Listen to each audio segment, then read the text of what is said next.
Hello, welcome to the stream. Hi, it's me. Yeah, I'm on time today. I got up in time. Didn't sleep as well as I would have liked though. I turned my alarm off today. I remembered to turn it off, but then I woke up before it anyway. Sag. Anyway, like I said yesterday, we're playing more Ace Attorney because the new Famicom Detective Club game releases this month, and I still haven't played the second Famicom Detective Club game, and I can't really play that until I finish this game because I don't want to like chop and change around which games I'm playing. So it'll probably be okay. I don't think I'm following that many people who would post spoilers of Famicom Detective Club of all things, but I would like to at least start the second Famicom Detective Club game before the third releases. But in order to do that, I need to finish Great Ace Attorney first. So if there are actually 5 cases, we've still got a bit to go. Part of me wanted to do a longer stream today, just to like get through as much as I could. Maybe even finish the case if possible.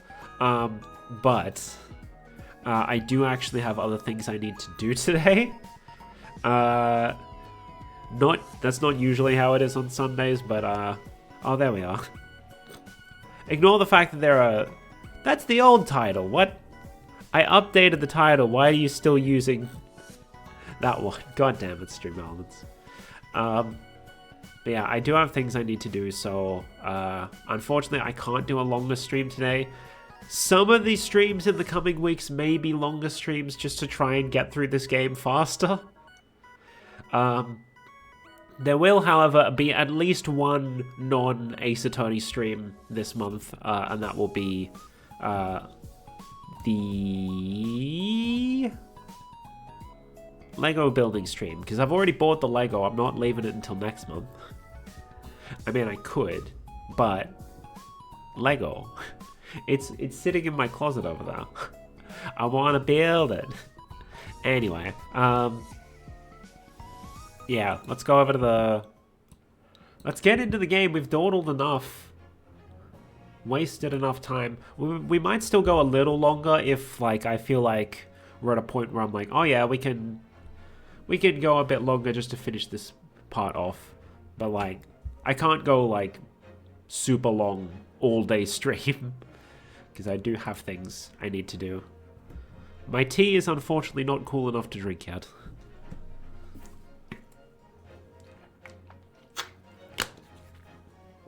So we'll just have to settle for water.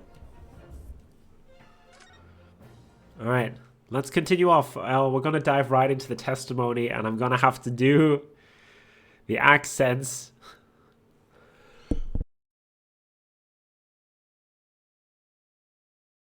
Oh geez, that was a bad cough. I mean, you couldn't hear it, but that's on purpose. Anyway, the detective and the identification.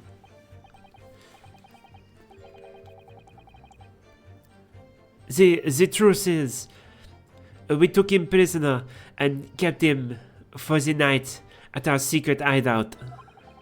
Even though I didn't think he was a real detective, I was too scared to let him go that day, just in case.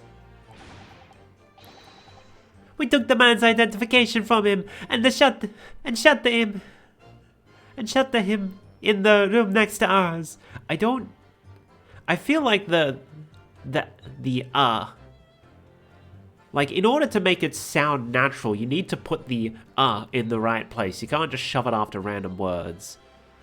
And I feel like that doesn't feel natural after, you know, shutter him in the room next to ours. Oh, maybe. Maybe. I'm not Italian. What do I know?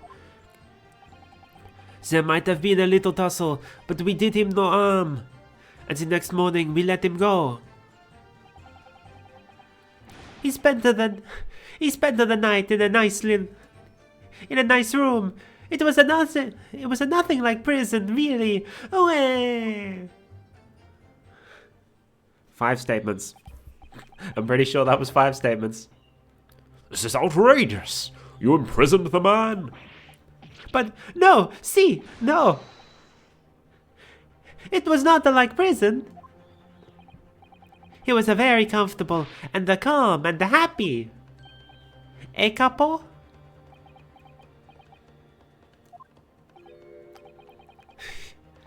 It was never part of my plan. I swear it.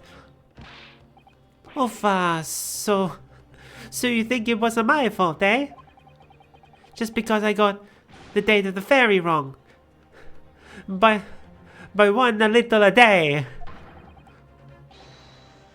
Wait. Where's the...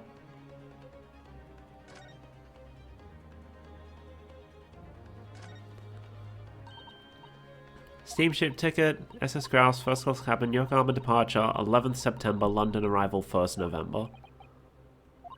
I feel like this is going to be important because they mentioned the ferry and we have this. Okay, yeah.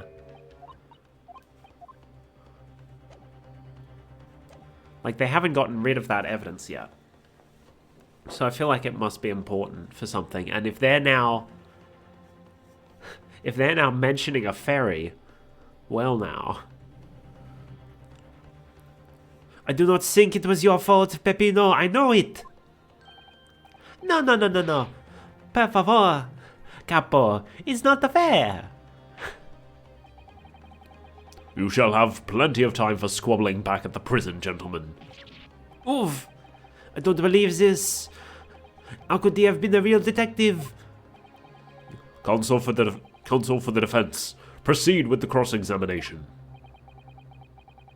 So on the day before the incident, Gregson spent the night confined in this pair's hideout. The real question is, where is their hideout?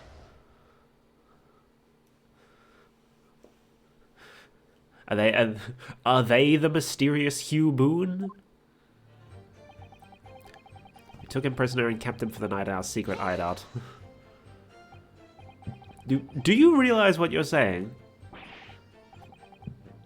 You have to believe me. I never intended for that to happen. And I'm sure the detective did not intend it either. Do you think?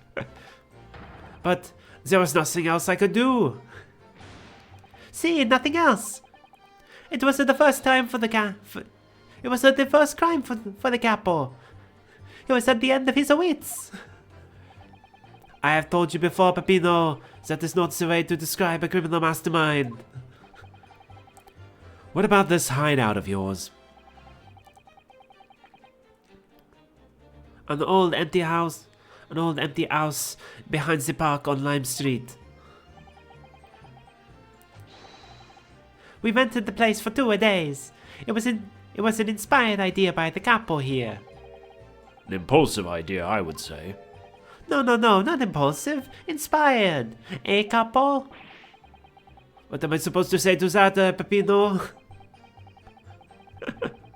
And it was in the house it was in the house described that you can find Inspector Gregson, was it? Let me just quickly, because when I started OBS, I forgot to plug in my mic. I need to make sure. Blah blah blah. Testing. Does it sound okay? Okay, now I can check the recording on that.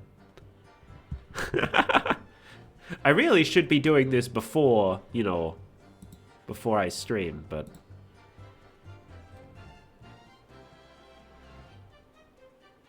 Is it this one? It is this one. Hold on, I'm going to mute this for a second just so I can hear the recording.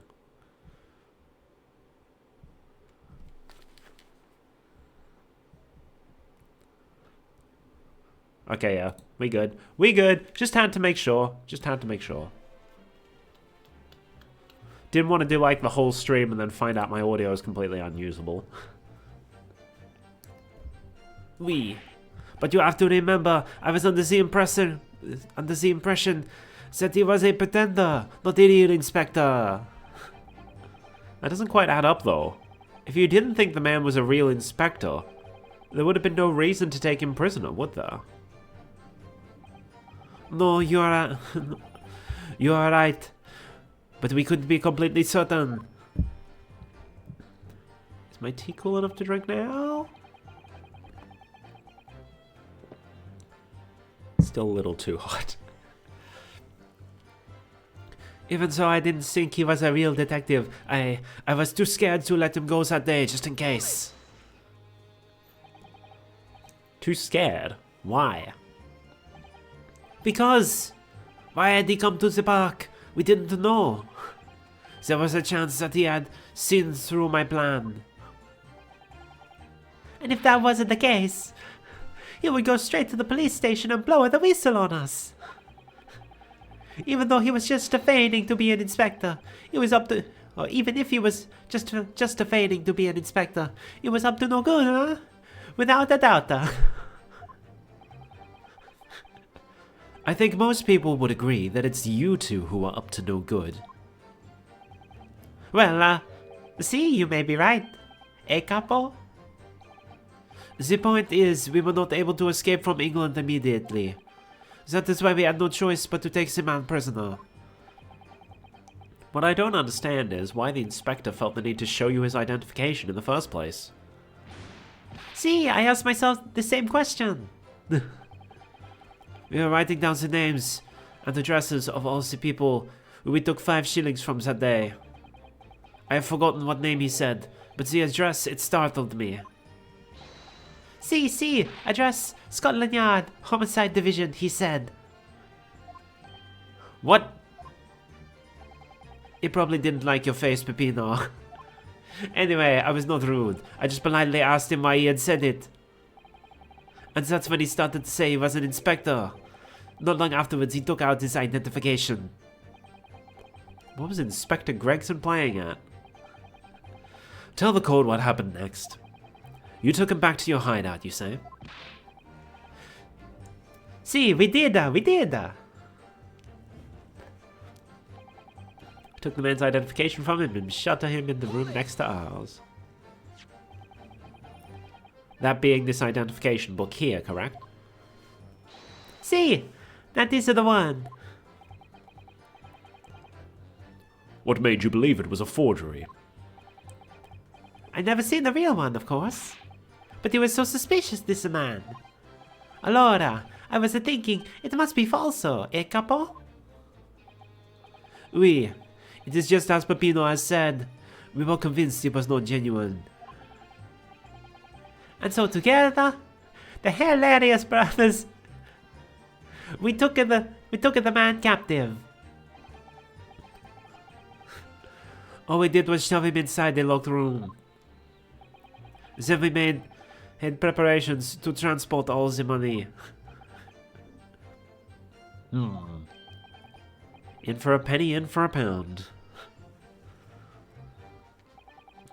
It might have been a little tussle, but we did him no harm. Next morning we let him go. What do you mean by a little tussle exactly? Wolf, it was nothing. Just a minor incident. The falso inspector. It was a real piece of the work, eh, capo? What happened? Oh, it was a disaster. We give him a nice room, and what does he do? In the middle of the night, he tries to escape through the ventilator. Can you blame him? We chased him, sir. And we caught him again. Can you blame us? Wait, you didn't shoot the man in your haste, did you? So, who do you think we are? Of course not. I simply caught hold of him again and took him back to the room. Oh ho? What do we have here? There's been a lot of reacting in this trial. There wasn't all that much in the last couple, but now these witnesses are very prone to reacting to each other. Mr. De Rossi, is something wrong? Hey, me? Something Mr. De Rosso just said seemed to make you, well, it seemed to make you act even more strangely than usual. What was that all about? Cavolo, at times like that, you don't want to have the capo after you, believe me. I speak from a personal experienza. Personal experience? That is enough, Peppino. There's no need to say more. The truth is, the night before we pulled the Red-Headed League plan into action, I was scared. It was not fair to the capo, but I tried to run away. It's a shame you didn't manage it. But the capo here, he came after me like the turbine, huh? He dragged me back to the house, kicking and screaming. I still have the bruises to prove it, eh, capo? I did notice his neck looked a bit darker. Did they actually not catch Inspector Gregson and they accidentally caught Gossip instead? Bruises, you say? You want to see, huh? You want to see my fantastical bruises? That's enough now, Peppino. No one wants to look at any part of you. What did you do, huh? I show you, or I assure you, or I don't. I show you, I assure you, or I don't. You do now. Allora, if everybody wants to see, then I do it. Ecco, you see? It's still very visible, eh? That red ring around your neck? You got that when you were dragged back to the house? See, the capo, sometimes he's very rough. I said that's enough. Peppino's neck has nothing to do with what we are talking about here. You have my word. Yes. What is your opinion, counsel? About this red ring around Mr. De Rossi's neck, I wonder, does it matter? It's important. Mr. De Rossi, I'm going to have to ask you to amend your testimony with details about the mark around your neck. Aye, capo, you see? Everyone is interested in what I say, huh? Ugh. Very well. You will amend your testimony as requested, Mr. De Rossi. See, if you really wanted to know. But we can't present profiles, so I'm guessing Capo put the collar on him and dragged him back, like what he did to me, see? I think what we probably want, we have a photo of Gregson here. And we can see there is no red ring around Gregson's neck.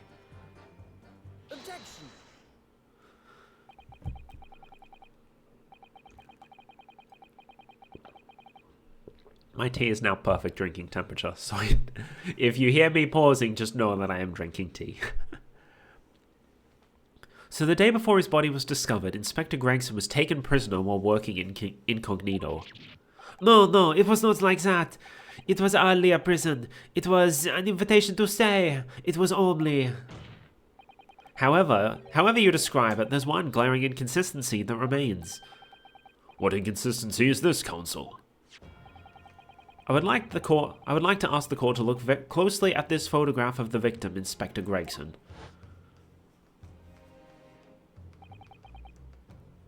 You will see that there is no red ring visible around his neck.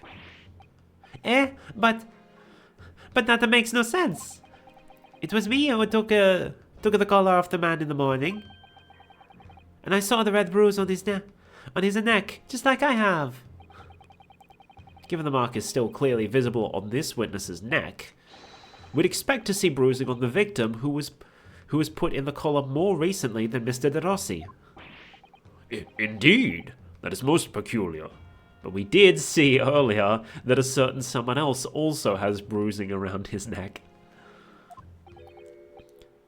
But what do we tell you, huh? Huh? We say this from the beginning, many times. Oui, Pepino is right. The man in the photograph. He is someone different to the man we held captive that night.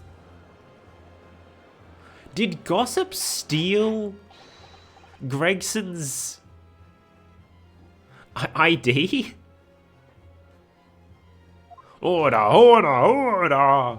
It would appear then that on the day before the incident, the man who visited the park on Lime Street, posing as an incognito inspector, was not Inspector Gregson at all. If that's true, however, how do you explain the inspector's identification? This is a genuine identification book issued by Scotland Yard. It's inconceivable that someone could have stolen such an important item from the inspector. The prosecution made that assertion itself. And we also know that the inspector made a note about the Red-Headed League in his diary for that day. Which surely means we can't divorce the two events completely.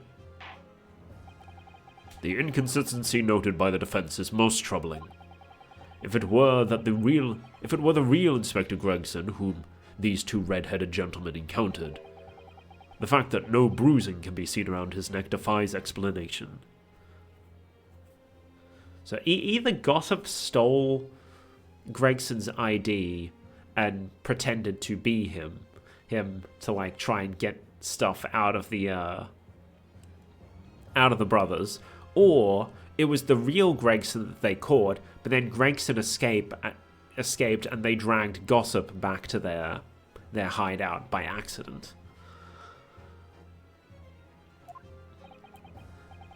But equally, if they actually encountered an inspector, how did that person come to be an imposter? He did say imposter, didn't he? Yeah. But equally, if they actually encountered an imposter, how did that person come to be in possession of the real inspector's identification? Does the defense have some plausible explanation, counsel? The whole thing defies explanation. It is for precisely these occasions that we keep meticulous notes in the court record, Mr. Naruhodo. Because those are the facts, and the facts cannot lie. No, the facts can't lie. Even when they point to something incredible, it's almost unbelievable. Well, my lord, the true identity of the person who turned up in the park for the Red-Headed League's enrollment is revealed by information in the court record, I believe. Good gracious. Very tantalizing, Mr. Naruhodo. So why don't you help us all see whatever truth it is that you've apparently seen? Who exactly is this inspector that appeared before Mr. Deruso and Mr. DeRossi? Let me check the court record. Just checking that. Just making sure he doesn't have a thing around his neck.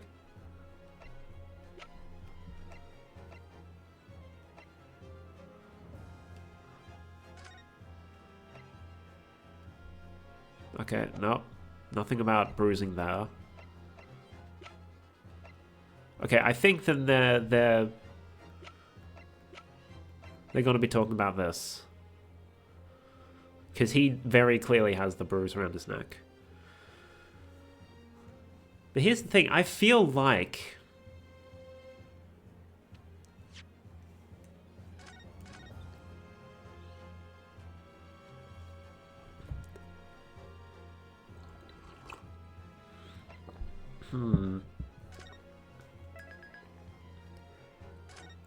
I feel like it makes sense that it was originally Gregson, but then they let Gregson go, and well, they didn't let Gregson go. Gregson escaped, and then they got... Because how would he steal Gregson's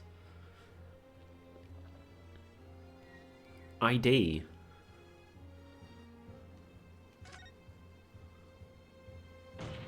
So I'm going to go with this. Obviously, there's nothing deliberate here. Nothing to deliberate here with Inspector Gregson himself. There's no other explanation since he was in possession of genuine Scotland Yard identification. Okay, never mind.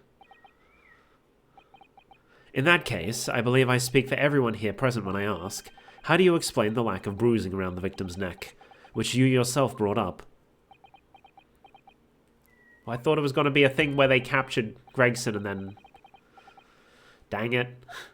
That burning unresolved question. You claim there's nothing to deliberate, Counsel. However, I would implore you to give your answers a little more thought in future. Okay. It's possible I oversimplified that, yeah. It seems to me that the lack of bruising around the victim's neck is the hardest discrepancy to reconcile. Yes, I think I can see how to tackle this now. Though it seems incredible, I admit, the undeniable facts point to only one thing. Since no bruising can be seen on the victim's neck, the person who these two red-headed men took prisoner that day cannot have been Inspector Gregson. In other words, your whole argument up till now has been a waste of time. On the contrary, I haven't finished. What? There's no bruising on the victim's neck, so the question immediately posed next is, who exactly was this man in the park on Lime Street found to be carrying Inspector Gregson's identification? See, that's right. We tell the same story every time. Whoever this man was, the capo dragged him from a pillar to post with the dog collar. Dog collar, huh? We've seen talk of dog collars before. I wonder if that's going to be relevant at all. Mon Dieu, Peppino! I was not so harsh as you say, huh? So who is that falso inspector, eh? Who was he? Clearly, the defense has an idea about that. About the true identity of the man these two imprisoned that night. So my theory about them actually grabbing Gregson and then... a switcheroo happening was unfortunately false.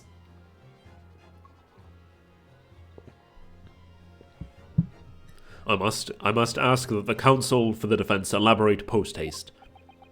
Who did the witnesses encounter in the park, posing as Inspector Gregson? It was Gossip. Goodness me, isn't that... One of the witnesses who was in the stand in this very courtroom earlier today. A nameless man whose only occupation appears to be peddling hearsay to passers-by. What on earth would a street seller be doing? That's not his voice. What on earth would a street seller be doing with a police inspector's identification papers? Witness! Is this the man or not? What has happened to his lip? Ah. See, this man is not... this man is not for the Red-Headed League, eh? He's looking for the Twisted Lip... The Twisted Lip League, no? Perhaps rather than making such a rash claim next time, you should bite your lip instead. It seems improbable, yes, but one undeniable fact remains. During his testimony earlier, I noted something around the man's neck. A red ring of bruising. Eh? What? The defense demands that Mr. Gossip be brought back to the stand. Order, bailiff. Bring the aforementioned witnesses back to the courtroom. Immediately. Did he say witnesses or just witness? Maybe it was just witness.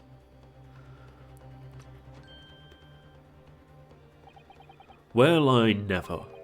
An undeniable ring of bruising indeed.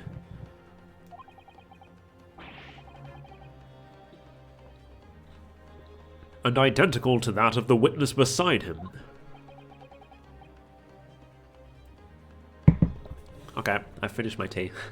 No more random pausing. Now what's going on here, eh? I've always had this, me. It's a birthmark, isn't it? A birthmark, you say? I assume the reason you've been recalled to the stand has been explained to you.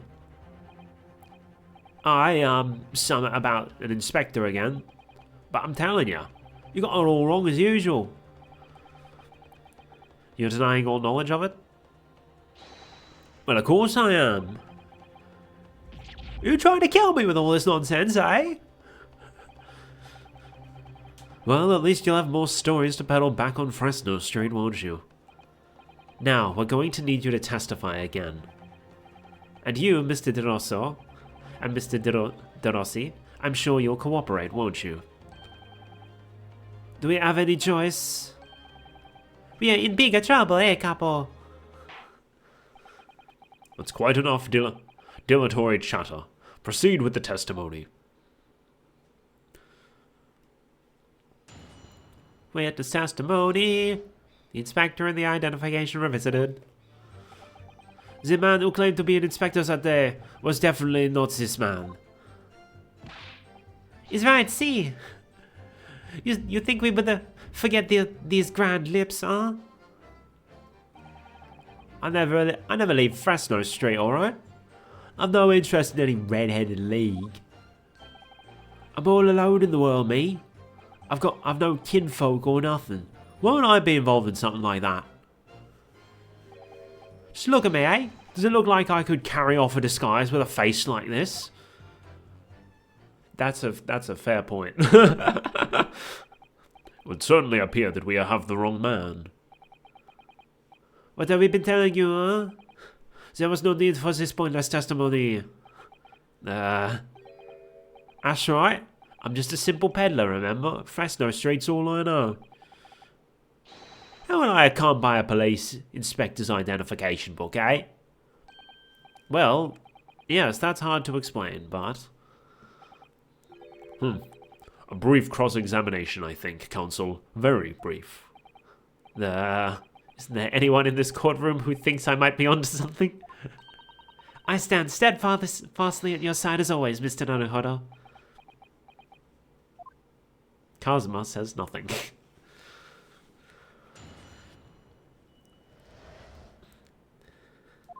Alright, let's press everything. And once again, 5 statements. I know other games do vary it up, so it's interesting that this game's like always 5. So you say, but how can you be quite so certain? There's no need to urge your hands on the desk, monsieur. Surely the reason is obvious, no? Because I have never before seen lips like this. Nevertheless, there's a clear red mark around Mr. Gossip's neck. And it looks very much like that left behind on the neck of your colleague by your prized collar. Monsieur, with your words, it is like you tried to wring my neck. It does look very much like my neck though, eh? No, this is a birthmark, lad. The biggest lips in London and a neck to die for. Aye, they broke the mold when they made me. For the first time in my life, I feel lucky to have been born with red hair. And I thought being Japanese made you stand out in London. So you maintain you've never seen this man before? Oui, c'est ça. I swear to it by the flames of my hair. So fierce pride has outgrown the frustration with your hair now, has it?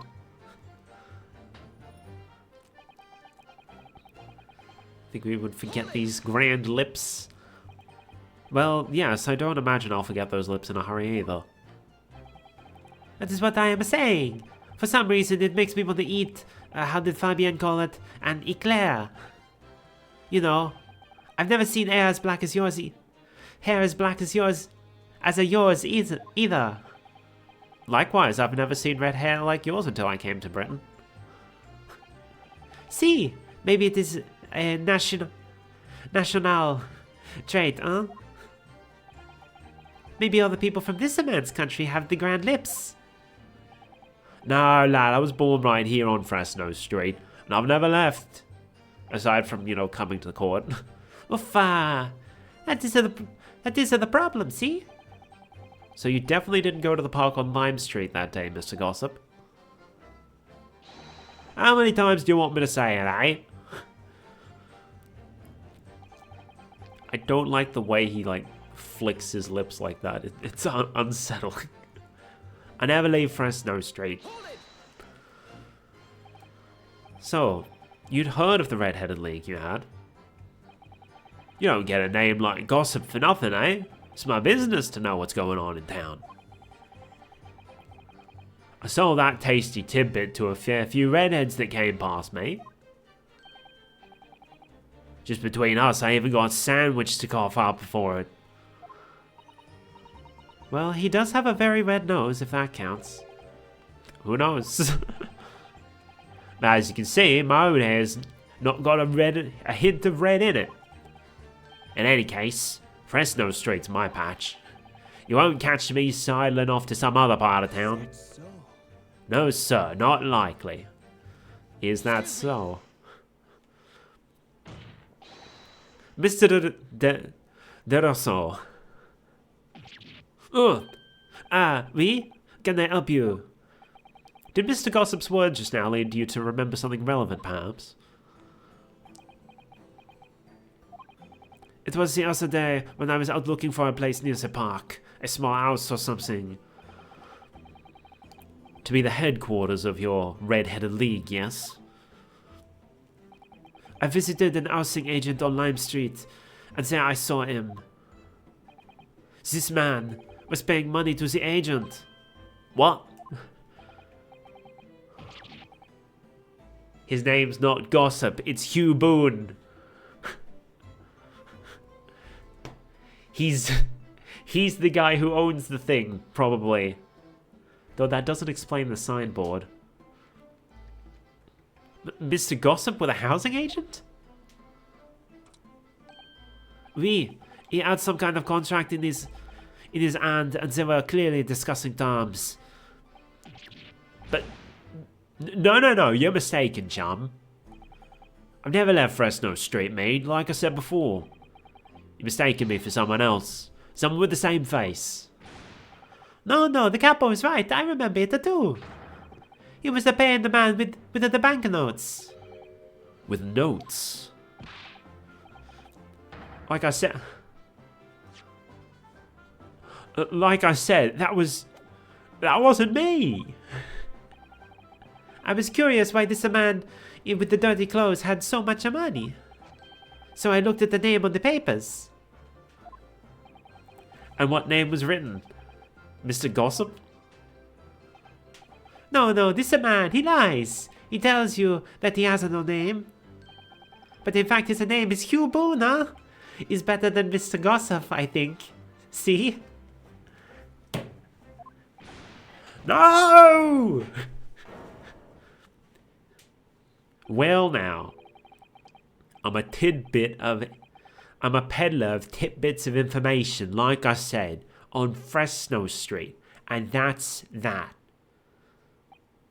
I don't much like folk talking about my personal life. Indeed. And it is not the intention of the court to invade the privacy of witnesses. Very well, I shall respect your wishes, sir. The aforementioned name shall be redacted from all court records of this trial, assuming no objections. Big objection! I'm sorry, my lord, but the defense does object. Because the name just mentioned has a very deep significance to this case. Good gracious. Do you similarly object, Prosecutor Asogi? As it happens, my lord, that particular name has already been mentioned during today's proceedings. Well, I never. In what capacity? Hugh Boone.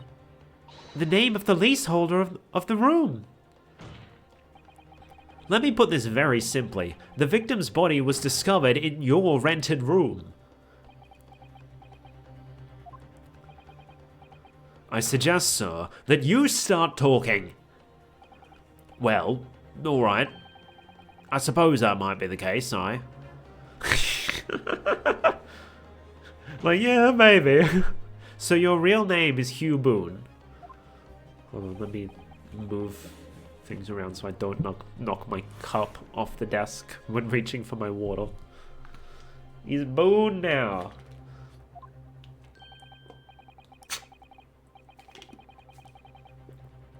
Well, just between us, I don't like to blow my own trumpet, but there's no finer peddler of tidbits in town. So I happen to be able to afford a grubby little room in a fallen down back street townhouse. You do? And once every 6 months I go and pay the rent to the agent on Lime Street. I remember now. There were 2 vulgar redheads in there last time. Aye, if either of us is a vulgar, it's not a me. Sic again, Papino. Why didn't you bring this up before? It's like I told you already. I don't like talking about my personal life. I'm a tidbit peddler as far as anyone else is concerned. No fuss. This is a court of law, sir. You will update your testimony to include this most surprising revelation, Mr. Boone. If I must. So, the leaseholder Scotland Yard has been looking for since the body was discovered has been here under our noses all along. I rent the room where that fellow was found, it's true, for what difference it makes. For what difference it makes. Are you for real? Be so for real, sir. So, you live in that room, presumably, do you? No, I don't live there. What do you think? There's no bed, is there? Just a desk. Then, why would you want to rent it? Well, I don't think I should have to say, really. Then how about the notice board in there? Which was covered from top to bottom in confidential documents only the police should have access to. No, that board's not mine. The inspector must have brought it along. It's only the other bits and bobs that belong to me. The desk and chair and that. People don't generally carry enormous notice boards around with them. The real question is, why was Inspector Gregson killed there in your room? Well, obviously, I've not the faintest idea. I mean, it's causing me no end of bother, to be honest. Seems to me that Mr. Boone, would rather as little known about his room as possible for some reason. Yes, it does come across that way. And more importantly, knowing the scene of the crime is actually his room completely changes things. In particular, there's one part of his testimony that's really bothering me now. That's how I'm finally going to undo this man. All alone in the world. All right, there we go. All alone in the world, he says. Even though he has a photograph of Mrs. Vigil in his room.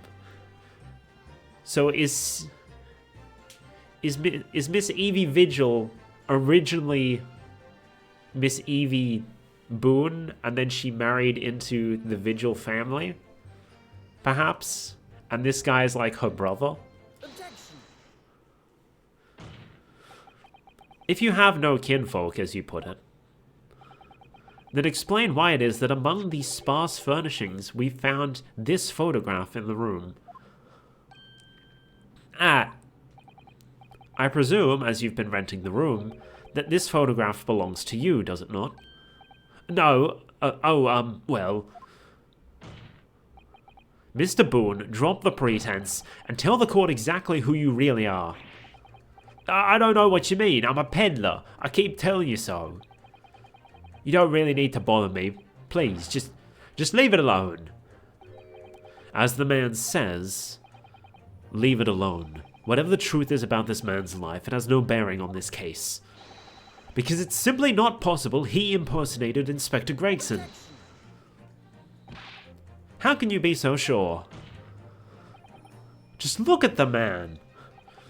No amount of disguise could ever hide those unmissable features. But what if we were to look at this the other way around? What do you mean? Yes, Counsel, what do you mean?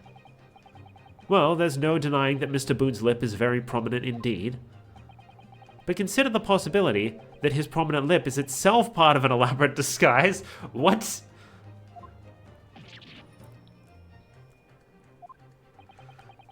Then hiding that prominent feature, in other words, revealing his true face, would make an utterly impenetrable disguise. Wouldn't you agree, Mr. Hugh Boone? Ah! Good. Witness, are you still hiding the truth from this court? If that's a disguise, then underneath it, his true identity must be... Yes, that's right. It's really only... Okay, so no, he's not... He is actually the guy we're looking for then, probably. Oh! And that's where he's making his money now. That's how he continues to pay for Miss Vigil's stuff. And that's why he didn't come home. It's because he got involved in, like, as a witness in a crime. There's really only one person he could be. My lord, the defense believes it can reveal Mr. Boone's true identity to the court. No, please, no. Oh, I'm gonna have to change his voice when he stops faking it, probably. Very well then, Counsel. What is the true identity of this peddler who simply goes by the name Gossip on the street? It is Mr. Daily Vigil. Your real name is actually Mr. Vigil, isn't it? Mr. Daily Vigil. Yeah! I don't recall that name, Counsel. Who is this Mr. Vigil? It's a name I encountered yesterday, my lord. It has to do with a certain client of Mr. Herlock Sholmes. A young gentlewoman came to the detective agency asking him to locate her missing husband. The woman in this photograph, in fact. This is Mrs. Vigil. What? From what I understand, you haven't returned home since the night before the inspector was found dead. But of course, on that night you were being held captive by the two red-headed League men. And last night you were put up by the prosecution service in preparation for testifying in this trial. Because we'd been led to believe that you, Miss Venus, and Mr. Sandwich were all homeless. Being important witnesses in this case, we needed to know where we could find you, of course. And that explains why you've not only been unable to return home, but also unable to contact your wife, who's been beside herself with worry, waiting for you at the Vigil residence. Now, hold on just a minute. I don't have the first idea what I'm talking about, really. It's a simple enough matter to confirm my suspicions. All we have to do is pull off that disguise. No, please. Bailiff, bring soap, a sponge, and a wash bowl at once. Mr. DeRusso and DeRossi, you will restrain the witness. Oui, my lord. Si, my lord. No, stop. Get off, please. Don't.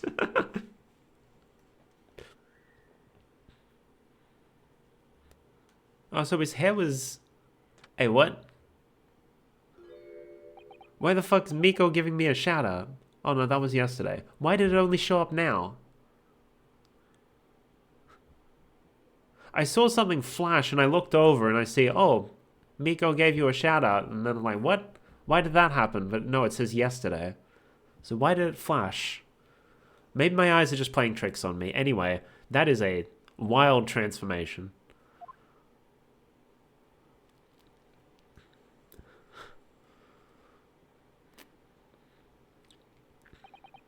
Well, we are now seeing your true features, I presume. And he just had a change of clothes ready. Lift your head, sir, so the court can see your face.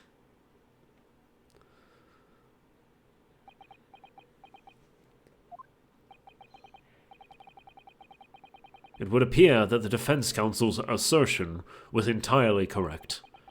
This has all been a very elaborate deception. So, witnesses, tell the court. Have you seen this man before? I don't believe it, but... See, there is no question. This is the inspector we saw in the park. Extraordinary. On the day of the Red-Headed League enrollment, the man claiming to be Inspector Gregson who appeared before Mr. De Rosso and Mr. De Rossi in the park. Was you disguised as the inspector? Or rather, was you posing as the inspector in no disguise at all?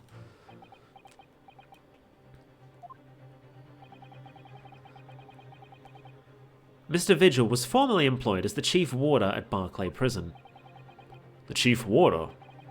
Then your career had promise. Why, you would quite possibly have become the future governor of the prison.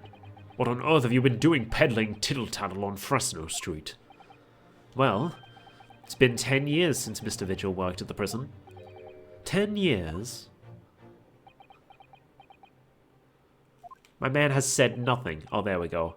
I'm really dreadfully sorry about all this. Yes, it's true. I am Daily Vigil. And I just had a change of clothes ready for me. And you were the chief warder at Barclay Prison 10 years ago? So, where did Mr. Hugh Boone come from?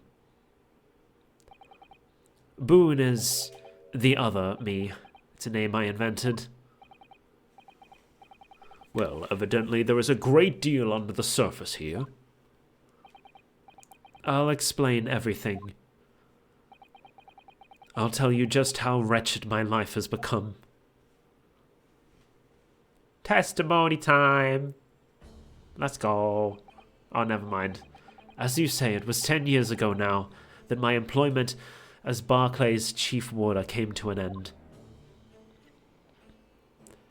Why did we fade to black just to unfade from black? Having left the prison service, I searched for some new occupation by which to earn a wage.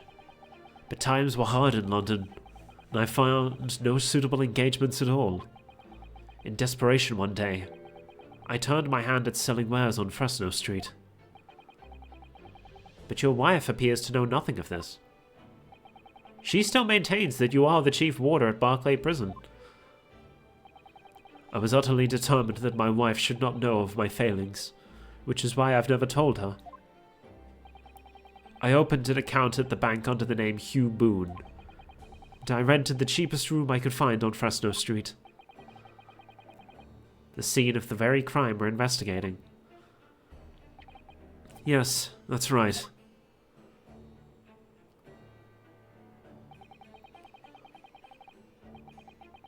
A place from which I could emerge every morning at 8 as a squalid peddler,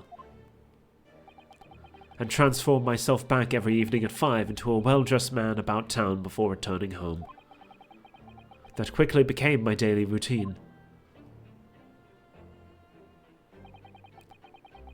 I was puzzled by the lack of furniture in the room, but that explains it. But why on earth didn't you just tell us this in the first place? I have a wife, sir, and 2 sons. And without wishing to sound self-conceited, they regard me with some pride. I couldn't bring myself to disappoint them. So instead, you decided to conceal your occupation from them? Yes.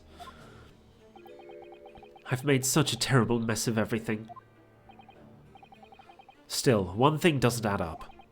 No matter how many tidbits of information you could sell to passing gentlemen, even at 6p apiece, you couldn't hope to match the salary you must have commanded as a chief warder at the prison. Very true.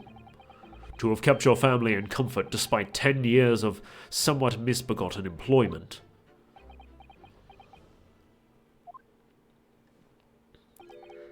That was all thanks to Inspector Gregson. What? Inspector Gregson? What on earth? It was some years after I'd invented Boone and begun my other life as a street seller. The inspector, that is, recognized me one day. Do you mean to say the victim was an acquaintance of yours? I knew him from my time working at the prison. When he saw what I'd become, he was deeply troubled for me and my family. And from that day forward, he visited me on Fresno Street with increasing regularity. That's why he had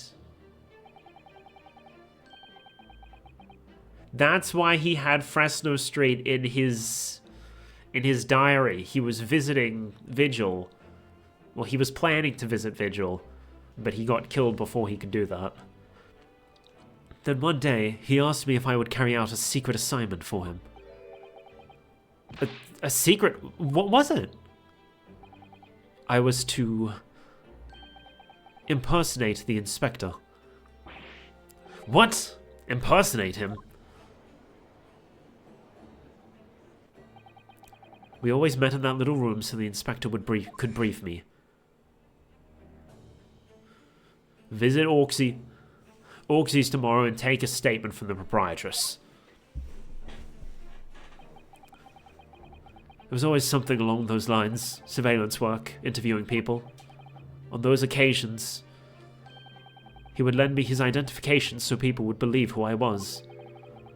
My instructions were to make an impression, to let people know that Inspector Gregson had been at work. And for those services, he compensated me financially.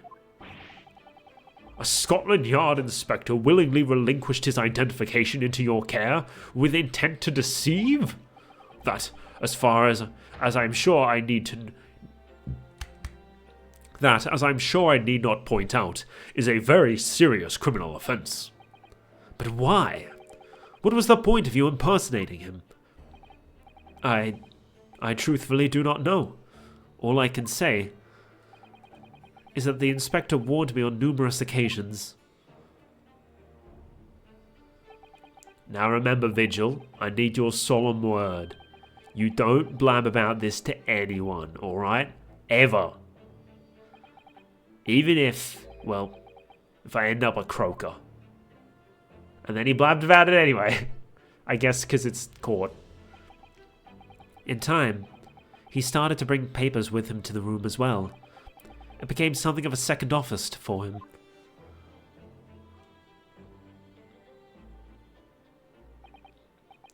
So, in fact, the person who declared himself to be Inspector Gregson at the park on Lime Street was really... Yes, it was me, acting on the inspector's orders. As usual, I removed my Boone disguise, and then went to the park went as instructed to the park, armed with the inspector's identification book. It never occurred to me that the bruise on my neck might give me away.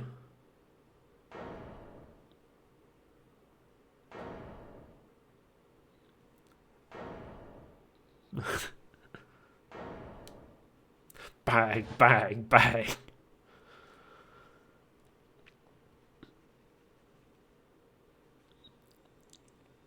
The real question is what was Gregson doing while Vigil was carrying out his work for him? Well, it would seem this confession completely destroys the defense's case. Oh, and now he's going to say that, oh yeah, what's his face?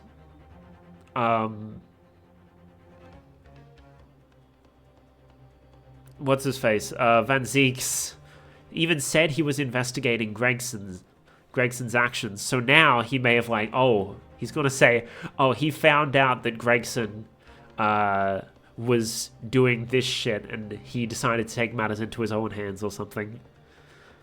Explain yourself, Prosecutor Asogi. My learned friend's assertion was as follows. The victim was killed at another location on the day before his corpse was discovered. at the hands of these two red-headed League men when they imprisoned the inspector. But no, that can't be. After all, it wasn't the inspector who went to the park that day. It was me. Oh, goodness. Finally, we have clarity. We had nothing to do with the murder of the inspector. And merci, Monsieur de la Défense, for proving it. What? Ah!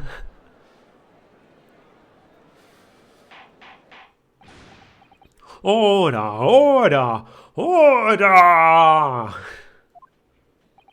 Indeed, it would appear that we have reached a de facto conclusion of sorts. These witnesses had no involvement with the murder of the victim, as proven, somewhat ironically, by the defense. I hereby call an end to the cross-examination. Oh no. Hold it. Who was that? I couldn't tell. The audio cut out. Oh. Pardon me, my lord, but with your permission, I would like to pose one further question to the witnesses. Or to the witness. I don't know if he said plural or not. I think he said just witness. Kazuma? What question, counsel? It concerns the events of 10 years ago. I believe you would have been present at a very significant execution that was carried out at the time. 10 years ago. The execution of the professor, Genshin Asogi. I want to know exactly what your involvement was. Oh! Answer me, man. One moment, counsel. Is this related to the current case? Naturally. It is the prosecution's belief that this case and the events of 10 years ago are inextricably linked. Does the defense concur, counsel? Kazuma, you're not yourself. You're not as calm and collected as usual. Poor Kazuma-sama. No wonder he's acting this way. Mr. Vigil's memories of what happened 10 years ago would tell the tale of Genshin Asogi's last moments, his own father. I know, I do understand that, but even so. Prosecutor Asogi, do you genuinely believe that this question requires an answer in order to learn the truth behind Inspector Gregson's death? I need you to trust me, please. Very well. Then the defense has no objection. I see. In that case, you will answer the question, witness. The truth is, I remember very little of that time. You've forgotten? That's the wrong voice. Sorry. Switching between accents on the fly is difficult. I'm not a voice actor. I'm sorry to say yes. As I said, I resigned from my role at the prison 10 years ago. But for some peculiar reason, my memory of the events leading up to that moment is extremely hazy. Does that not strike you as strange, Mr. Naruhodo? I'm going to be right back. Normally I wouldn't take a break from the stream this early, but I really need to use the facilities, shall we say. I will be right back. We'll go a little longer since I have to take a break in the middle, but I'll be right back.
I'm back. Oh man, that tea just went right through me. Normally I can... Normally I'm good for like the stream and then I just go afterwards, but like... Don't know what's going on today, but oh well. Does that not strike you as strange, Mr. Naruhodo? Sorry? Well, 10 years is a long time, but to have forgotten the reason why he left such an important job. Yes, you're right. And not only that, Mr. Vigil's claim contradicts what we already know. He didn't leave, he was dismissed. The human spirit is a fragile thing. It's broken all too easily. Which is why we have a tendency to wrap it up for protection. Sorry? The human spirit? I'm afraid I don't understand what you mean. When we experience pain and suffering that we feel unable to bear, we block it out, obliterate it from our memories, seal it away. But it never truly leaves us.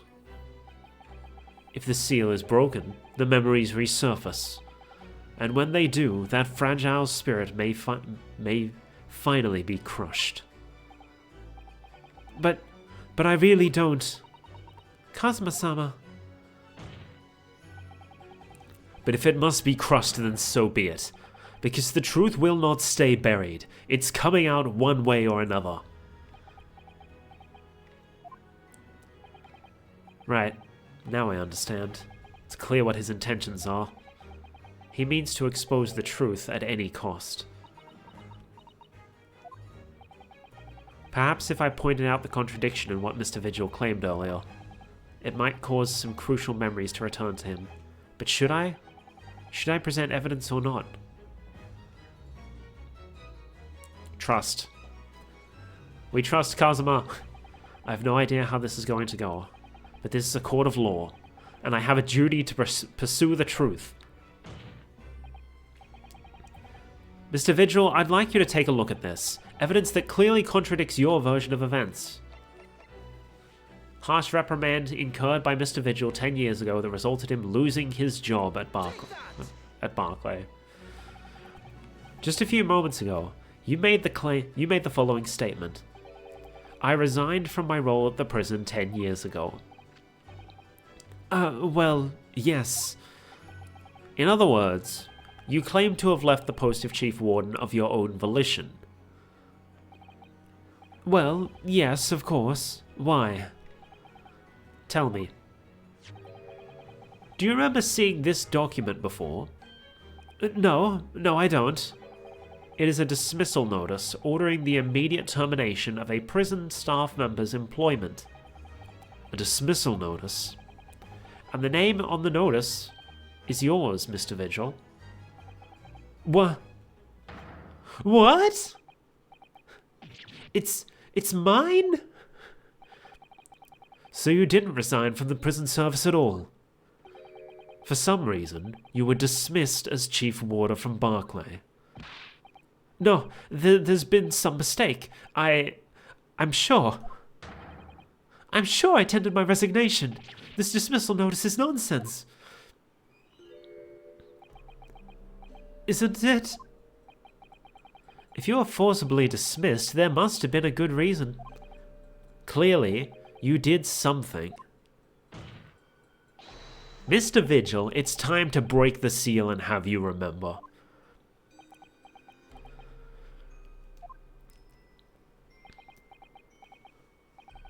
According to the few remaining records, the final execution that you supervised was on the 17th of June 10 years ago. And on that day, something very serious took place at Barclay Prison. The 17th of June? Was that the professor's execution? Professor? As you were the chief warder at the time, it stands to reason that you would have been present throughout the proceedings. It does sound familiar. And yet, that execution never took place.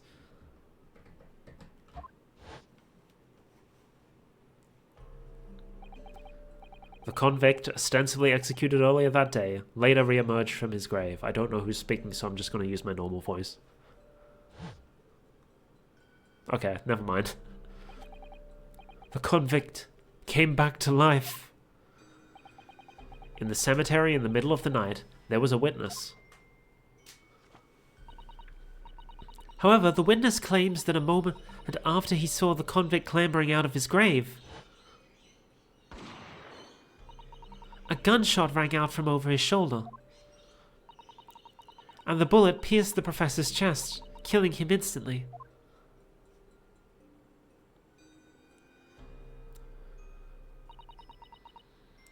Those may have been the professor's actual last moments. Yes. Yes. Seeing as you were in charge of overseeing executions at the time, you must know the truth about what really happened.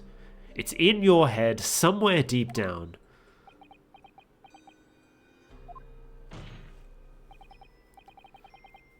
Well, Chief Warder Daily Vigil, I know there are memories in your head that can explain what happened on the 17th of June 10 years ago. And now it's time for you to drag them up.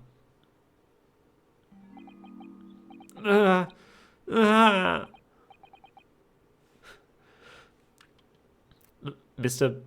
Vigil?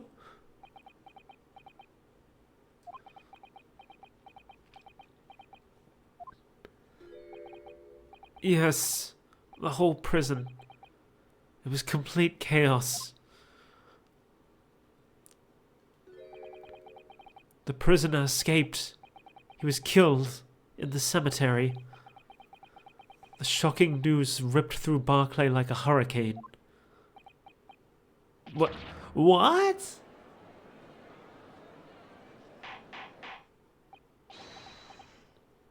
Order! Order! Order! Do you mean to say, Mr. Vigil, that your memories of the time have returned? My head, it's like some floodgates have been opened. The images, the screams. Oh, my goodness. The papers. There were reports, articles, about a man who'd seen a ghost. Yes, Enoch Drebber. But surely those reports were exaggerated. There were traces at the scene. Traces of what? In Locate Cemetery, at plot number 139. Blood. Lots of blood. That's where the man was buried, of course. Obviously, something terrible had happened there. The depths of conspiracy and depravity from which this tale is emerging are quite staggering. I've reviewed the police records from that time extensively. A thorough investigation was conducted by Scotland Yard to ascertain how the convict managed to escape in the first place. And the conclusion reached by the investigation team was that a member of the prison staff must have been involved. Are you suggesting that a prison warder abetted the man's bid for freedom?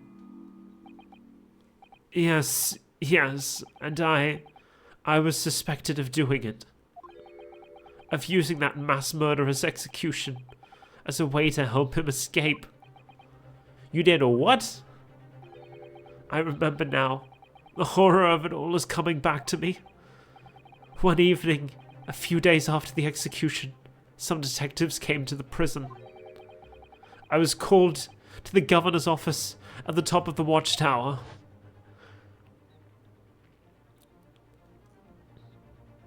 I did not notice he has a freaking axe at his belt. I'm sorry, Daly. This is a serious business, but I cannot help you now. As Chief Warder, you were responsible for overseeing the execution of 4, eh?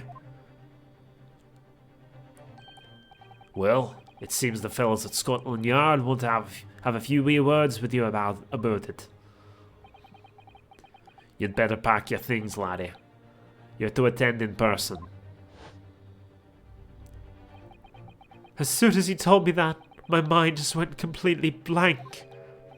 And the next thing I knew,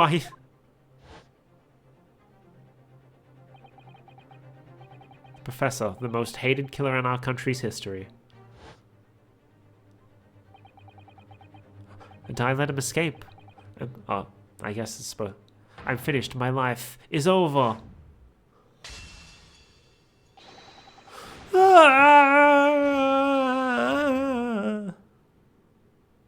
That's why he doesn't remember. He jumped out of a window and...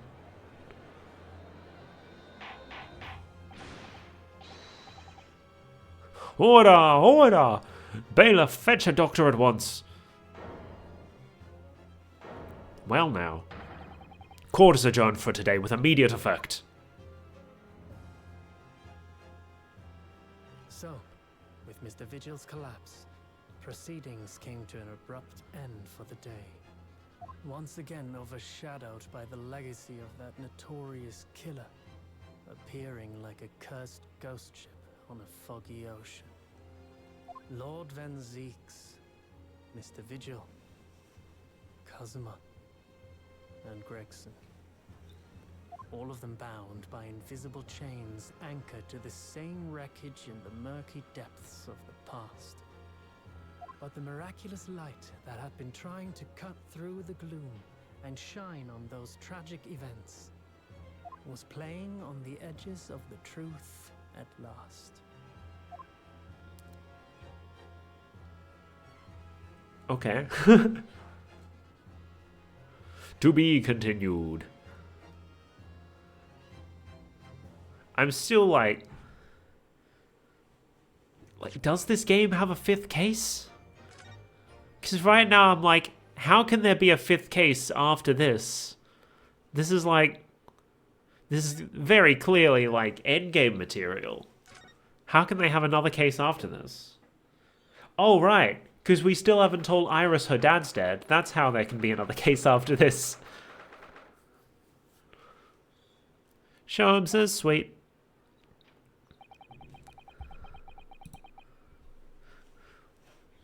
I still can't quite believe what just happened. I know. I inquired with the bailiff after the court session was adjourned. And it seems Mr. Vigil was taken to hospital to recover.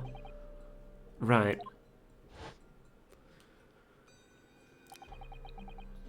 10 years ago now, Mr. Vigil attempted to commit suicide by jumping out of the window of the prison governor's office, but ever since then he's completely blocked the memory of those events from his mind. Nobody knew his secret, not his family, not even the man himself. But I forced it out into the open. Was it wrong of me to do that? Did I overstep the mark, I wonder?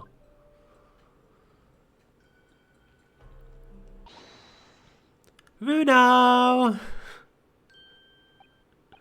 Oh, Iris. You are miles away. Anyway, I've brewed a fresh pot of soothing tea for you. Oh, thank you. You and Susie have had an exhausting day so far, haven't you? Oh. Thank you, Iris. How thoughtful of you. Do you happen to know where Mr. Sholmes is? When we came out of the courtroom back into the defendant's antechamber, he disappeared. Oh, no, I don't know. He just suddenly sprang to his feet and left. All he said was, "I must leave." I wonder if he's pursuing the mystery of Inspector Gregson's death. Well, you know what Hurley's always saying, don't you? There are mysteries in this world that should perhaps never be solved. For the construction of a solution comes only at the expense of the destruction of something else. When has he ever said that? What does that mean? He knows very well that when you open someone else's old wounds, you often open your own too. But he just can't take his own advice and leave well alone. Solving mysteries is too important to him. That's so true. So true. But that's what I like about Hurley after all. I suppose that's the lot of great detectives, of a great detective in some ways. So then, let's have tea. And then I'll give you a hand. Oh, do you have time, Iris? Yes, I've finished this month's manuscript at last, with barely a day to spare before the deadline. Oh, I'm so looking forward to it. A brand new story to read in the adventures of Sherlock Sholmes. You know, I always hide Hurley's violin in the days before I have a deadline. You do? Poor Mr. Sholmes. I'm sure that's very wise, Iris. How sensible of you. Now then, my dear fellows, let's make a plan of action before we continue our investigation. So I assume they want us to talk first. I'm not making the mistake of not checking these. So, how did court go this morning? Well, we still don't know the truth about what really happened, but one thing's increasingly clear. Lord Van Zieks definitely didn't do it.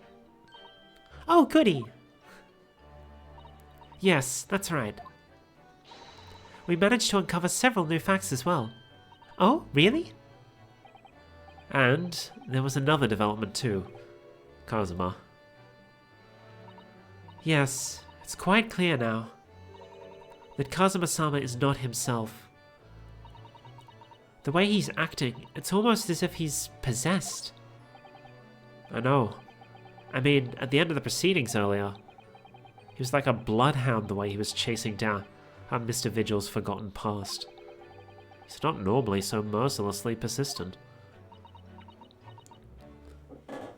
To be clear, we only had like one case where he was alive in the first game, so we don't really know what he's normally like. But, you know, Ryunosuke does. What's going on in his head, I wonder? I really need to sit down with Kazuma and try to understand what he's going through.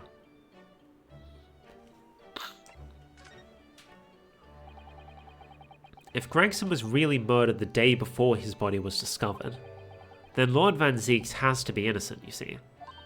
What? The day before? Well, that should be easy enough to work out, just by examining the corpse, surely.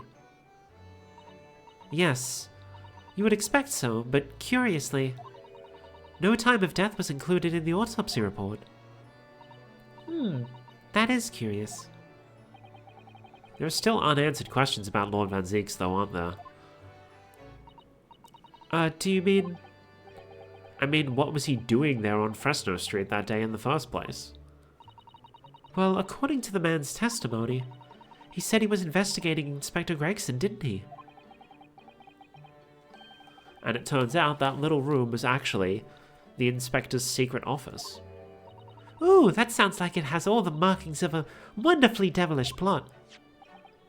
But then, why was that notice board in there covered in all those particular papers? Papers about cases with a link to the Reaper. I'm starting to get a bad feeling about all this. My guess is that they were... My guess is that Van Zieks was investigating Gregson because he had some suspicion that, like, Gregson was doing some shady stuff behind the scenes. And Gregson was investigating Van Zieks because he was trying to figure out the truth behind the Reaper and why all the people prosecuted by Van Zieks were being killed outside of the courtroom. I'm starting to get a bad feeling about this. Oh dear, that sounds more like something horribly devilish. We must start by looking into Inspector Gregson's movements of late.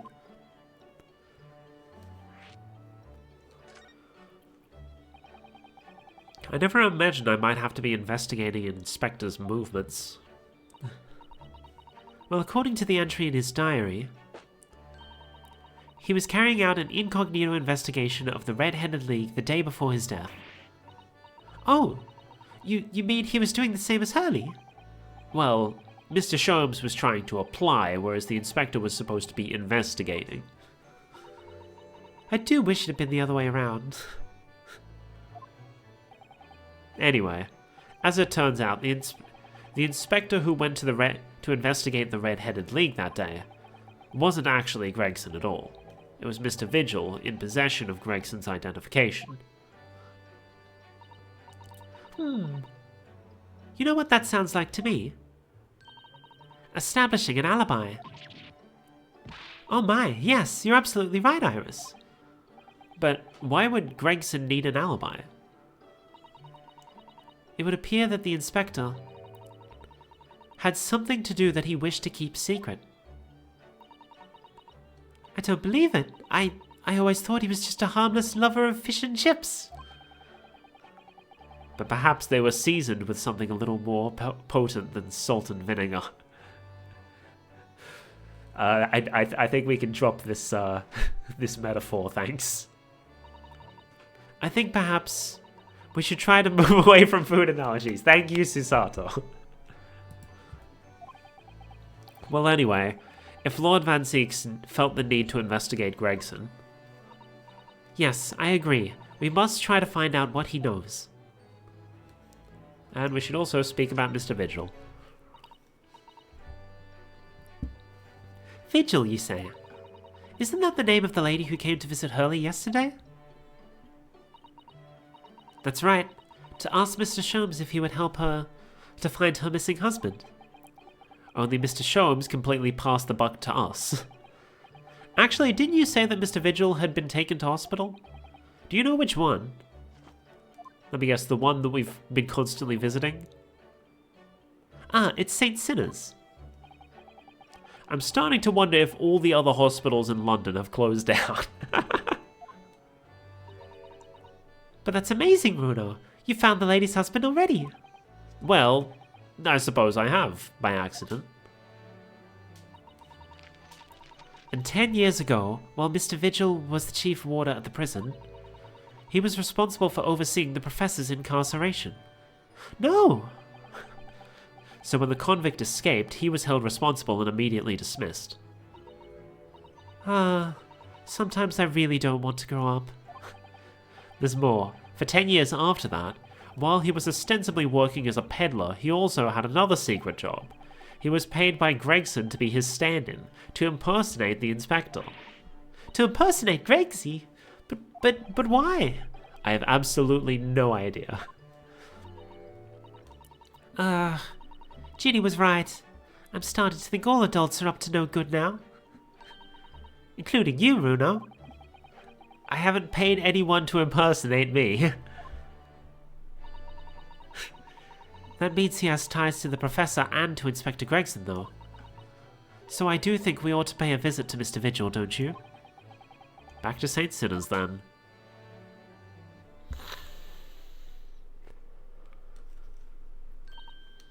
Well, I think it's clear what we need to do, isn't it?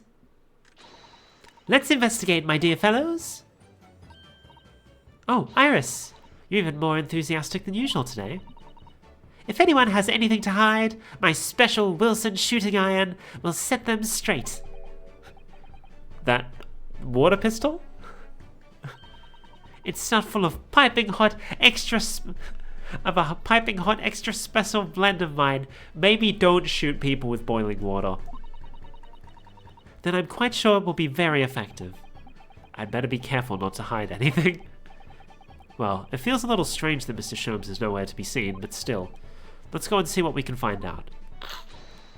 Yes! Alright.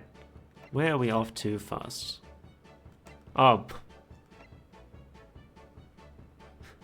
Bunch of places that we just can't go to. That's interesting. Interesting. Normally Susato says that when we actually have business at a place, but why would we have business at the Lord Chief Justice's office? We'll come back to that one.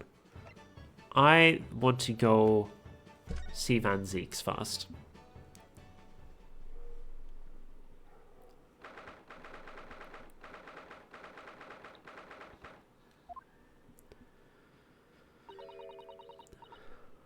Lord Van Zieks is reading. Look. It doesn't seem like he wants visitors, does he? But he must have noticed that we're here, surely.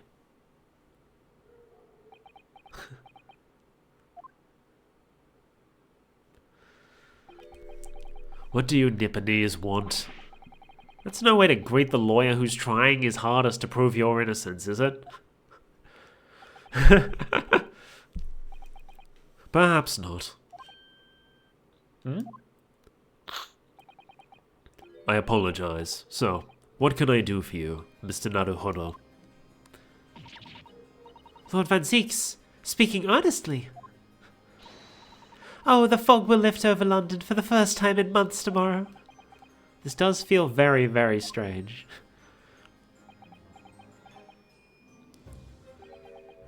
I must say, I was impressed.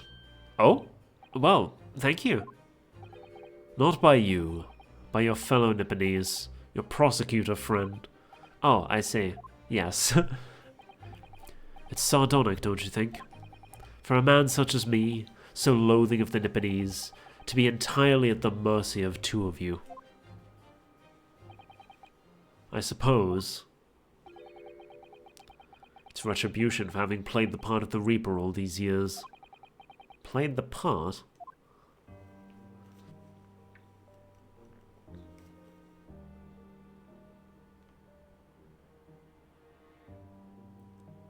I wonder. It could be. Could it? I just had a thought, right? So Van Zieks has been known as the Reaper of the Bailey because all of the defendants that get declared innocent when he's prosecuting them, they all end up dead in one way or another. Gregson had all of those cases listed on his signboard. You don't suppose that perhaps the reason Gregson was getting Mr. Vigil to do his work for him and give himself an alibi, as Iris put it, was so that he could kill these criminals? I may be getting ahead of myself here, but that's the first thing that came to mind for me. And that's concerning. You once told me that you gladly allowed people to believe you were the Reaper, because it helped reduce the amount of serious crime that took place in London. If keeping quiet and playing the part benefits the cause, a cause I myself am committed to pursuing, then why would I choose to say anything? But the henchman of a criminal killed by the Reaper attacked you only the other day. And that was just the most recent of many attempts on your life, wasn't it? Someone is clearly profiting from your silence about all this. Someone is using you. Believe me, ever since the Reaper first appeared, I've been doing my utmost to expose him.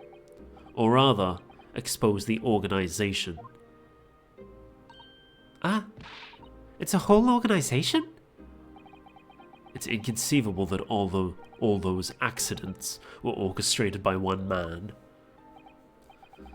No, the Reaper always appears to have very accurate information about the accused in each case. That's why he was investigating Gregson. He thought that Gregson might be involved with the Reaper. Oh no.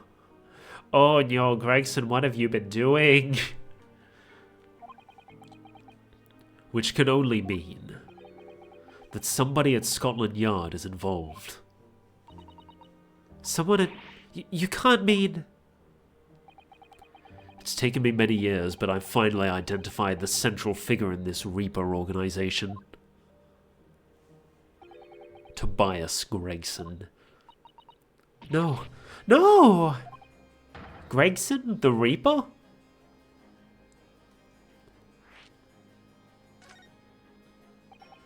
So, the reason you were investigating Inspector Gregson is because you intended to expose him as the Reaper? Oh, this is gonna look bad for him in court, because then...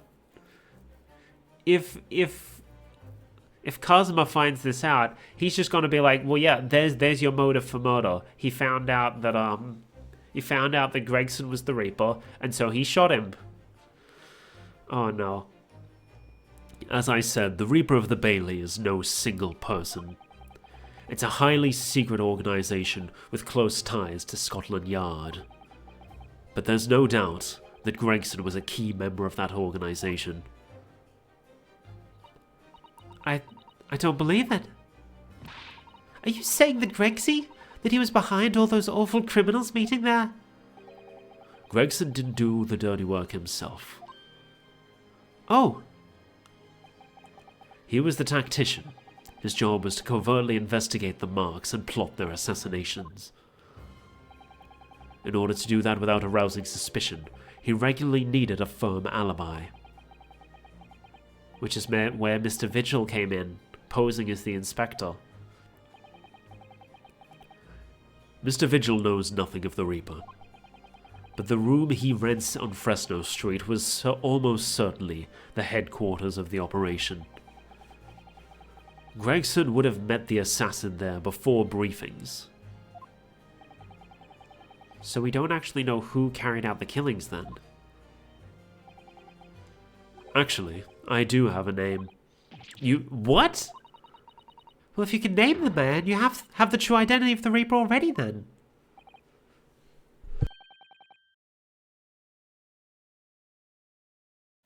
Or if I can name the woman. Miss Brett. It's just Ale Brett. Remember her? I remember.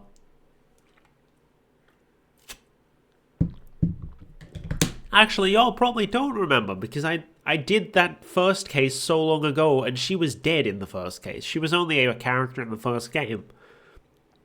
Or Miss A. Shin, I believe, was her name. Her real name. Oh. She's a young woman by the name of... It is fucking... Asa Shin. Wait, what? Shin? Her name is just fucking Assassin. Miss Asa Shin. The true name of a terrifying killer I know only too well. She came to Japan posing as a visiting student and murdered Dr. John H. Wilson. Then, just when it seemed that diplomatic protection would help her escape Japan and conviction, the mysterious woman herself was murdered in a small summer beach hut. And that woman was actually the Reaper of the Bailey? But has the Reaper not been active in the time we've been here? Mr. Naruhodo, perhaps this isn't the place to discuss... No, of course not. We can't mention it here. The fact that she killed Dr. John H. Wilson... Can we just fucking tell her already? Like, why are we hiding it from her? She deserves to know the truth. She can't just keep thinking her father is missing. We know he's dead. He's not coming back. Just tell her. Because Iris doesn't know, and it's very likely that the man was her father. Tell her! Asa Shin. I should let father know at once. Yes, I agree. Man! Kazuma, isn't it? Kazuma Asogi. You say he's a friend of yours? My best friend. He's the whole reason I got to come to Britain. It was all on his merits. I have nothing but respect for him. Yes, I understand that only the very best students are selected for such opportunities. And I had a fine demonstration of how sharp he is in the proceedings earlier today. He missed nothing. In fact, his flawless performance very much reminded me of his father, Genshin Asogi, the professor. It's true that the aristocracy at the time was the root of numerous grave societal problems. They were abusing their power, playing with the common man as pawns in politics, in economics, in war. In many ways, Asogi was carving out a canker from British society that we British couldn't deal with ourselves. Ah, I see. But that's precisely why it makes no sense. Clint Van Zieks was a noble and upstanding man. He wasn't corrupt. Why did that damned Nipponese have to go and take my brother's life? It's gonna come out that he didn't. I'm calling it. I'm calling it. He did kill all the other ones, but he was framed for the last one probably, and that got him convicted. That's my guess. In spite of having once saved mine. He saved your life? How did that happen?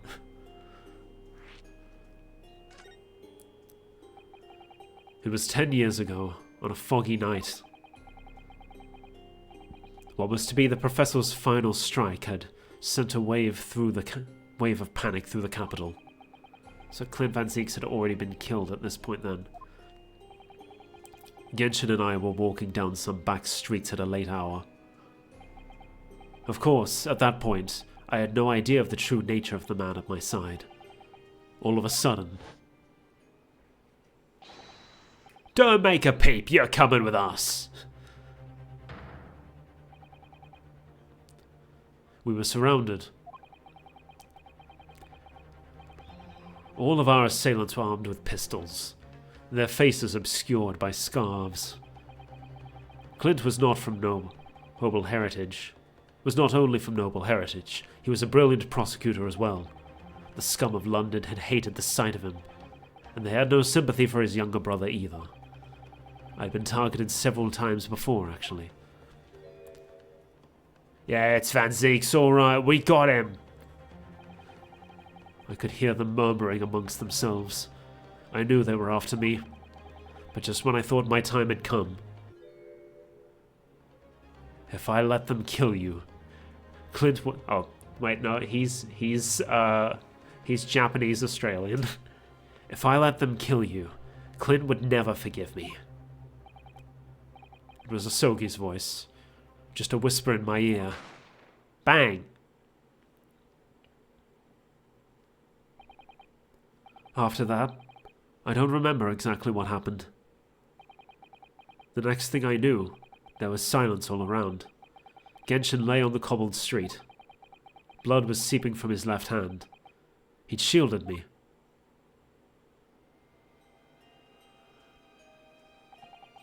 Two days later, they arrested him, on suspicion of being London's most notorious mass murderer ever, the Professor.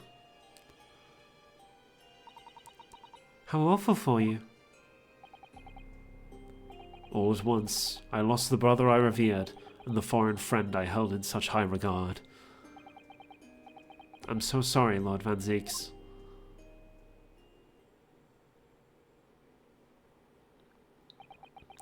That's the end of my miserable tale. I never thought I'd recount it to anyone. Well, thank you for confiding in me. The Professor, the Reaper, and Inspector Gregson. I wonder just how intimately related they all are. I still can't quite believe that Gregson was essentially the Reaper, giving assassination orders to Giselle Brett, or rather Miss Assassin. Mr. Naruhodo, let's go and inform my father. I'm sure our government will want to hear about this new information. Oh, that means I get to meet your daddy, Susie. Hooray! Yes, alright. Let's head back to the Great Waterloo Hotel then.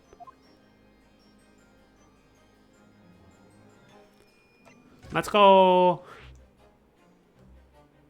Oh, yeah, that's there, but we're first going here. Or maybe that was the new place added. Because it wasn't available before.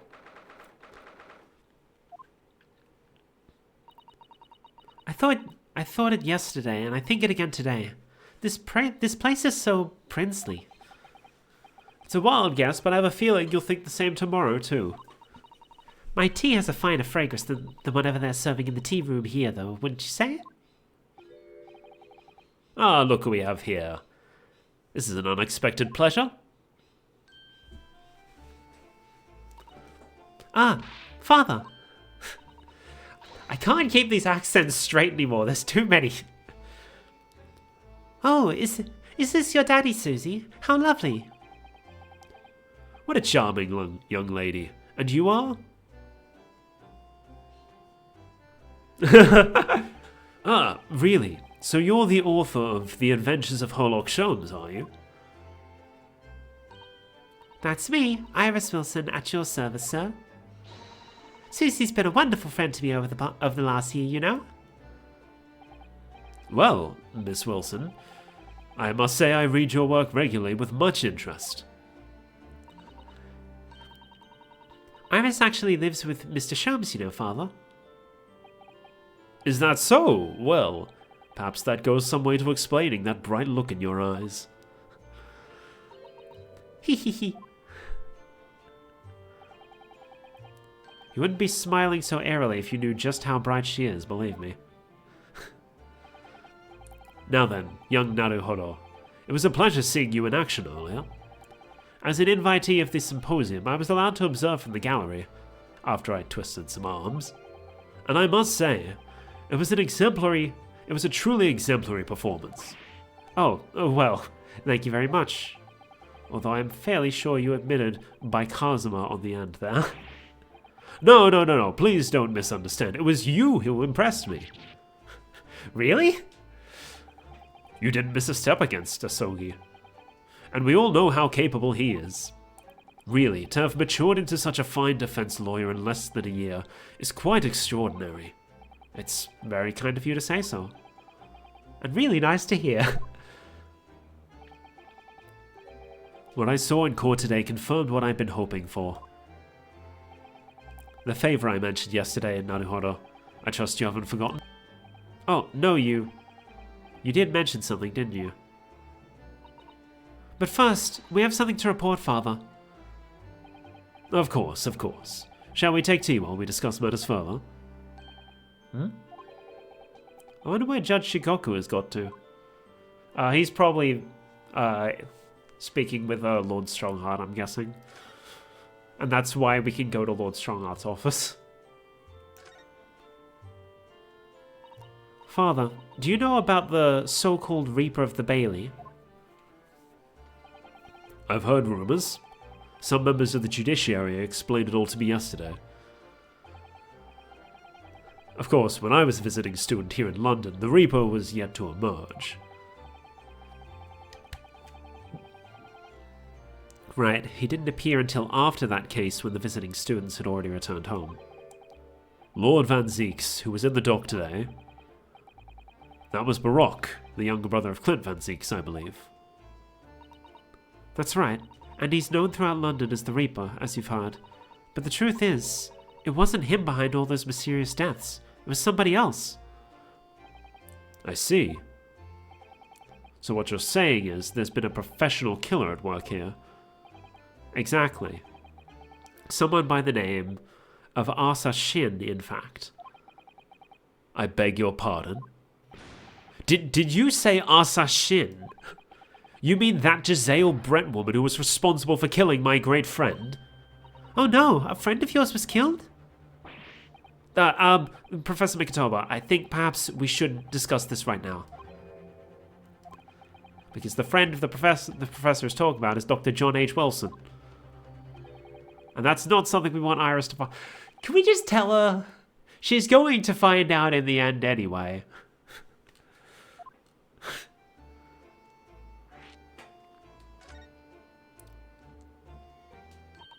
I've just remembered something. Biscuits. This hotel has the most delicious looking biscuits. That was rather out of the blue. She's doing this deliberately. I think I'll go and see if I can purchase some.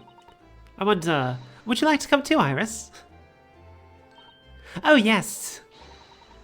You just try to leave me behind. So that young girl is called Iris Wilson, is she? Yes, that's right. She's the author of all those adventure stories starring the great detective Sherlock, the great detective Sholmes. But the name of the credited author isn't Iris, is it? It's Dr. John H. Wilson. Yes, I know. That's the name of her father, you see. Her father? Dr. John H. Wilson. I was deeply indebted to the man for all the kindnesses he showed me during my time in London. That's why I was keen to reciprocate and invite him to the Imperial Yuhei University 4 years ago.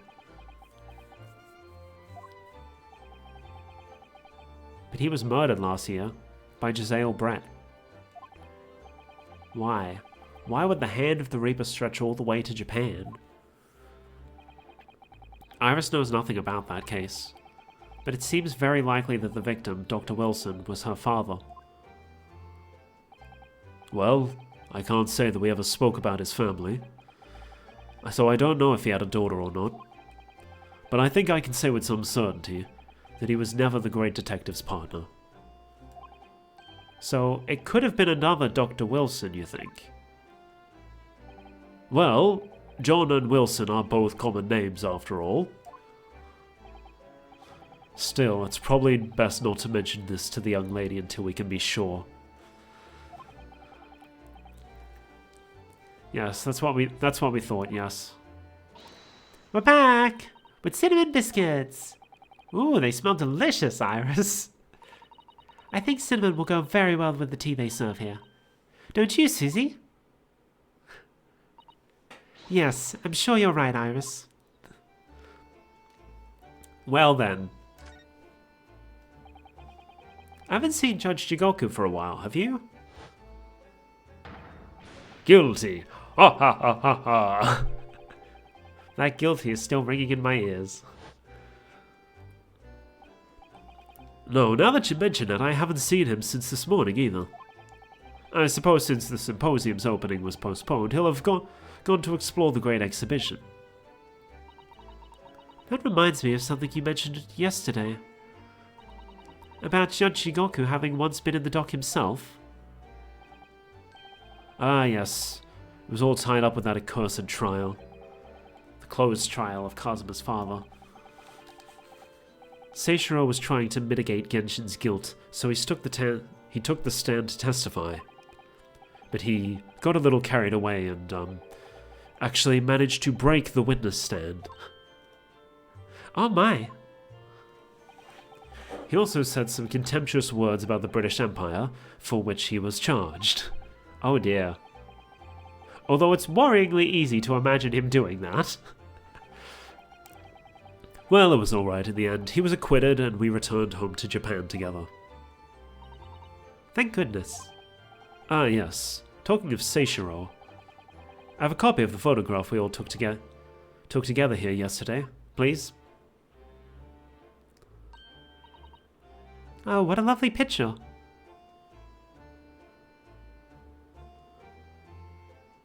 I don't suppose... Hold on, they came in November 1st, right? And Gregson was found dead. Oh, it doesn't say.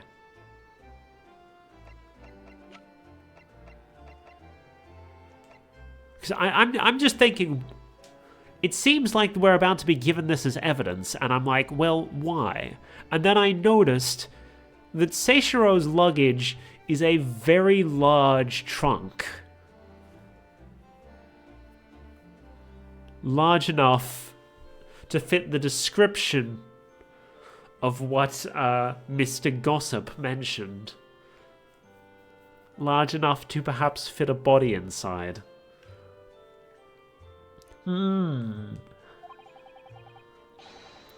It certainly seems to shout, "We've arrived in Britain." I don't like this.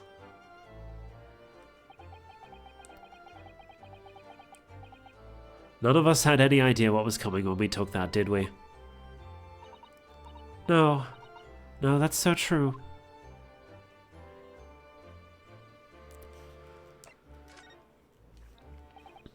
So, you mentioned a favor that you'd like to ask me?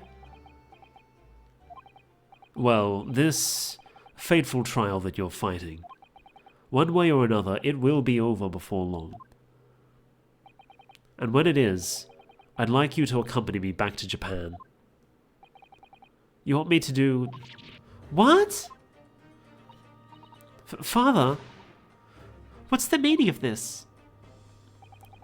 Now, Susato, you should understand. You've seen how our courts work firsthand. Japan's judicial system is in its infancy, especially when it comes to defense. Oh, you mean...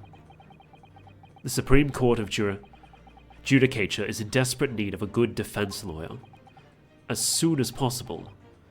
Really quite urgently, in fact. But I've not even been in London a year yet. I've read all of Susato's reports. I'm well aware of your extraordinary talents. And having seen you in action with my own eyes earlier today, there's no question. You, Naruhodo, are precisely the man our country needs.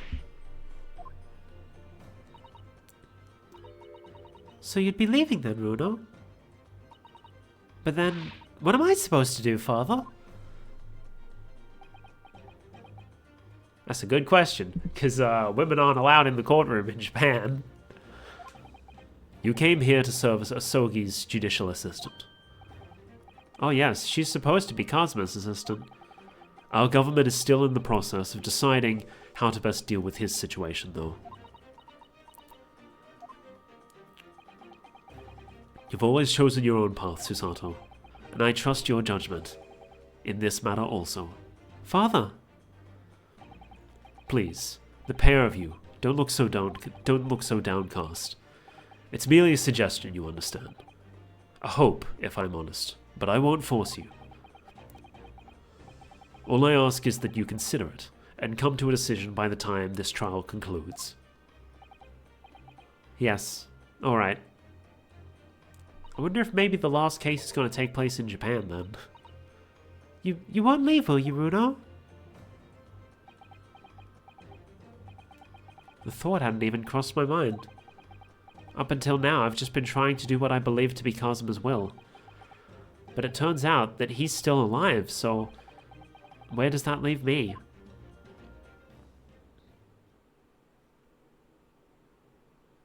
Well then.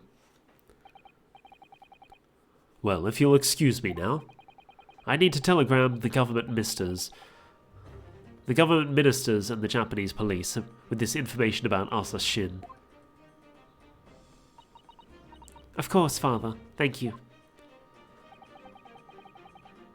I look forward to next month's installment, Miss Wilson. Oh, good. And please, do come to Baker Street sometime, won't you? We'd love to entertain you. I would be delighted.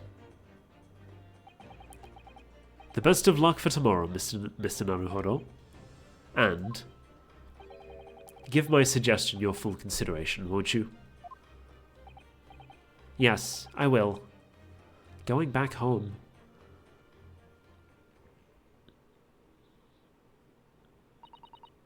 You know, Kazuma-sama has always meant a great deal to my father. I'm sure he'd love the chance to meet with him and talk to him about all of this. Yes, no doubt. Asa Shin. I'm guessing this is Sholmes. Of course! It's so obvious! How could I have neglected to consider the possibility before now? No, Mr. Sholmes.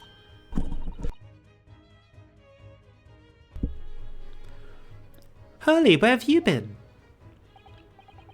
Why, I joined you all for tea, of course. What an extraordinary question. Hold on, I need to turn this down a little on my headphones. I didn't notice you at all. No matter, no matter. Anyway, to more pressing concerns, Mr. Naruhodo. Oh, yes?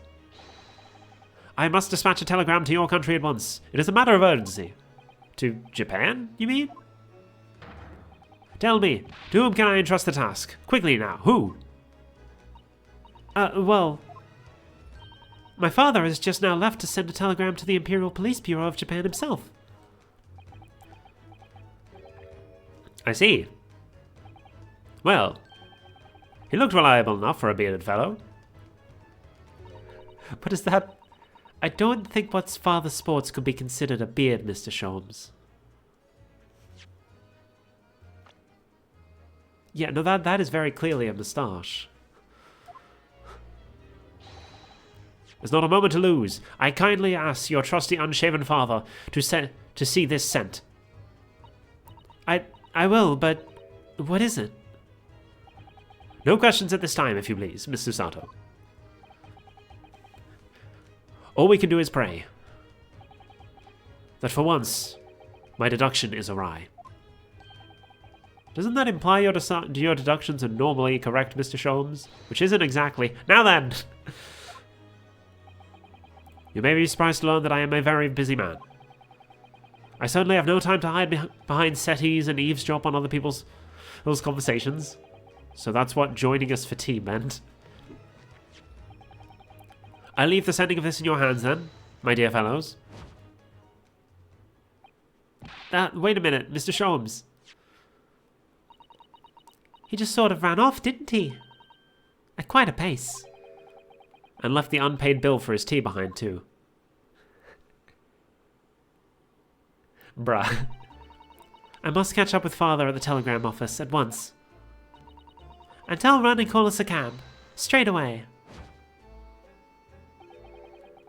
And there was me, thinking everyone who would be clamoring to pay Mr. Sholmes' bill.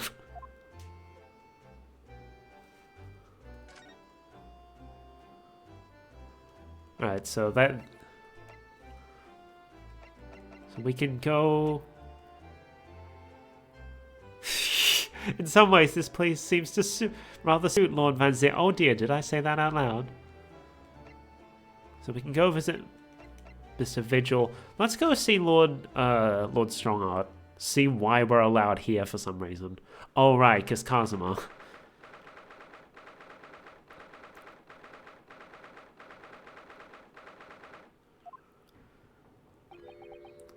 No arguments, Prosecutor Asogi. You will continue with the trial exactly as I instructed. Is that clear? Perfectly. It's Kazuma-sama. Defying Lord Strongheart by the sound of it. He never did know when to back down. They just sort of turn. On your way now, Asogi. My lord.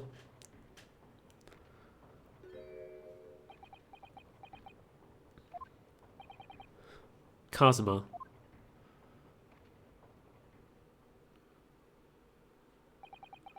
He left without saying a word. Yes? What are you doing here? Oh, I was just hoping to ask you a few questions, if you wouldn't mind. I wanted Van Zeek's trial concluded today. But Prosecutor Asogi's unwelcome inquiries are going to make it longer than necessary. Unwelcome inquiries? As a result, I'm losing even more precious time. Currently 2 hours, 55 minutes and 41 seconds, 43. Then we must resolve everything before 3 hours have passed, Mr. Naruhodo. In a miraculous not even 5 minutes. Anyway, I can't let the man's obvious bad mood put me off. I need information.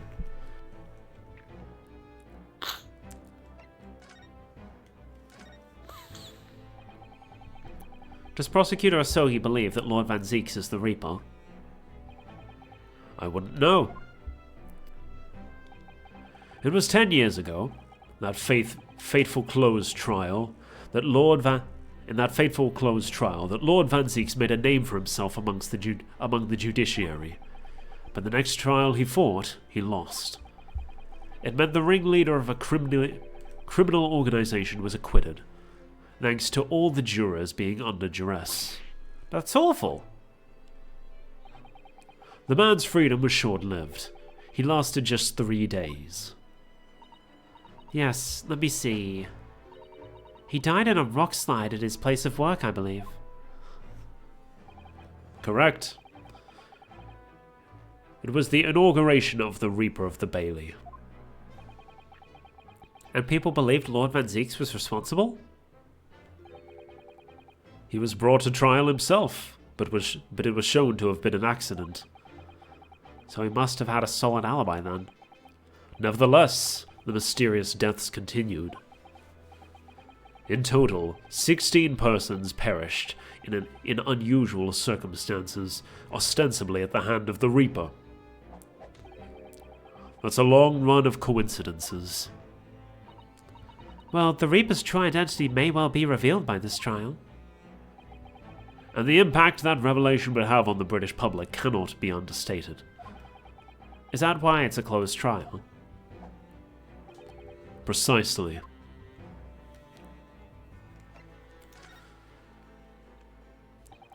This country hasn't seen a closed trial for 10 years.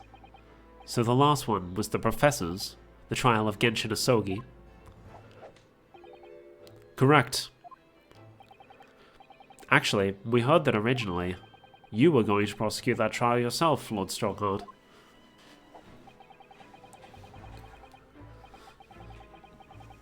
Van Zieks entreated me to relinquish the prosecution to him, that he might avenge his brother's death. And here we are 10 years later.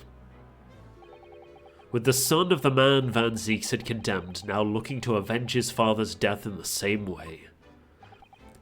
They do say that what goes around comes around. However, it would seem that the new young prosecutor is harboring some ulterior motive as well. Kazuma is. I like my organization run smoothly, in the exact manner that I prescribe it. As with the giant clock here, I won't tolerate a single cog being out of step with the others. I was just going to make a comment about that. Being like, oh, is that why his background has all these gears in it? Because it's like, it operates smoothly like a clock or whatever. And then he just calls it out, and I don't have a chance to make the joke.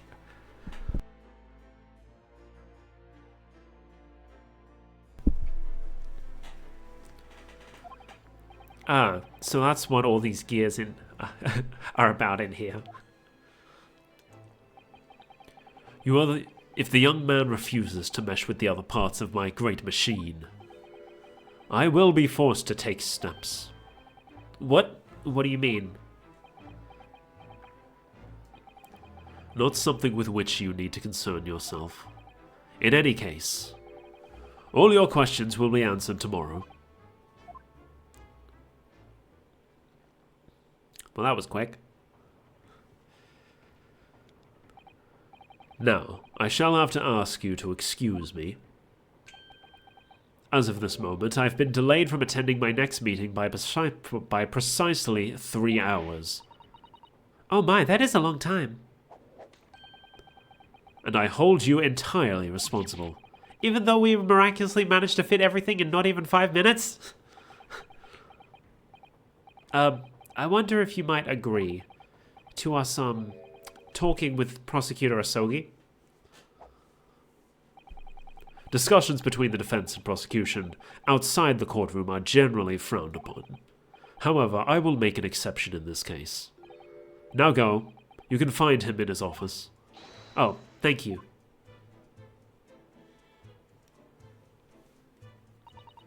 Let's go see him at once, Mr. Naruhodo. Alright, let's go do that then. Kazuma's my best friend in the world, but I'm really not at all sure I know how to talk to him at the moment.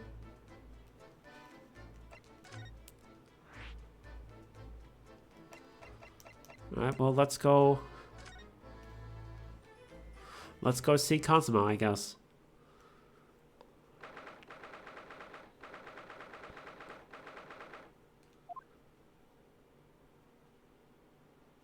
Oh, it's a little diorama of the crime scene. So this is the office of Prosecutor Asogi now, is it? Kazuma-sama is doing so well for himself. Even though he's always forced to kneel on the floor, Japanese style, in that dark corner. It's his habit to sit Seiza style when he's working.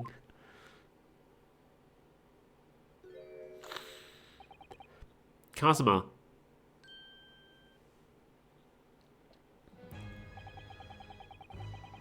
I thought it wouldn't be long before you paid me a visit, Ryunosuke. I was right about what I said, wasn't I? Sorry?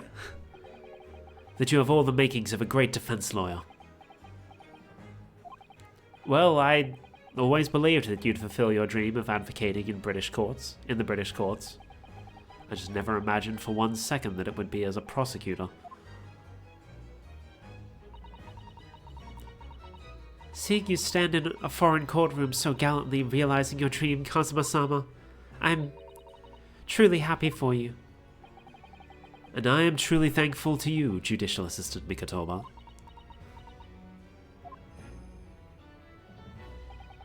Ryunosuke, I always thought it would be fun for you and I to shake up the British legal system a little together. This isn't quite how I envisaged it, but I suppose it's just another twist of fate. I've learned a lot of things during my time in London. About how Susato-san's father was just a visiting student, was himself a visiting student here once, along with Judge Shigoku, and about what happened with your father. Then you'll have no difficulty understanding why I had no choice, why I had to find a way to get to Britain as a visiting student myself. I want to hear it from you, Kazuma. As you wish, Ryunosuke Naruhodo. My man's using the full name.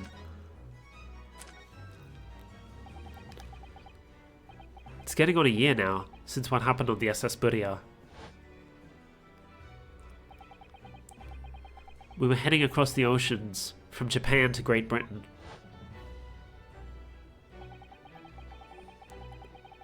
When a bizarre series of coincidences led to those tragic events. I thought I'd lost my best friend forever.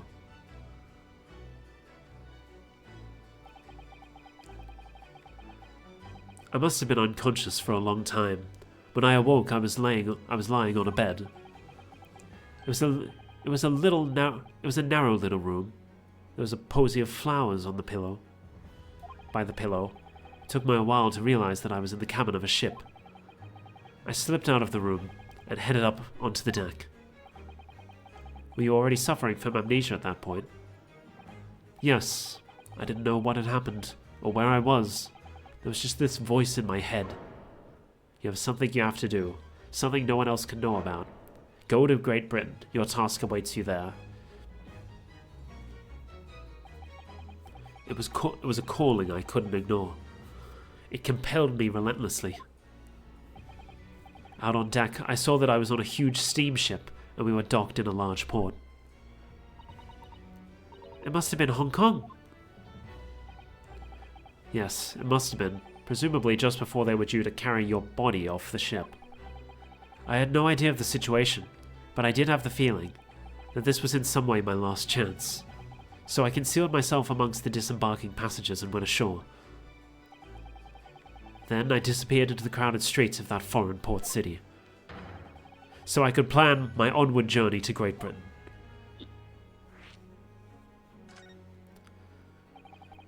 Just under a year ago, with all my past memories lost to me, I was left behind in Hong Kong.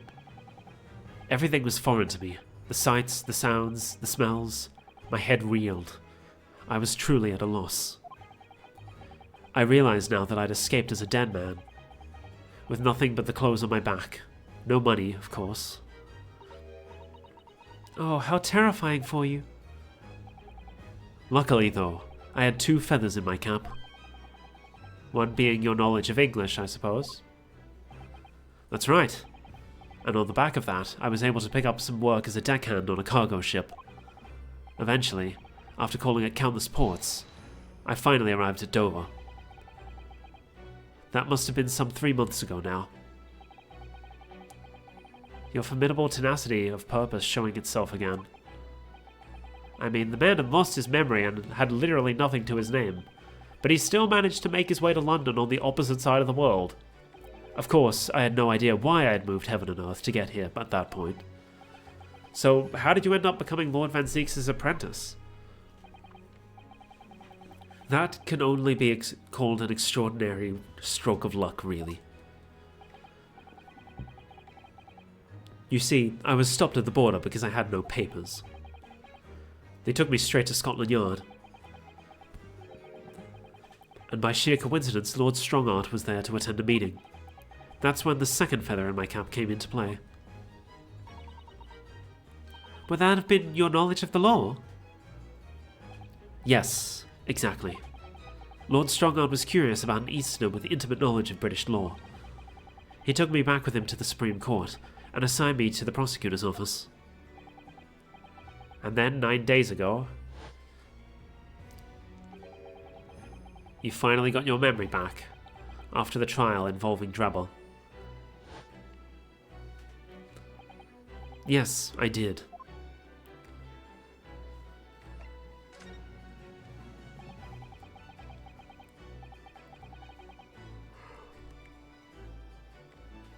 Ever since I first met you at Yuhei, you talked about your dream. I need some water.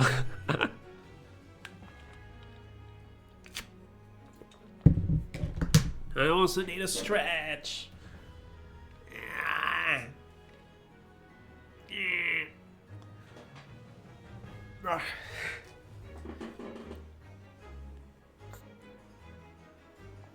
Since I first met you at Yuhei, you talked about your dream. Mark my words, Ryunosuke. I'll be chosen as a visiting student, and make my way to Great Britain someday. Did you know the entire time about what happened to your father here? 16 years ago.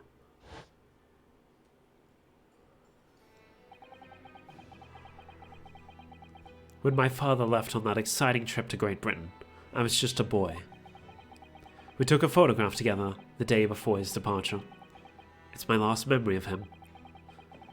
But what I can remember most about my father is his unswerving sense of justice.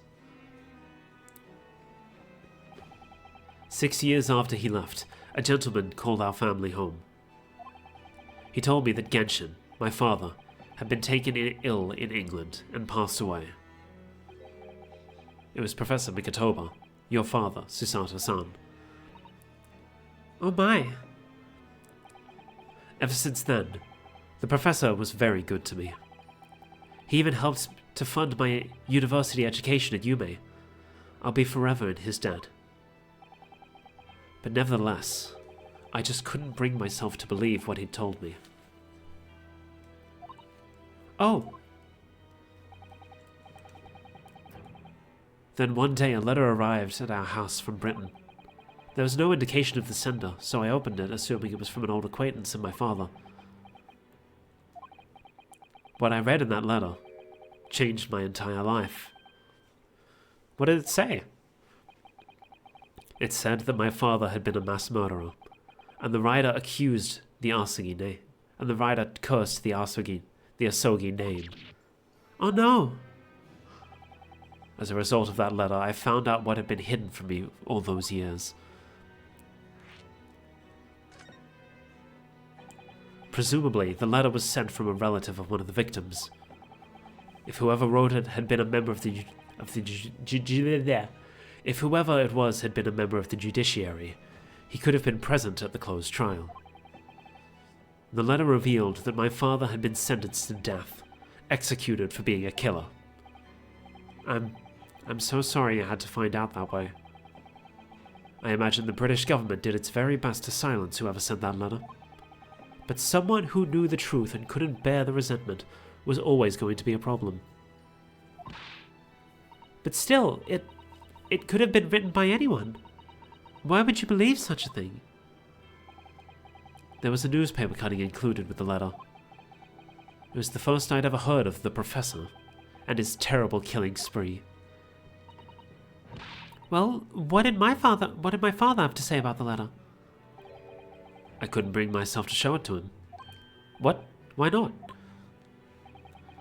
Because he deliberately concealed the truth from me by telling me my father was taken by a fatal illness. That couldn't have been easy for him, and he'd done it out of consideration for my feelings. So instead, I showed the letter to Judge Jigoku. Ah, to the other visiting student. He faltered for the briefest of moments, but then he just laughed the letter off. But in that moment, I saw it on his face. He was undeniably shocked, shaken momentarily, before recovering his poise. A year later, my bereaved mother succumbed to the strain of grief, and she too passed away.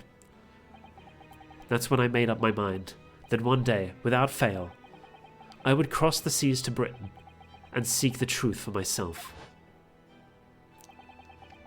The truth about my father, Genshin Asogi. And I wouldn't let anyone stand in my way. Oh, Kazuma-sama.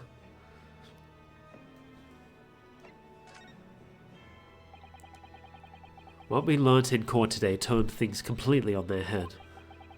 It was an impressive piece of lawyering, Ryunosuke Naruhodo. Lord Van Zieks isn't the Reaper, you know. I almost don't want to believe it myself, but it turns out that Inspector Gregson himself, the victim, was... It's clear that the Inspector was behind the Reaper's activity all along. What? You mean you knew? The real question is, who's been giving the orders to the Inspector? Yes, Baroque Van Zieks is the real Reaper. Why do I get the feeling it's Strongheart? I mean, it would be in his interests, right? He's just the first person that comes to mind. It could very well be someone we haven't been introduced to yet, but if it is someone we've been introduced to, it's absolutely Strongheart. And I know that 10 years ago, it was him who decided my father must be a mass murderer and sent him to his grave. Ah, so this is why he thinks it's Van Zieks. No, he was merely seeing that justice was done as the law dictates. He was not to blame. Ultimately, it's people who condemn people. The law is just a tool that they use to do it. And when a man condemns another, he must take responsibility for his actions. Of course he must. But I know for certain that my father would never have taken another man's life. Kazuma. On the contrary, my father's life was taken by the Reaper. Do we have anything to show him?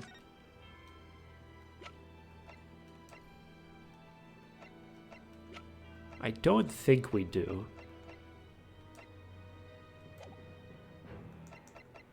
But I would like to take a look at what this is. What the? It's a scale model of the crime scene. Oh, yes, I realize that. Does the prosecution office make a model of the scene for every case? Apparently so. Sometimes it helps to visualize things better and notice things you hadn't spotted before. Actually, the miniature notice board is my work. To be honest, you enjoyed making that. Oh, so that's it. We don't get anything more than that. Oh, we can look at the middle, I guess. Okay. Do you know who the man in the portrait is? Why would I? What? But you're Lord Van Zieks' apprentice. Yes, apprentice, not friend. And during the time I was suffering from amnesia, I didn't even notice that picture. Oh, really? I mean, it's not the smallest picture. I wouldn't have the first idea what the man decorates his office with. I'm guessing that's Clint. There's fucking bats in here. Jesus. Ah! You disturbed the bats, didn't you? Fading companions of Lord Van Zieks, wouldn't you say? Actually, I've seen things flying in Lord Strongheart's office too. Doves, I think. Perhaps you have to like birds to attain a rank in the judiciary here. Although bats aren't birds, of course. How about a sparrow for you? What's that supposed to mean? Oh, nothing, sorry. Just thinking out loud.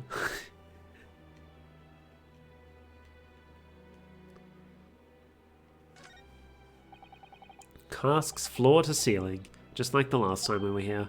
Hallowed barrels, I suppose. They're arranged according to vintage, flavor, and region. Every week, they're all taken out and put back in order. What? Every week? Lord Van Zeeks can't seem to settle on the perfect way of arranging them, you see. Vintage, flavor, and region don't neatly coincide. That's the trouble. Gosh, being his apprentice must be a real challenge. Actually, no. Oh? He considers the task too important to entrust to anybody else, so he does it entirely on his own. So he's a barrel of laughs here and in court, then.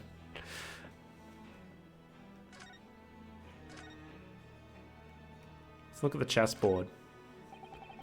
This Lord Van Zeeks is incredibly I was looking at the chessboard, actually. It's not my style, though.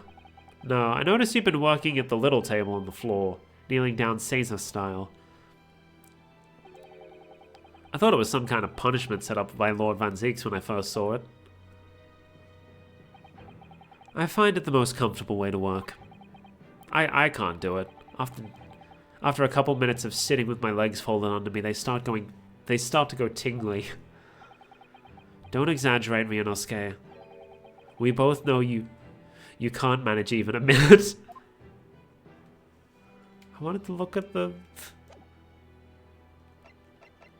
Okay, but he did mention he doesn't know who is in the thing. So maybe this? Kazuma, what do you make of this? There's only one place where defense lawyers and prosecutors should discuss evidence. The courtroom. So it seems you're still confused by the situation. That's what I make of it. I get the feeling my friend's always going to have the edge over me, isn't he? So I guess maybe we're done here then. Never mind. Susato said we haven't. So there is probably something we need to present.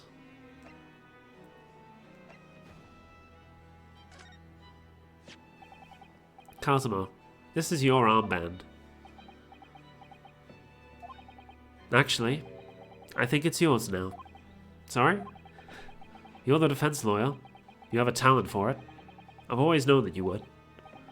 And now you've chosen to take that path in life. As your friend, I couldn't be happier for you. Or more proud. Kazuma, so you keep hold of that. Besides, I'm a prosecutor now. That armband would have no meaning for me. Well, if you're sure, thank you, my friend. Okay, so that wasn't all we needed at least. It may have been something we needed, but it's definitely not all we need. Ideally, I'd like to get the investigation section done today, so that next week we can just focus on the trial. And then if there is a fifth case, then we can start that.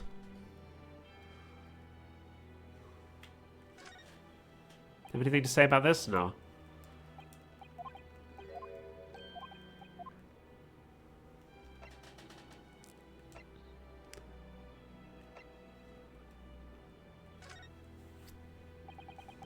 The Reaper. At last, I get to take my revenge. Kazuma, Lord Van Zeeks isn't responsible for your father's death, and he's not the Reaper. He's the defendant, and deserving of a fair trial. You mean like the one my father had? It's a closed trial now, too. The conditions are exactly as they were 10 years ago. And even if it ruffles some feathers, I have a plan to show that man for what he really is. Kazuma.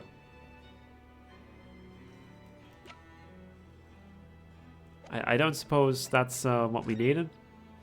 Nope.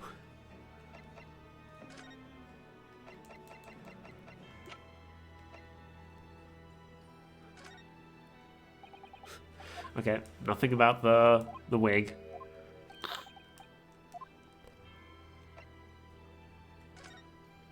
Oh wait, no, I already showed him that.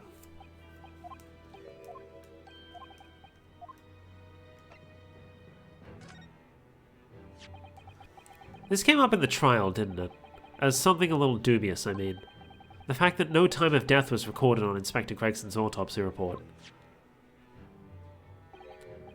Yes, there were some unexpected turns in the courtroom earlier. The suggestion you came up with certainly took everyone by surprise. The idea that the victim died the previous day at some other location is quite something. Well, considering when the pocket watch had stopped and the scorch marks on the candle, it's certainly a distinct possibility. The evidence and the scene both point to it. To be honest, it bothered me too. So I paid a visit to the autopsy room earlier. The coroner responsible wasn't there, but I got a name. It's Dr. Gory. If it wouldn't trouble you, Kazuma-sama, we'd very much like to speak with the coroner too. Of course, the last thing I want is for anything to be brushed under the carpet. Scotland Yard's autopsy laboratory is behind Lowgate Cemetery. By Barclay Prison, you mean? Ah, you know it, do you? The prison where my father was incarcerated and robbed of his life. Kazuma-sama. Well, thank you. We'll pay a visit to the laboratory later today. There we go, that's what we needed. Ryunosuke, I want to thank you. What for? For this. You safeguarded the soul of the Asogi clan. Well, it is a famous soul that's been in your family for generations. My only slight regret is that I never got the chance to draw it before I returned to you. Karuma is said to have been forged by a master swordsmith. Well, I believe it's pronounced Karuma, actually. They've said it once, like, early on in the first game, but I've forgotten how they pronounced it. Forged by a master swordsmith during the Sengoku Warring States period. Fun fact, in the original Japanese version of the Ace Attorney trilogy, Karuma is the surname of Manfred and Franziska von Karma. So considering this case is called like Karma and such and such and such, that's probably an intentional reference. I come from a long lineage of warriors, many of whom were expert swordsmen. Well then, you're a chip off the old block, I'd say. This blade, Karuma, is the symbol of the Asogi clan's honor and might. Apparently, one of my father's apprentices even took the blade's name for a surname. And that's how we got the Von Karmas. God damn it. Really? Karuma. It does sound formidable, that's for sure. 16 years ago, when my father was a visiting student here in London, he had this sword forever at his side. Which is why it means so much to me that I have it by my side again now, too. And that is all thanks to you. It was an honor.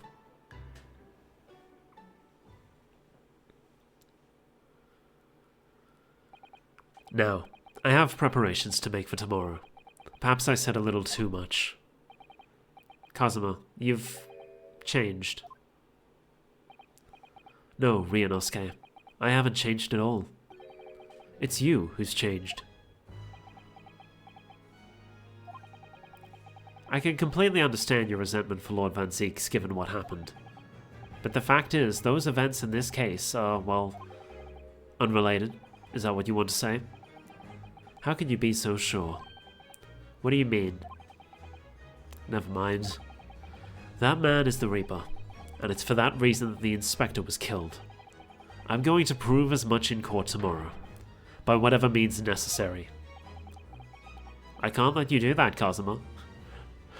Can't let you do that, Star Fox.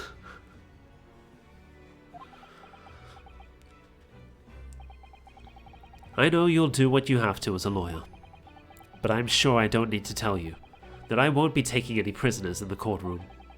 I would expect nothing less. Until tomorrow then, in the Old Bailey. Rightio. And we have the forensics lab. I guess we're putting off Mr. Vigil even longer.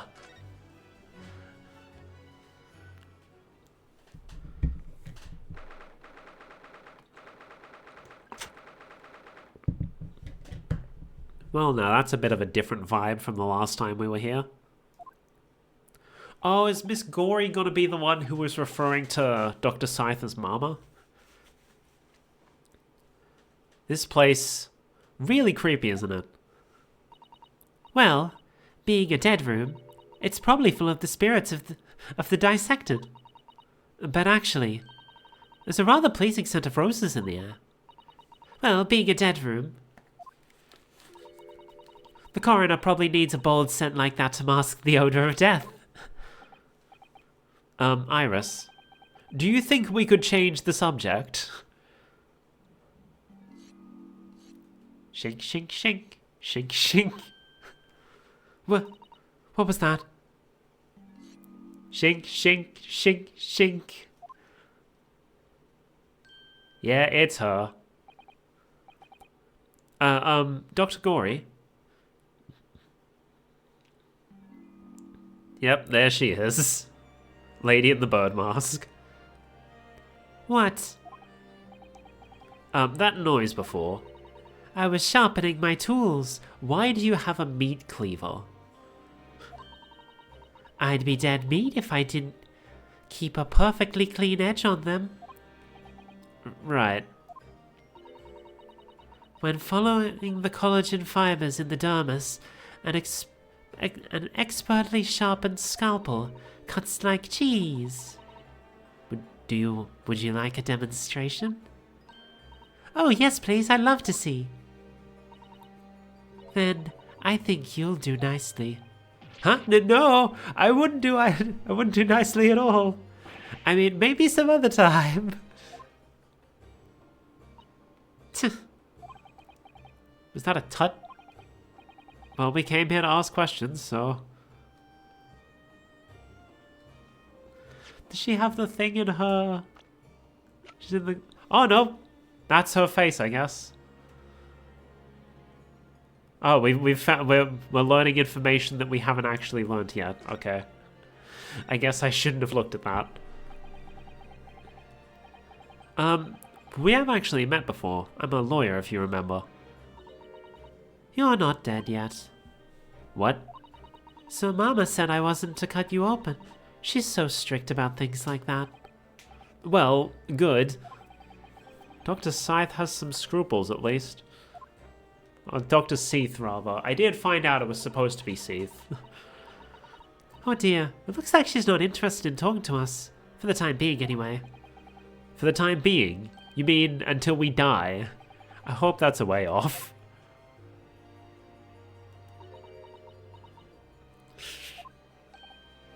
Sorry, but I wasn't planning on dying anytime soon.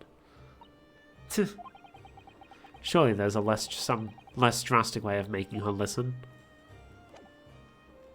Alright, let's just present it then. Hey, you know about this?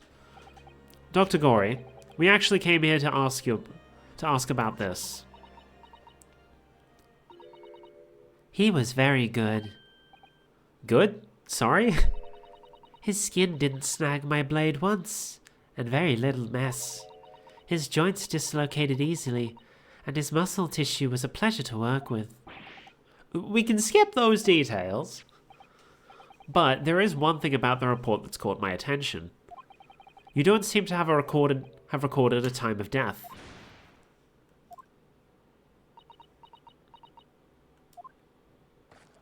Oh. That's not my fault. Oh, that made me jump. Then please, tell us what happened. Oh, she's gone back to clinking her tools together.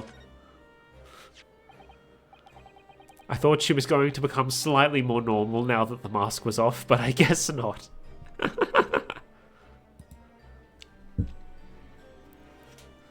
So, why doesn't this autopsy report include the victim's time of death then?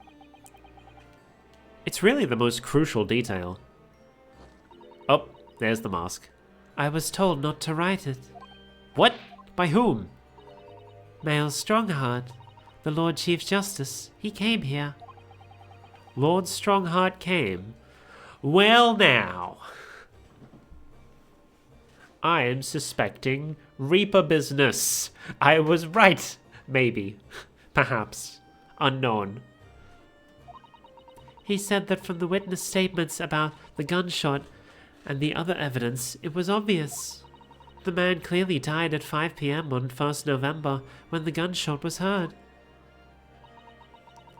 But that's not the time of death you wrote on the report. You didn't write anything.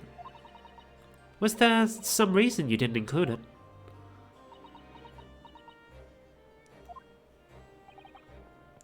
Dr. Gory, if you're hiding something under Lord Strongheart's instructions, then sooner or later you're going to go the same way as your mother.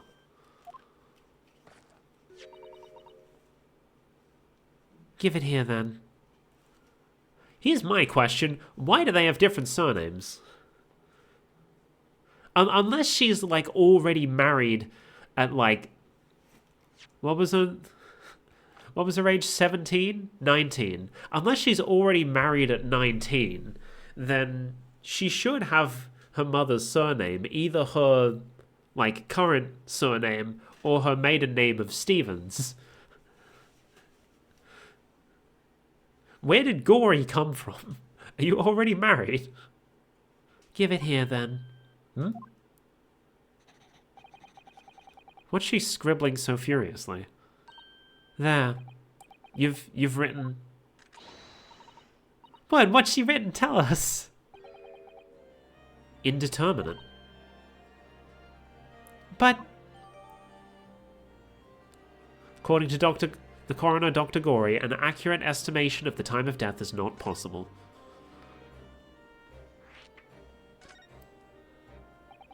What do you mean by that? Why was the time of death indeterminate? When the specimen was brought in, it was still fresh, so the time of death could easily have coincided with when the gunshot was heard. But there was one small discrepancy. What discrepancy? There was some fried fish in the pocket of the specimen's overcoat. And that fish had started to rot. What? If the victim liked fresh fish, he presumably liked to eat it before it went off. Well, yes. What are you trying to say? It's possible that someone tried to manipulate the apparent time of death. You could do that by keeping the body cold, or by heating up the body as well. That can throw off the time of death. I know that thanks to Danganronpa. Oh, actually, the cold I got from Ace Attorney. The hot I got from Danganronpa.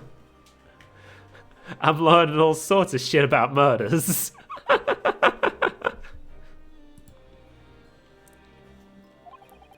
Manipulate the... Is that even possible to do? Theoretically, if you were to chill the body in ice, you could delay the onset of putrefaction. And if the overcoat wasn't on the body at the time, then only the fish would have started to rot. With today's science, it's not yet possible to determine if the body was chilled or not. But today's science is advanced enough to let you freeze a corpse, it seems. But surely, to chill a corpse like that would require an enormous electrical refrigerator. And I don't imagine many households in London are equipped with such a device. No, definitely not. But maybe in a factory? Or some other special places? I don't recall seeing any factories or such like on Fresno Street, though. I wonder, if the inspector's body had been chilled somehow, what might the actual time of death have been? I couldn't say for sure. But at the most, it might have been a day earlier. No! In other words, it would corroborate your previous deduction, Mr. Naruhodo. That Inspector Gregson was killed a day before his body was discovered, at a different location.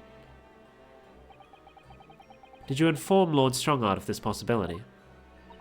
He simply said that there were no electrical refrigerators of that size in the vicinity. Interesting. If you don't mind, then. Sorry? Shink, shink, shink, shink. She's gone back to sharpening her blades. Not now, or my baby here might start to rust. I think perhaps we better leave Dr. Gory alone. Maybe we could try again later if we manage to find some more clues.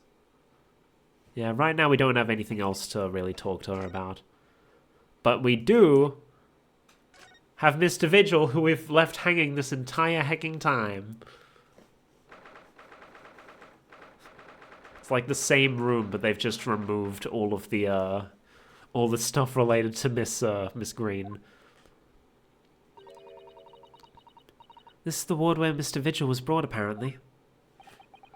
To be frank, I'm a little worried about seeing him again. Oh, there he is. Ah, the lawyer. Hello again. Are you feeling better now, Mr. Vigil?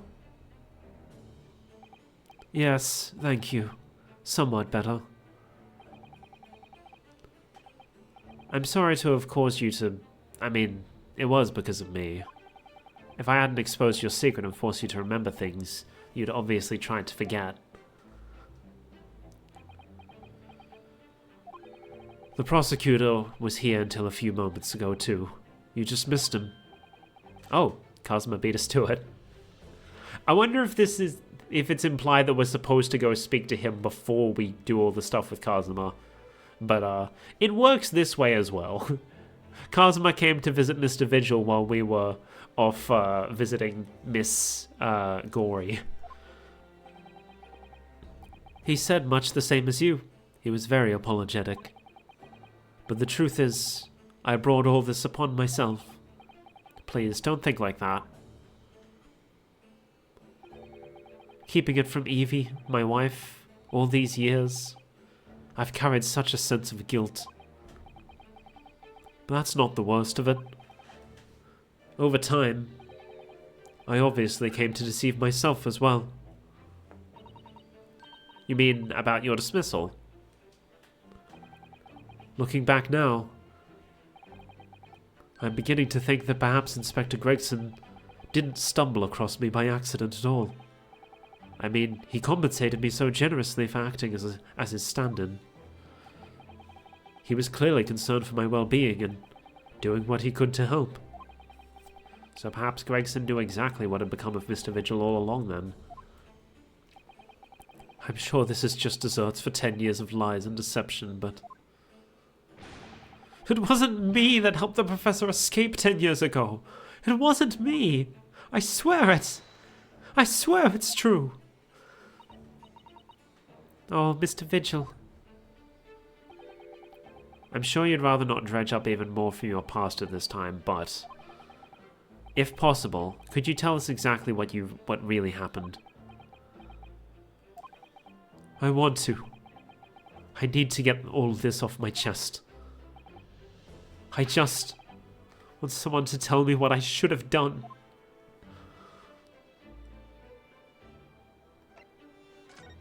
Alright, let's have a chat.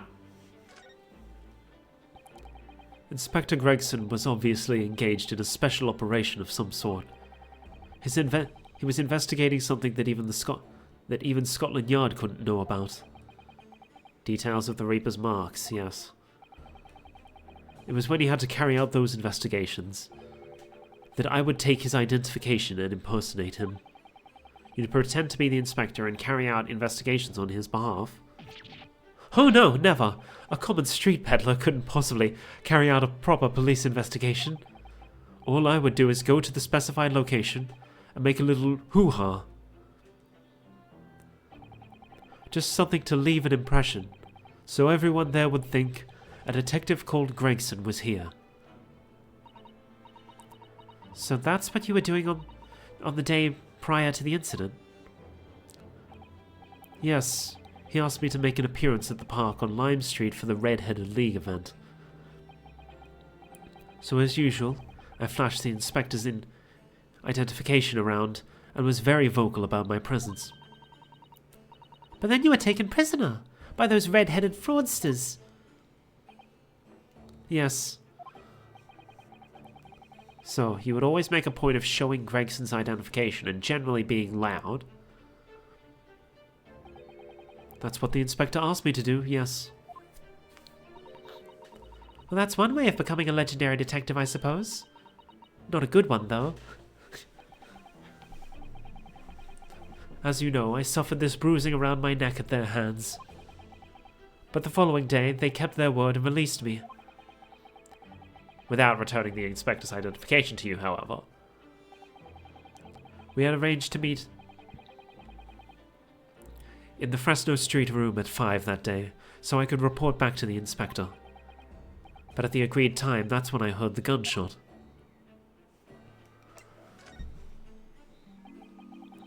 It was at midnight on 17th June, 10 years ago. That was the time scheduled for the execution. But the professor's execution never actually took place, did it? Or rather, the execution itself must have been used to affect the plan of escape. I hardly dare to imagine what a chilling plan it was. Barclay was renowned for being the highest security prison in the country. Everything that went in or out of the place was searched multiple times. But there was one notable exception. Or rather, one notable loophole. Something that was never questioned. I have a feeling I know what that loophole was now. The coffins to which the bodies of the executed convicts were... into which the convicts of the bodies of the executed convicts were placed, correct? Yes. Once the coroner had confirmed the death of a condemned convict, the body was taken in its coffin for immediate burial in Lugate Cemetery, just behind the prison.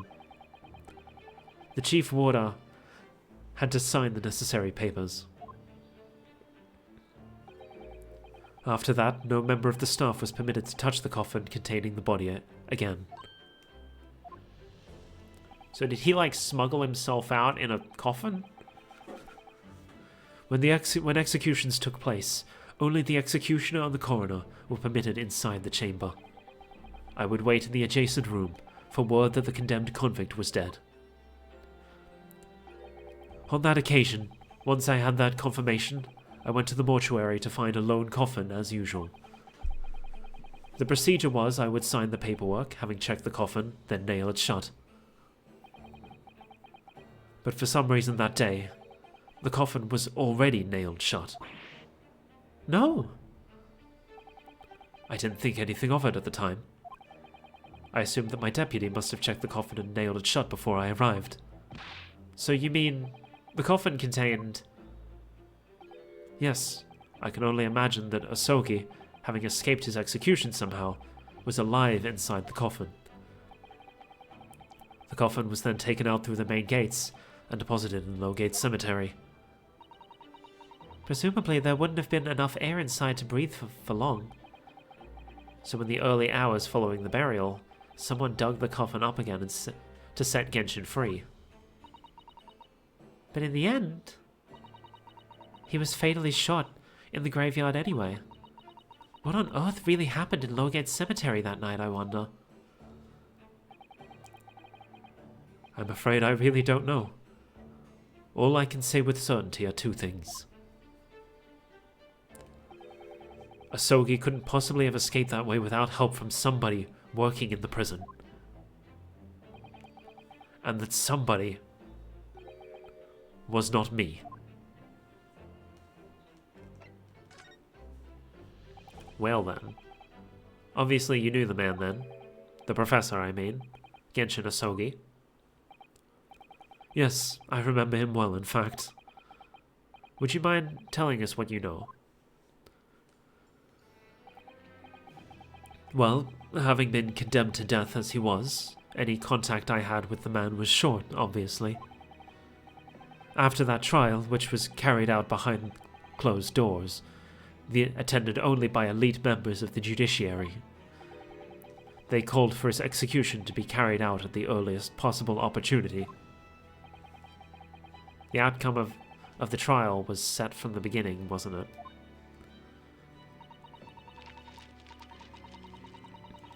It was a time of delicate diplomacy when Britain and Japan were in the process of signing an important treaty. That meant that this potentially destabilizing case had to be dealt with swiftly and discreetly. The man had less than a week in total. As I was the chief warder, I oversaw his short stay in the cells until his final hour. I remember being struck deeply by his noble character and incredible resilience. What do you mean exactly? He was a killer of many men, but he was always quiet and polite. He was a gentleman and a man of intellect. In fact, I couldn't bring myself to believe what he'd done, so I asked him one day, "Those 5 members of the aristocracy whose lives were taken, were you really responsible?" I'm guilty of the unforgivable crime of ending another human's life, yes.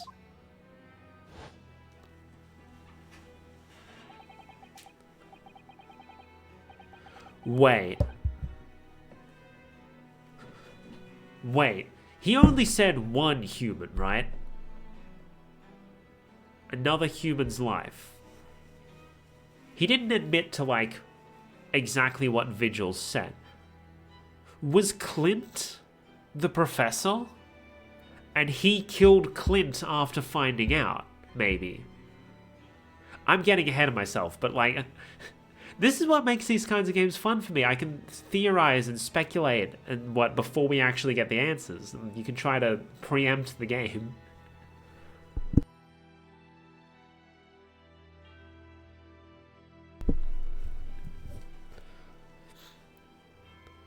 The following day, a trial took place. The verdict was no surprise. Guilty. That night, when he was brought back to his cell, I saw something. Something unusual. Something unusual? What? The last will and testament of Genshin Asogi.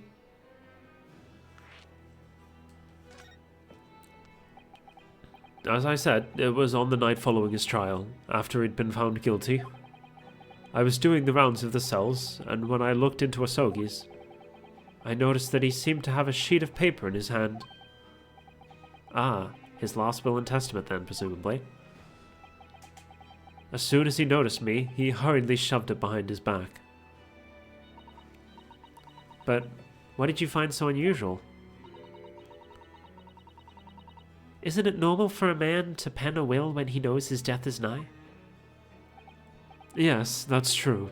But there were special conditions to Asogi's incarceration, you see. What sort of conditions? Well, even though he was held in a cell designed for condemned inmates, he was allowed to keep his personal effects with him, with one exception. Really? He was allowed his things? That is unusual, certainly. Of course, he had been convicted of killing 5 members of the aristocracy. But at the same time, he was a guest in our country from the Empire of Japan. The powers that be were determined that his final days shouldn't be needlessly uncomfortable. And what was the exception you mentioned? To the personal effects he was allowed? Presumably his sword. That's the point. He wasn't permitted to have writing materials. Oh, never mind. Specifically, no pens or paper. So, he was prevented from leaving any written record of what happened to him. Yes, that was the long and short of it. I have no idea where he obtained that paper. Any writing materials would have been confiscated from him upon his incarceration. As I said, he hid the paper behind his back and then he pleaded with me. What did you just hide behind your back? Please, please turn a blind eye. This is my lifeline. But you know it's against the rules. You're the only person who's seen if you just agree to keep quiet. Alright then, but what's on that paper? A last will and testament. This will is the only weapon I have left now. Aside from the sword that I guess I kept while I was in prison. How can a will be a weapon? So I decided to pretend I'd seen nothing, and I let him keep his will. But then later, it just seemed to vanish without trace. What? What do you mean it vanished? It would seem that this isn't the end of the story of his mysterious will. Oh. I was the only person who saw Asogi's will, but somehow it disappeared. It was after Asogi's execution, which was actually an elaborate jailbreak. Almost forgot Iris was there for a while. The warders gathered up Asogi's possessions that were in his cell. They were all to be sent back to his family home in Japan, you see. To poor Kazuma-sama. And you're saying that it wasn't anywhere to be found amongst his personal effects? The will, I mean. That's right. Though I didn't search through them myself. But Governor Caden was livid. He was screaming. It kind of disappeared completely. That doesn't quite make sense though, does it? In what way? Well, we just understood that only Mr. Vigil was aware of the will's existence. In which case, how did the prison governor know to look for it? Oh, yes, you're right. I really don't know how he knew. But it certainly seemed as though he knew of the will's existence from the outset. Only he didn't refer to it as a will. What he said was the Asogi Papers. The Asogi Papers? I really can't tell you anything of the subsequent events. Because, well, of what happened. Your dismissal, and the way you blocked it all from your memory. I'd forgotten about all this until today. I don't suppose it's relevant to the case, though. Well, anyway, thank you very much for sharing it with us, Mr. Vigil. We're very grateful. I suppose we have to go speak with Governor Caden, then. I'm afraid there's really little more I can tell you.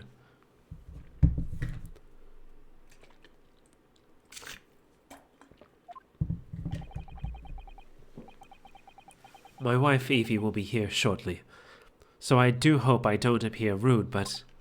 No, not at all. Thank you again. But what will become of you now? Well, impersonating a police officer is a criminal offense, of course. I imagine that once I'm fully recovered, I shall be arrested. I'm so sorry. Don't be, please. It was all my own doing. I always knew that this day would come. Well, I wish you well. Goodbye, Mr. Vigil. Ah! Before you go, there's just one more thing. Oh, yes? What is it? The Asogi Papers. Eh? I'd be very grateful if you'd make no mention of the things I told you about them. Presumably for some good reason? It's my understanding that their very existence is a closely guarded secret. If it became known that I'd remembered, well, it could be rather troublesome, I think. I understand. So we're not going to speak to Governor Caden about them then. Some sort of will that Genshin Asogi penned just before his death, which the man himself claimed was his last weapon. I wonder. Perhaps it had something to do with his plan to escape. If there's anyone who might know... Okay, never mind. I guess we are going to speak to him. If there's anyone who might know more about a document that Kazuma's father left behind. It would be Mr. Vigil's governor. Then we know precisely where we must go. Back to Barclay Prison. Bye-bye, Mr. Vigil. And now the prison governor's office is back again. All this investigation we've done, we haven't even visited the crime scene even once.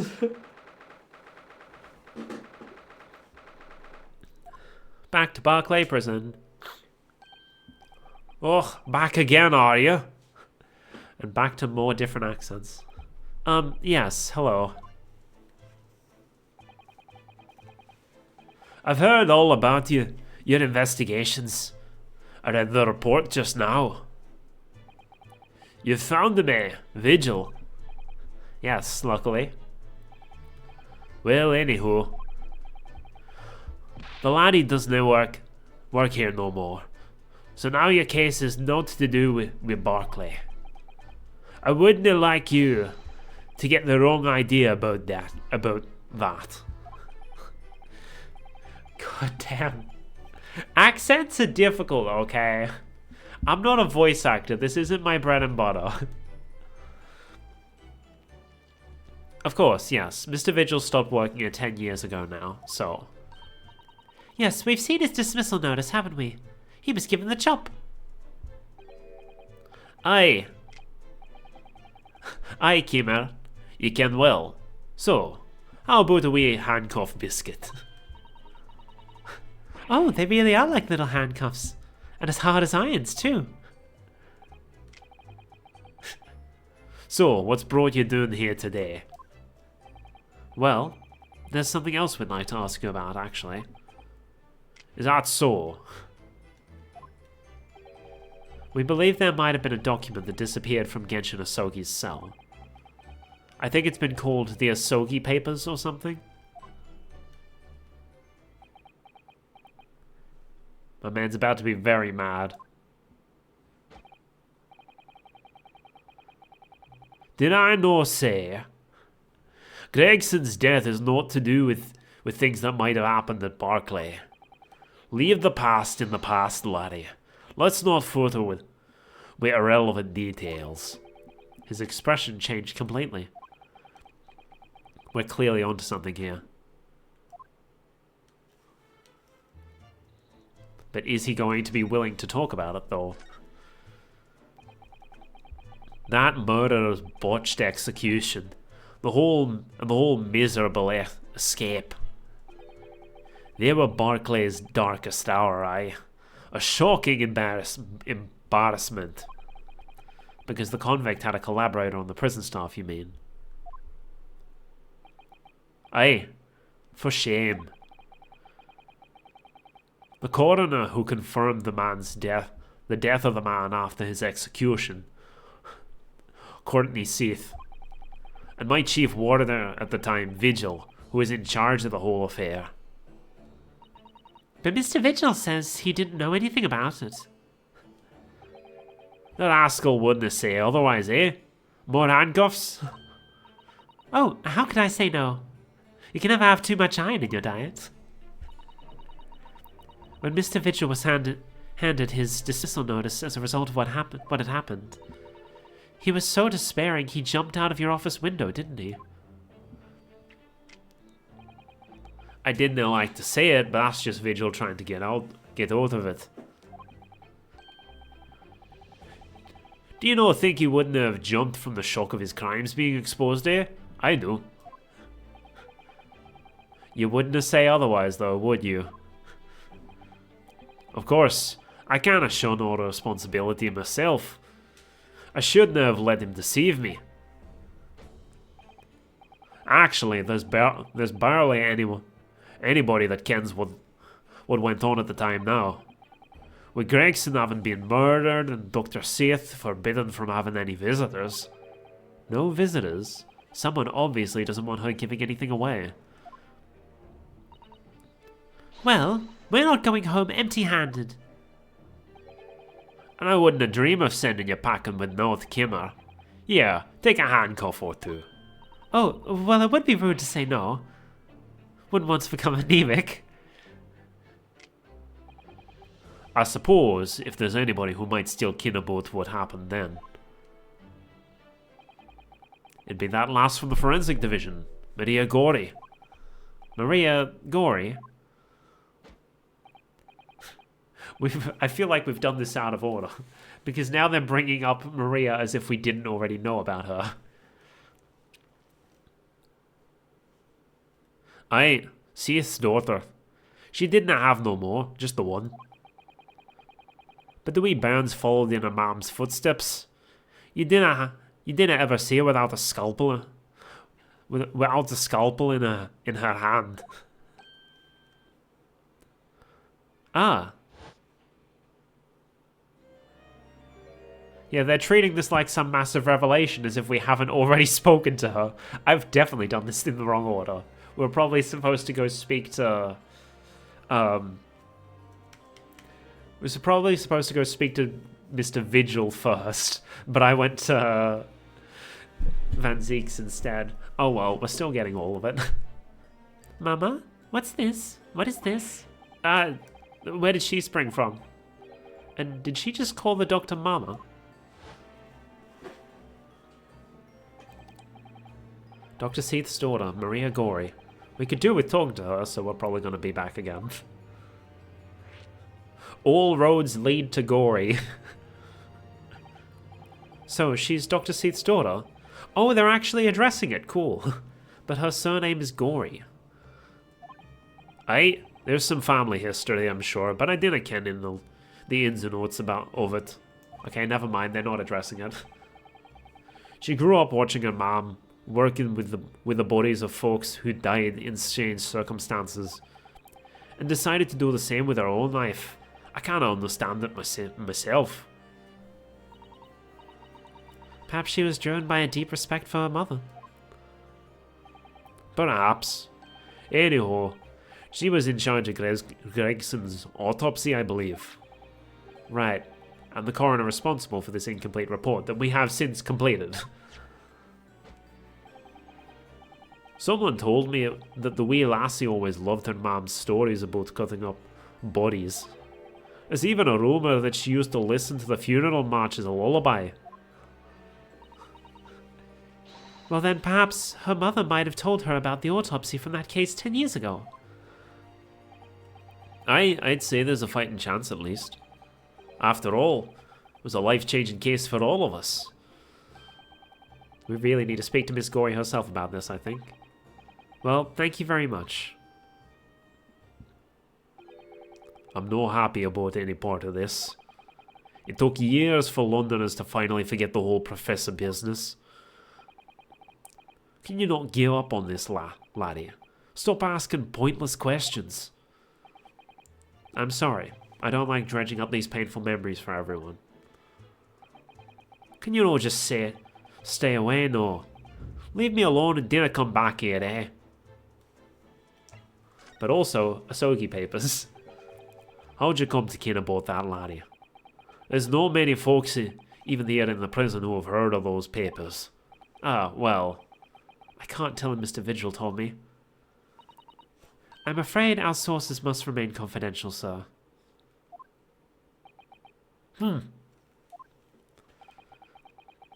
been led to believe that the papers are actually a last will and testament. Is that right? The professor's, or rather, Genshin Asogi's.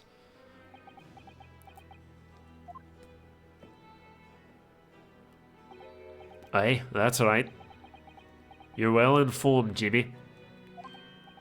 Oh, is that the end of the silent treatment? But then after the convict's execution, it mysteriously vanished from his cell, didn't it? Havers, no, you're off at the half-cock. You're off at half-cock there. I think you didn't quite get your facts straight. It was there in the cell, exactly where it should have been. Oh? Not what we heard elsewhere. Let me just have a wee hulk around here. I'm sure I can find it. Aye, here Here you are. See? The last will and testament of Genshin Asogi. Written with a calligraphy brush. Of course, I cannot read a word of those Japanese squiggles. But I mind it says he leaves all his worldly possessions to his son back in his homeland. Yes, that's correct. That's the gist of it. So these are the Asogi papers. Aye, of course they are. Papers written by Asogi. No doubt about it. There's no mystery here, laddie. That's your lot. After all the stramash of that slicer of an execution. We sent the man's possessions back to his clan in Japan, and that was the end of it. I think we ought to make a record of this, Mr. Naruhodo, just in case. The Asogi papers. The last will and testament of Genshin Asogi that Mr. Vigil claims to have disappeared after the convict's execution. Apparently, Mr. Asogi described it as the only weapon I have left.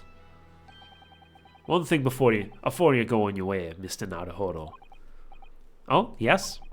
Those papers are not to do with Gregson's death. I'd prefer it if you didn't make no mention of them outside this office. Or rather, I wouldn't just prefer it, consider it an order from the highest levels of our government. I understand. We're definitely going to mention it outside of this office. I, Genshin Asogi, hereby request that upon my death, any and all material possessions and wealth belonging to me in London be delivered to my son Kazuma Asogi in the Empire of Japan. It is with deep sadness that I accept my fate in this foreign land, in the knowledge that I will never see my homeland or family again, but I regret nothing about my chosen path. Interesting.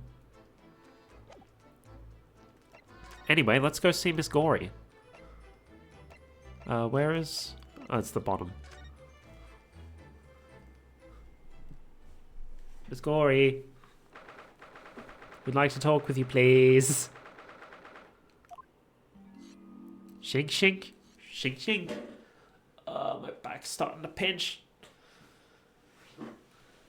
See, the problem with the way my setup is, the cable for my microphone sits like right down where I should be sitting. So I can't push my chair all the way in and like lean back in my chair, because then it would be like bumping into the mic cord the entire time.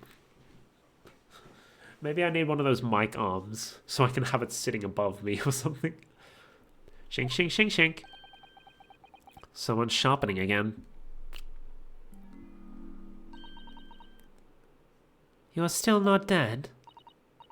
Anyway, I don't have anything more to tell you about that specimen. Actually, we're not here to ask you about Inspector Gregson.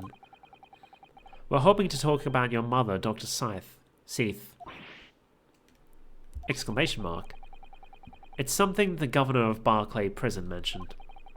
He said that she was responsible for confirming the death of the professor after his execution. That's not all Mama did.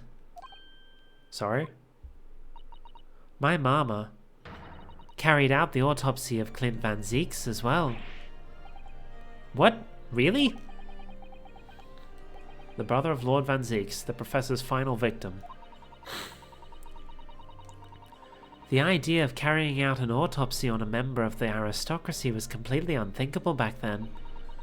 But the detective in charge of the investigation insisted, and it was miraculously authorized. That detective being Inspector Gregson, of course. Oh, that should have been Susato's voice. Quite an accomplishment for one man. That autopsy provided a vital clue needed to arrest the killer. And Mama was there for that historic event. What does all this mean? You know, that amazing autopsy happened right here in this very room. The professor and Clint Van Zeeks. They both spent their final moments before their burial on that dissection table there. So this lab, Mama's lab, was instrumental in some of the country's most important events. She really is proud of her mother. I wonder if you'd tell us more about exactly what happened back then, Dr. Gory.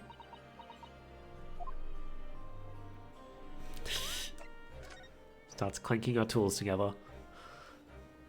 I wonder if we're ever going to find out why she has a different surname from her mother.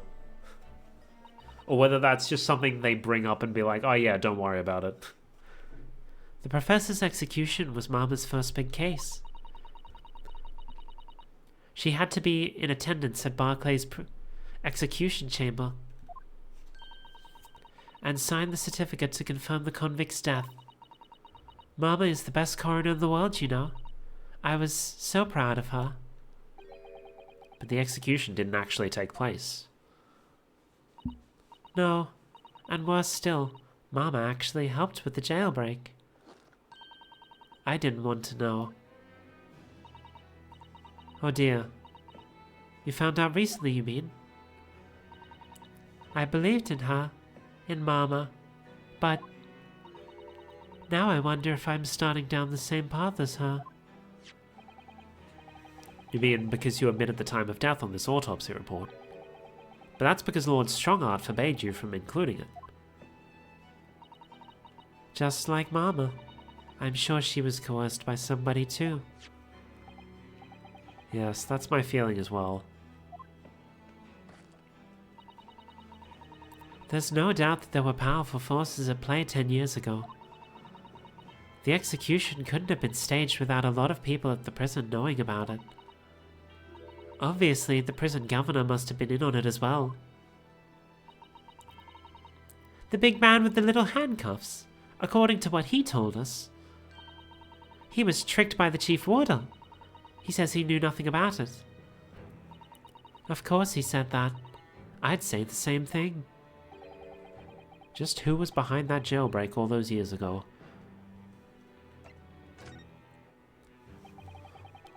You mentioned the autopsy of Clint Van Zeeks. It was at the time when carrying out the autopsies of murder victims was very unusual. It's still not a practice that's observed in our country even now. It turned out that he was the professor's final victim, and when the autopsy was performed, Mama was present, although it was only as the secondary assistant. The person leading the procedure was called Dr. John H. Wilson. That's right, my daddy. Well then. And there was one other person present, the primary assistant. I'm guessing Mikatoba? He was a visiting student from the Far East. Wait, a visiting student? It must have been my father, Eugen Mikatoba. I had no idea Professor Mikatoba had been involved in something so important. But the outcome of that historic autopsy was the discovery of a vital piece of evidence that led to the capture of the professor. So that's how they came to identify Genshin Asogi as the infamous mass murderer. You know, we've done all this investigation. So far we have learned like next to nothing about the current case. Do you happen to know anything about that piece of evidence? Can you tell us any more?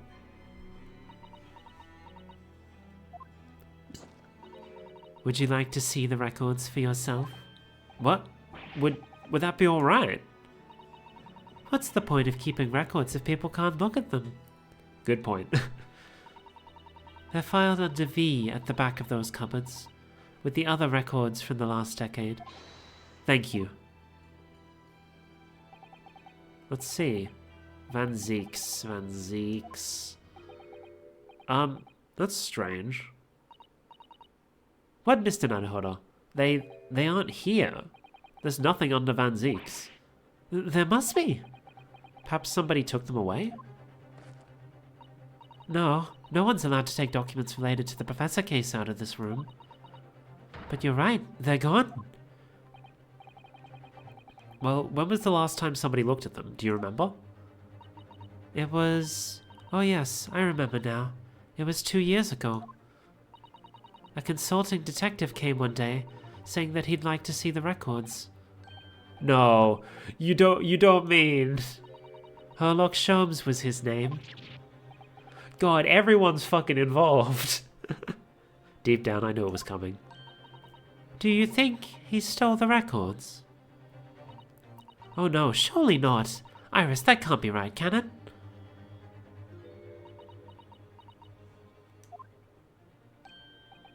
Iris? Iris?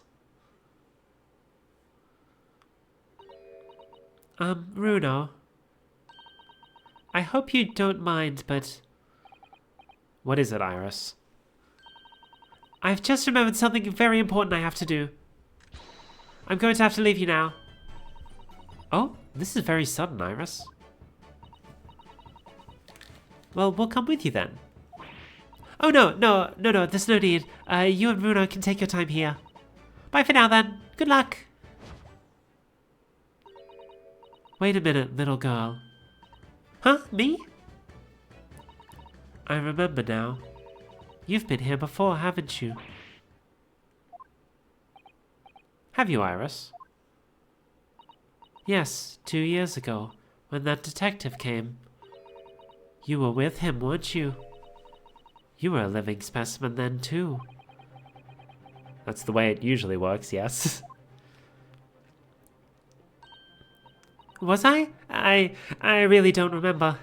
Anyway, sorry, but I must dash. Wait, Iris. I'll brew up a pot for you when we get home. What's the matter with her? She's been behaving really strangely all of a sudden.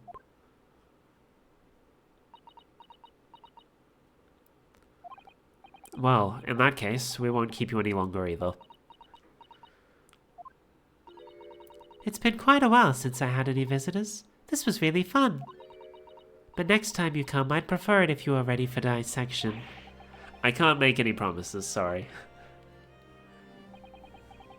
It's a bit strange that the record of Clint Van Zeek's autopsy have disappeared. But I think we've asked all we came to ask now. I agree.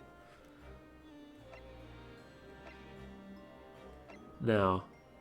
Okay, so now it's finally time for us to go and investigate the crime scene. Oh, hey. Is that a trunk? Is that the trunk?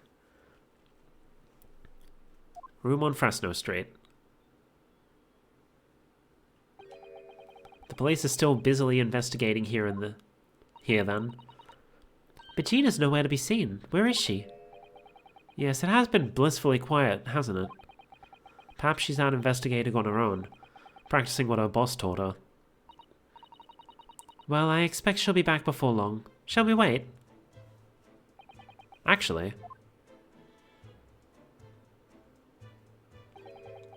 there's something different about this room since the last time we were here, isn't there? We could always use the time to investigate more thoroughly. Let's do so. This little trunk wasn't here before, was it? Oh, it's got a slash on the side. Oh, it appears to be made of metal. It must be very heavy.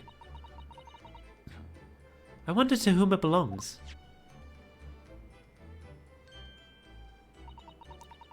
There are some initials on the outside. Oh, there are some initials on the outside. Look. TG. It's Gregson. Let's ask one of the policemen if they know how it came to be here. Oi! What do you think you're doing? Here she is. That's my trunk, is. Hands off. Gina.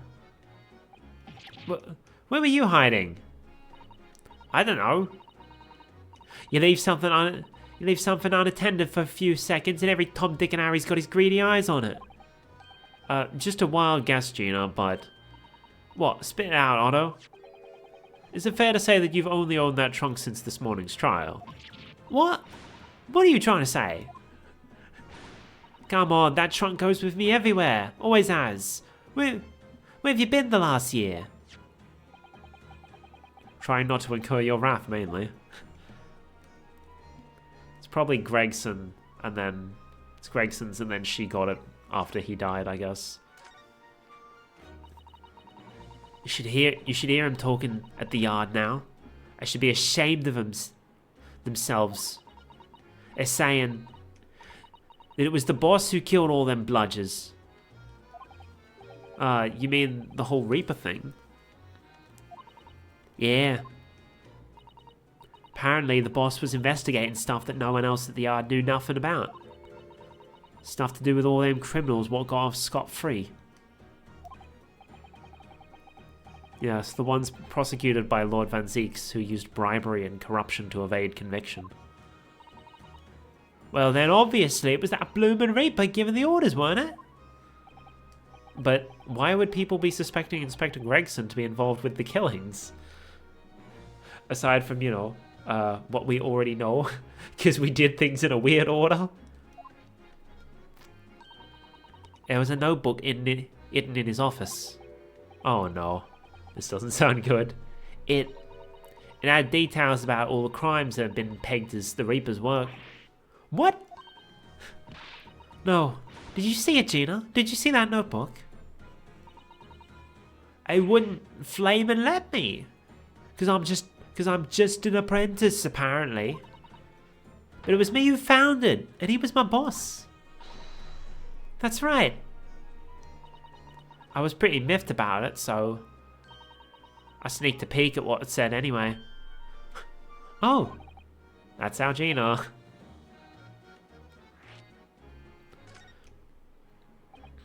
So, you managed to see what was written in Gregson's secret notebook anyway, did you? The way I see it, it's my right to read what he wrote there. She didn't say there, did she? I just inserted that. Man, reading out loud is difficult. And what had he written, Gina? Dates, times, places, names. An whole long list of them. All details about the bludgers supposed to have been done in by the Reaper. But there could be an explanation for that. Perhaps it was a record of the Inspector's investigations into the Reaper's activities. Exactly, that's what I said. That's the first thing you think, right? As it happens, it was full of names I recognised anyway. Well, the Reaper's targets were almost exclusively known leaders of London's criminal underworld. Well, yeah, but there was one name right at the end that was a bit odd. At the end of the list, you mean? I'm pretty sure the date against it was 31st October. Oh, the day before the Inspector was found dead. So, what was the odd name? It weren't a name like I've ever seen before. It was something like, nah, it's no good. I can't remember it. I don't think it was an English name, put it that way. Oh dear, what a pity. There was something else too. Don't know if it matters, but the same name kept coming up over and over. Shen, it was. Don't suppose it means anything, but...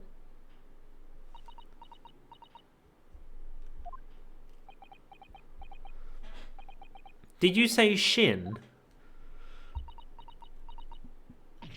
Eh? What? Does it mean something? Lord Van Zieks knew the name too. Okay, so we are supposed... Oh yeah, because Iris isn't with us now, so I guess we couldn't have done this before Iris left. Lord Van Zieks knew the name too. He mentioned her as well. The woman who actually did the deeds. And now we find out her name appeared in Gregson's secret notebook. So was Gregson really calling the shots then? We haven't seen you for a little while, have we, Gina? Well, of course not. I've been busy, ain't I? Investigating and that. The lads at the yard are trying to trace the boss's movements the day before it happened. The day before? That would be the undercover investigation into the Red-Headed League then. Only the boss didn't go, did he? You found some cove what was pretending to be him, didn't you, Odo?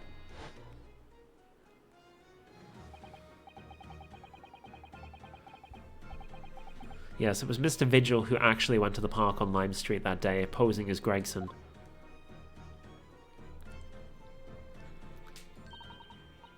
But anyway, you ain't the only one turning stuff up. I got my own ways of getting results. Toby! When me and my partner here get together, there's nothing we can't track down. Oh, little Toby! He's such a faithful friend. So, have you tracked anything down then? What you think, eh? Of course we have. Can't tell you though. Police business, innit? Anyway, the point is, if you lot ever need any help, you know who to turn to, right? Me and the hellhound here. Right. Because he looks oh so hellish, honestly. The hellhound. Gina, about your hellhound there. Pick him back up again. Chief Inspector Toby, you mean? He's the pride of the force, he is. In Japanese, police dog means something quite different, and not altogether nice to those involved in crime. But here in Britain, it's a wonderful compliment, it seems, for a canine at least. It should be. After all, in the great exhibition case the other day, it was Toby here who managed to locate Drebber's workshop. Maybe it's time for another demonstration of what this super dog can do, eh? Do we have something the Chief Inspector could catch the scent of, I wonder? Do we? Is there someone we're trying to track down? Frame photograph, police figurine, revolver, candelabrum, red hairpiece, Gregson's photograph.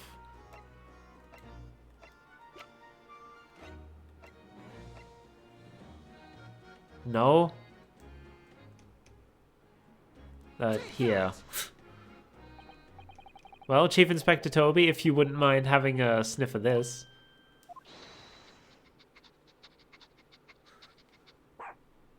Woof. The Chief Inspector said woof to that, Odo. Yes, I heard. I think perhaps that particular item didn't excite him very much. And you got nothing else? I'll have a think.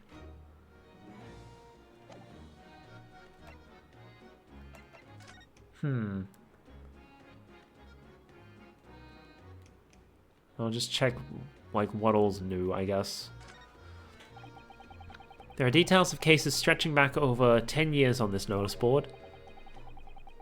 Yes, oh, that was probably supposed to be Susato. Yes, a history of Lord Van Zeek's defeats in court. I don't think that's an appropriate description. Although, when you consider everything on the board, it's certainly true. That all these people had a background of dubious dealings.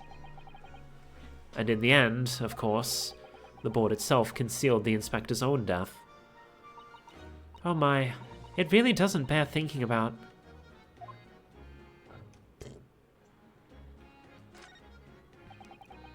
The photograph of Mrs. Vigil. Realizing the identity of this lady was a very great clue to exposing Mr. Gossip's true identity. He obviously loves his wife very dearly. Which is why he felt he couldn't tell her the truth. The transformation was incredible, wasn't it? Just from that big twisted lip. Yes, he went to extraordinary efforts to play the part of Hugh Boone convincingly. Although it didn't really seem like it was much of an effort to me. Now that you say it, I have to agree. It's almost as if that was Mr. Vigil's true character. People really are very hard to fathom at times. Just have a look, see if there's anything else.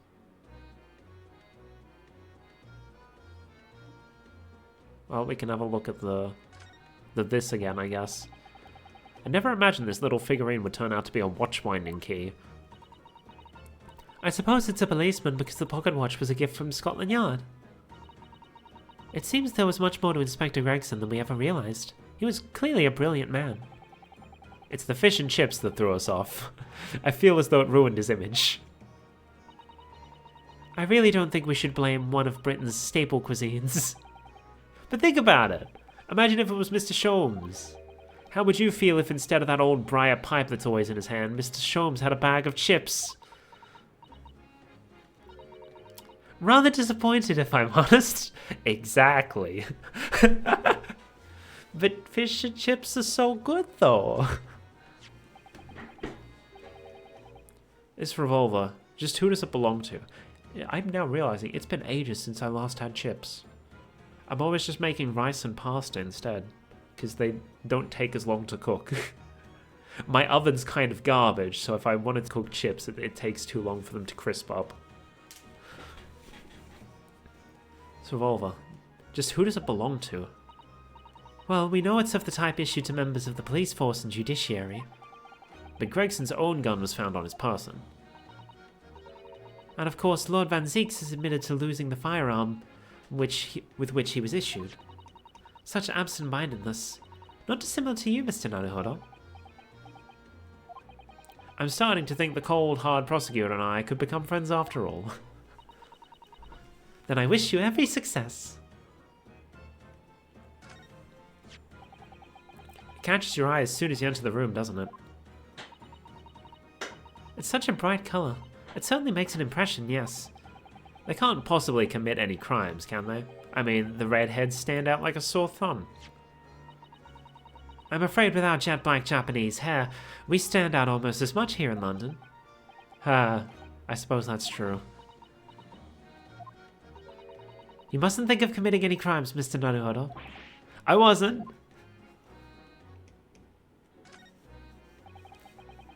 If it turns out that Gregson didn't actually die here at all, where on earth could he have been killed?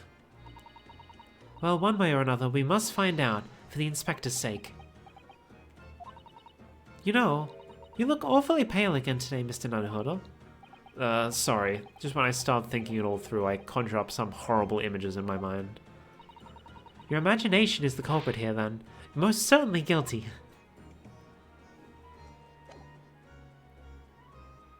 Let me just check. Is there any other place where it's like, hey, do we have, we haven't visited here in some time? No.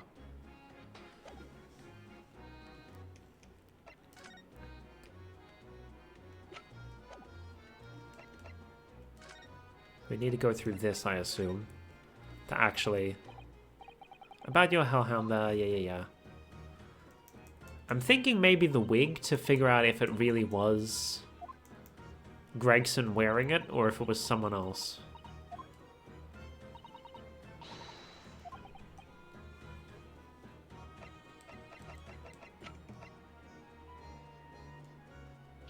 Presumably it belonged.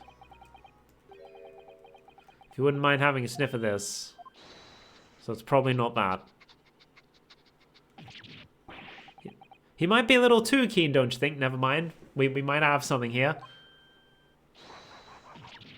Aroo, ah! The chief inspector made short work of Gina there. Woof. Look what he's gone to. Oh my, that trunk clearly still has a very strong scent. Of Inspector Gregson. In other words, it must have belonged to him. So that's what we were proving here, was it? Oh, alright, it's a fair cop, I suppose.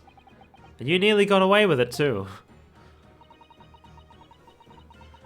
You always talk so proudly of Chief Inspector Toby's nose and what it can achieve. Did it not cross your mind that he might identify something that was right next to us? Yeah, that was a bit of a bloomer, wasn't it? That's enough now then, Gina. Eh? I think it's time you told us the truth about that trunk.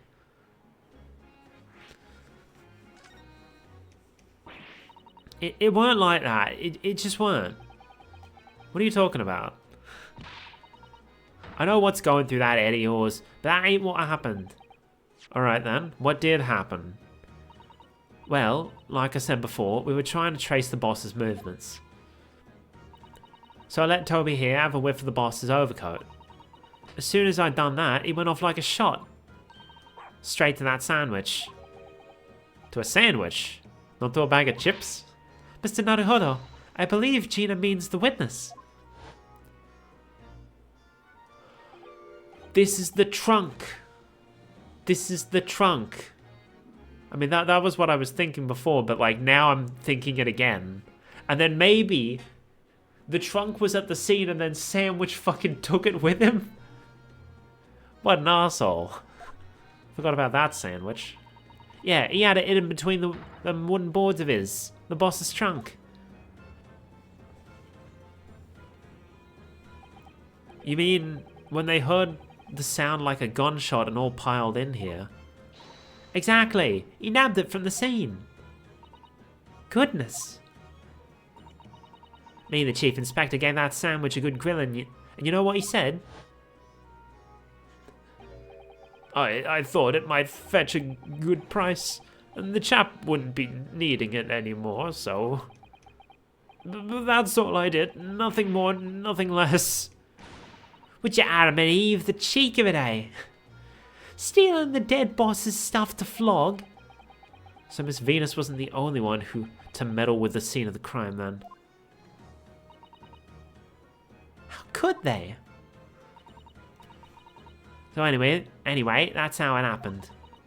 And it's a pretty decent trunk, so I figured I might as well make use of it. Is there something wrong with that, eh? Well, maybe you and Mr. Sandwich should try and find the answer to that question together. Did we get it in evidence? Because I did see that there was like a slash on the side. I think perhaps that trunk should be turned over to the police, don't you? What are you on about? I am the police. Gina, if you wouldn't mind, could we maybe examine it? Yeah, alright then. Do what you want with it. Thank you. We shall make a detailed record of our examination of the evidence. Inspector Gregson's metal traveling case, traveling trunk that was removed from the scene but subsequently recovered by Gina. Grrr. What's the matter with Toby? Why is he acting so aggressively towards me all of a sudden? Mr. Naruhodo, be careful, it must be the trunk. Oh, Jesus! Ah! Toby, oi, what are you doing? You're gonna lick his face off. Mr. Naruhodo! Mr. Naruhodo! Let's examine the trunk, shall we? With this dramatic music going on. Have you seen this huge gash across the side of the trunk here? It's gone right through the leather and into the metal behind it. Gosh, for a metal chest like this to have been so badly damaged, whatever made the gash must have struck the side of the trunk with considerable force. I wonder how it happened. Maybe it was a bullet. Let's have a look inside.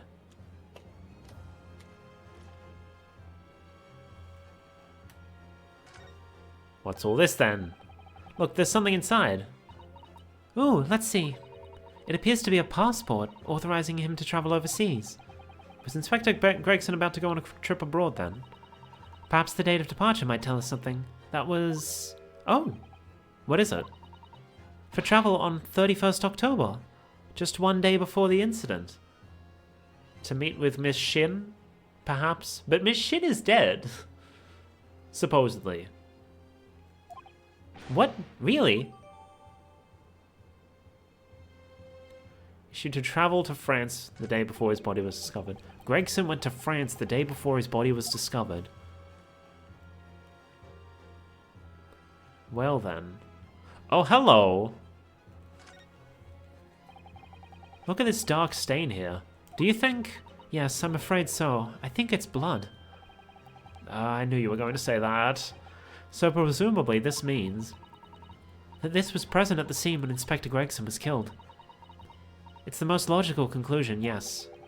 To think Jean has been carrying this around with her. If you didn't know any better, I suppose it does look like a grease stain from all the fish and chips. Alright, let's see what's going on with Toby. Gina, quickly! Hail a carriage! Oh no.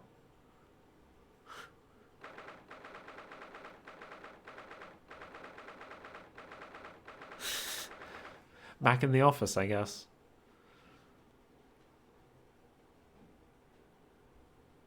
We really got knocked out from that tiny puppy jumping on us. Oh, Mr. Naruhodo, are you alright? Miss Susato. Ah, conscious again at last. A blessed relief, my dear fellow. After all, to drop dead after a moderate licking by a small terrier. Most unseemly.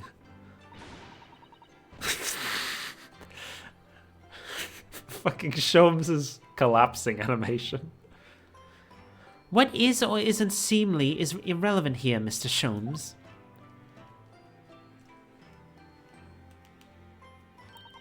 I'm so glad there's no lasting damage. How are you feeling? I'm fine, thank you. Did you bring me back here? What's this on my head? A bandage? Sadly, we had no ice. So that's a compress of sugar water. Sugar water? Don't worry, Mr. Naruhodo. It's a first aid treatment that my father taught me. Oh, thank you. So, let us take tea when you're feeling up to it. But of course, no sugar in the patient's cup. The bump on my head is throbbing sweetly enough, don't worry. Hehehe. Whenever you're feeling ready, then. I guess... Let's talk to Sholmes. Hey, Sholmes! You're hiding stuff from us. Thank you for your concern, Mr. Sholmes. My dear fellow, think nothing of it. I must say I was quite startled when I heard that you'd been attacked by a dog. For a moment I feared that infamous murderer from so many had come back from the dead. You mean the professor? Fortunately, I see your prized throat is unscathed. That stiff, upturned collar of yours obviously afforded some welcome protection. Was I that close to death? All I really remember is the dog licking my face over and over and over again. Well, if you wish to avoid such troubles in future, a little mustard spread on the cheeks should do the trick. I would think it should balance the sweetness of your bandage rather splendidly. Okay, so we can probably just move down to Sholmes' suite to progress. Because I think we're almost done with the investigation portion. Probably.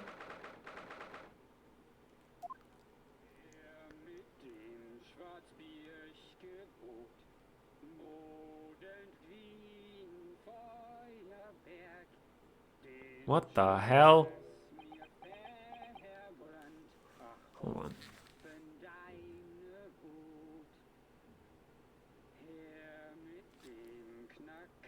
What the hell is this BGM? What on earth is going on in here? Am I having a bad dream? Ah, no. It's an old German folk song. A rather fine rendition, I think. That's the least of my concerns. Iris? Sag. Iris, what's the matter?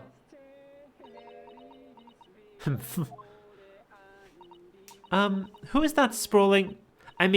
relaxed gentleman over there? It's your dad. Iris? Is she even listening? Excuse me, sir. I do apologize for troubling you whilst you're singing so merrily, but... Would you be so kind enough to explain the situation?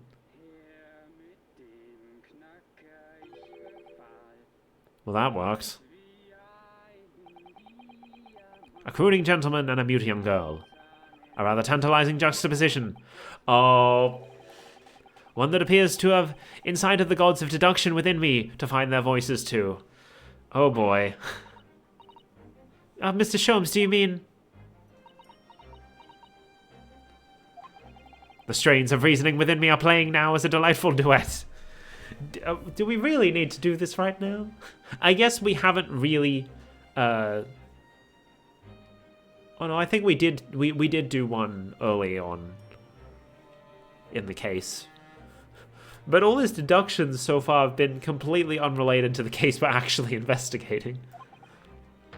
One melody sings of a reunion full of nostalgia. Whilst the other is a morose theme about the great secret you're trying so desperately to conceal, Iris. She's turned as white as a sheet. So as usual, you've seen to the very heart of the matter. By the time my own brief performance is over, I feel this gentleman's song will reach its finale. The song's probably just playing on that megaphone in the gramophone in the background, I'm guessing. So then, to Music Land, where all is sweetness and delicacy and harmony. Pray, do enjoy Herlock Sholmes' latest logic and reasoning spectacular. Oh man, without his coat on, that's different. Man's identity. It's obvious who he is. Just because he has a mask on doesn't actually hide who he's supposed to be. Firstly, we consider the man's nationality. Clearly, he's a German with no grasp of the English language. As evidenced by the Germanic song he sings and his apparent inability to understand when asked to desist. So why is the man here at all in such apparently high spirits? The answer, of course, Iris, is clearly known to you. And so she looks over at the gramophone. Indeed, we need only follow the gaze of those bright young eyes to unravel that particular part of this mystery. The reason for the man's mildly irritated warbling is revealed by the herbal tea. You obviously offered our German guest a cup of your latest herbal blend. The tea's delectable flavor has made the man's spirits soar, and resulted in his joyful ditty tumbling incessantly from his lips. I eagerly await sampling the flavor myself, that I may join the fellow in his state of elation. Now, to the next question. Who exactly is this gentleman availing himself so thoroughly on the settee?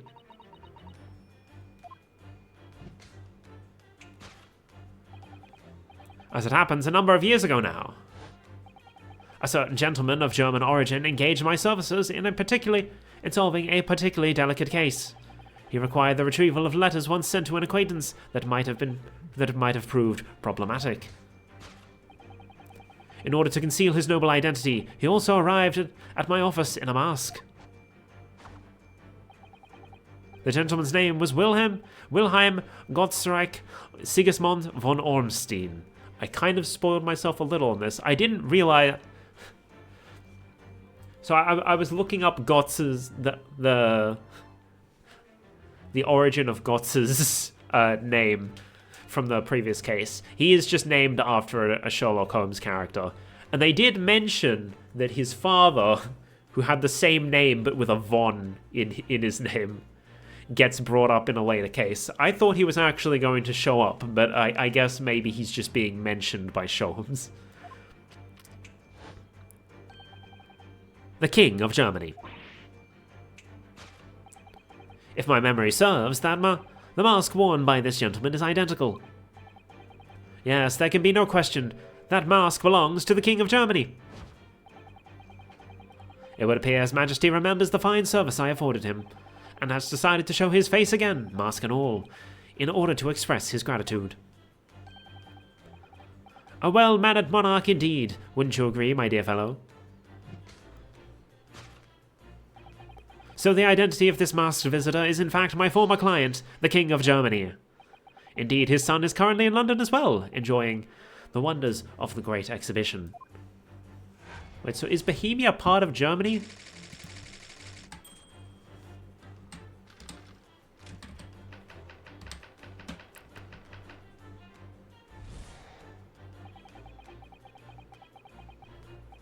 I'm confused. He mentioned... Because Gotts said he was part of Bohemia. What can't... Okay, it's currently part of the Czech Republic. Maybe in these days it was part of Germany. Maybe. I don't know. Because Gotts definitely said he was Bohemian and not German. Anyway. Which leaves us with one remaining imponderable. Yes, you, young Iris. But your apparent, inexplicable silence is unable to hide the truth. Yes, the reason for your muteness is concealed inside that knapsack. A £5 note, I believe. I must say, as your compatriot, I am deeply saddened. It would appear that you've allowed yourself to be bribed into silence by His Royal Highness, earning yourself some spending money in exchange for keeping quiet about the King's secret. And now the final piece of the puzzle. What is this secret you strive to hide with your silence, Iris? Ah, yes, we need only follow that brief involuntary twitch of your eyes to find the answer. You were attempting to abscond with that coffee cup. What? My favorite coffee cup, in fact. Or should I say, the handle of my favorite coffee cup. It appears that His high-spirited highness, broke it in the midst of his hijinks. Which leads us to the sad truth. My favorite coffee cup has been broken by the King of Germany, and Iris, you tried to conceal it from me. I shall have a bill sent via governmental channels to the German royal family for its replacement.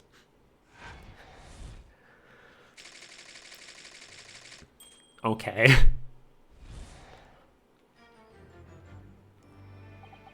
Thus concludes Sherlock Sholmes' great deduction of this painful puzzle. Okay, Sholmes.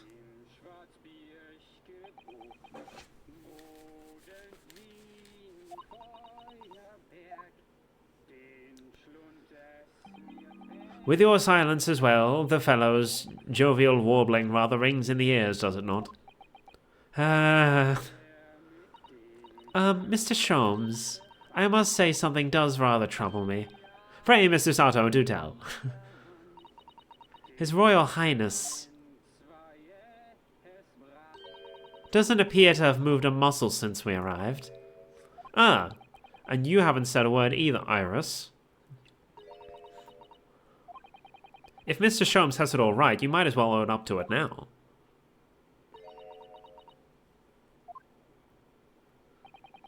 Your reasoning isn't entirely without substance, I must admit. And one other thing, Mr. Sholmes. Yet another grievance, Mr. Naruhodo? Surely not. Well, actually, I read the story of that case recently, the one you were just describing. And according to that, at least, it wasn't the King of Germany. There we go. It was the King of Bohemia.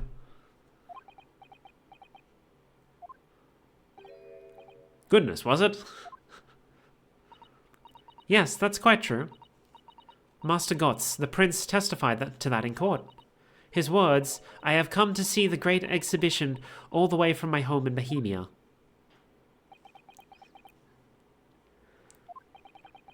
I would like to ask you keep that minor error to yourselves. It could easily become quite a scandal. I believe, Mr. Naruhodo, that it's our turn now to make some corrections to a number of minor errors that may have slipped in. Yes, even Mr. Sholmes is willing to admit he might be slightly wide of his mark this time. Although it's clear that Iris is definitely hiding something. We need to find out the truth behind this mysterious scene. But one truth is incontrovertible. My favorite coffee cup is no more. So, shall we embark again? On a joint presentation of Sherlock Sholmes' Logic and Reasoning Spectacular. Oh, and we don't have the sword anymore. Hold it, Mr. Sholmes.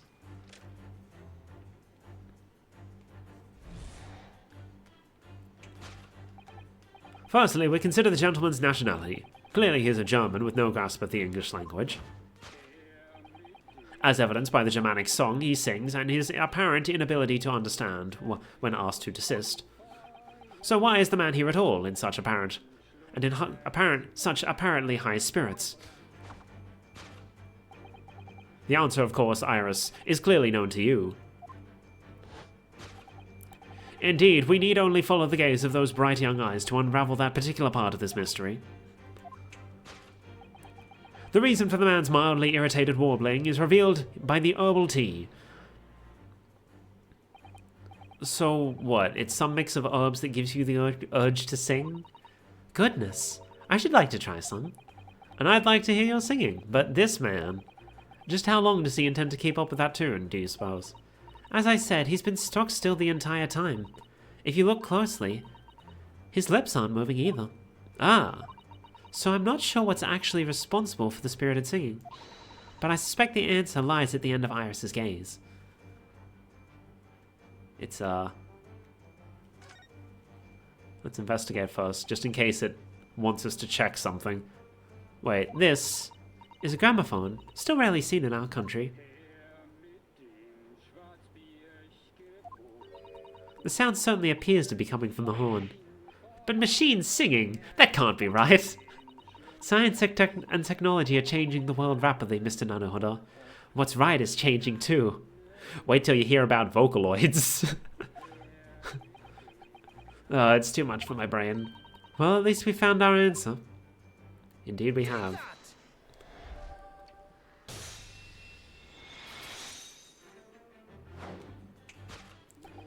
The reason for the man's mildly irritating warbling is revealed by the gramophone.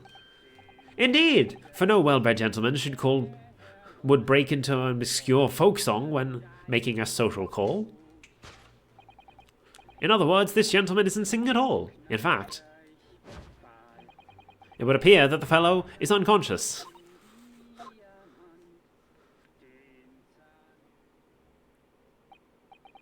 Ah, the music seems to have stopped now. I ask you, Mr. Naruhodo, yes? Why would I have purchased a recording of that gibberish? How should I know? Well, never mind, on with the deduction. Who exactly is this gentleman availing himself so thoroughly of the settee?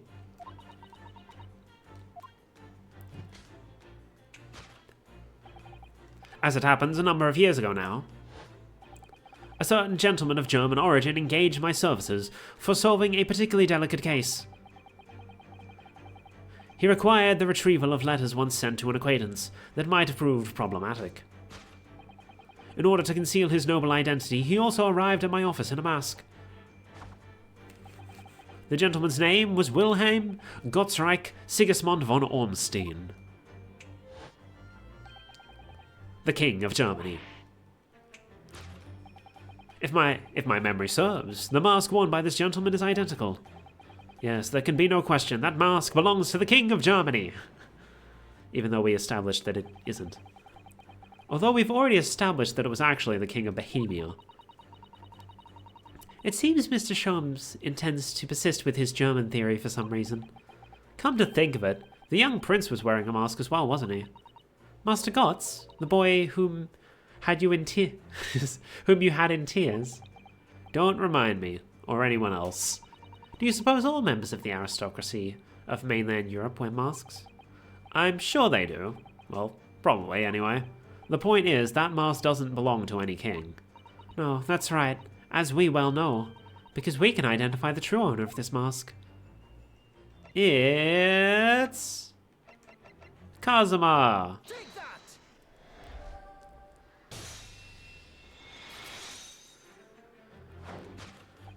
Yes, there can be no question. That mask belongs to Kazuma Asogi. In other words, my memory is sublimely unreliable.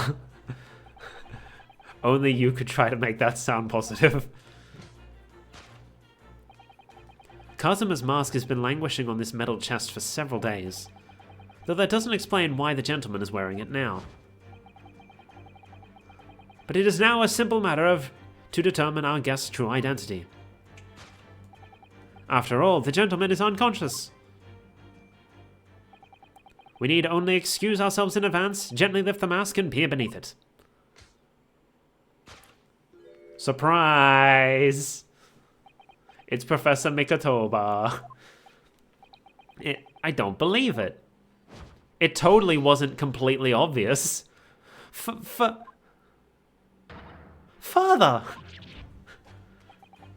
I'm afraid, Mr. Sato, you must be Mr...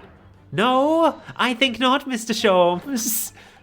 Then it would appear our logic and reasoning has once again revealed the truth. This mysterious visitor. is my unconscious father, Yujin Mikatova. Susato got to do the logic and reasoning, or just looking and saying.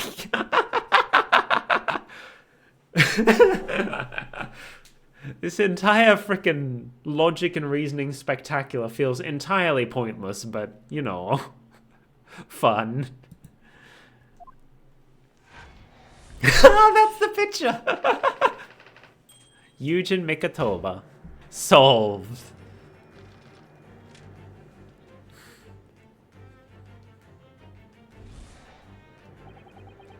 Which leaves us with one remaining imponderable. Yes, you, young Iris. But your apparent inexplicable silence is unable to hide the truth. Yes, the reason for your muteness is concealed inside that knapsack. So that's a £5 note poking out from Iris's knapsack, is it? Oh dear. I can't be sure. Most money that we encounter is in coin form. I know. I'm not even sure if we've seen any banknotes here in Britain at all, have we? But anyway, Father would never have paid money for Iris's silence. He certainly seems like the silent type himself, though, judging by his present state. There must be some other reason for Iris's silence, I suppose. Perhaps what Iris is trying so hard not to give away with her eyes is something entirely different. Oh?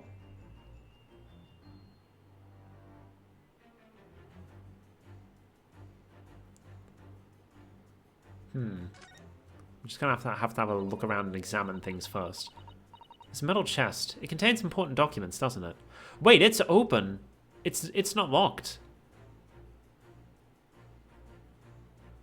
Did they open it? And that's why everything's on the floor. This metal chest, it contains important documents, doesn't it?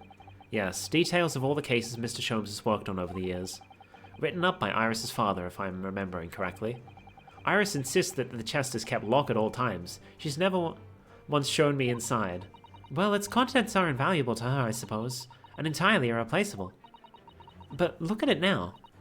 The catch is unlocked for once. Ah, so it is. That's hard to ignore. Very. I've never seen that chest unlocked before in all the time we've been staying here at Baker Street. Well, there we go.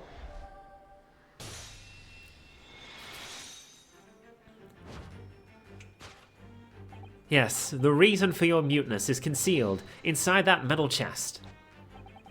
An excellent observation, for upon closer inspection, there is something different about the chest's appearance. It's kept locked at all times, yet now the catch is open. Evidently, this has something to do with your refusal to speak, Iris. But it's simple enough. But it's a simple enough matter to entice you to speak, I'm sure. I merely need open this chest.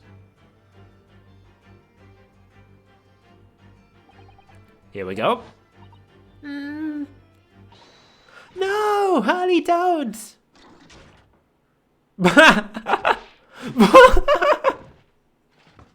Get bonked. Mr. Sholmes!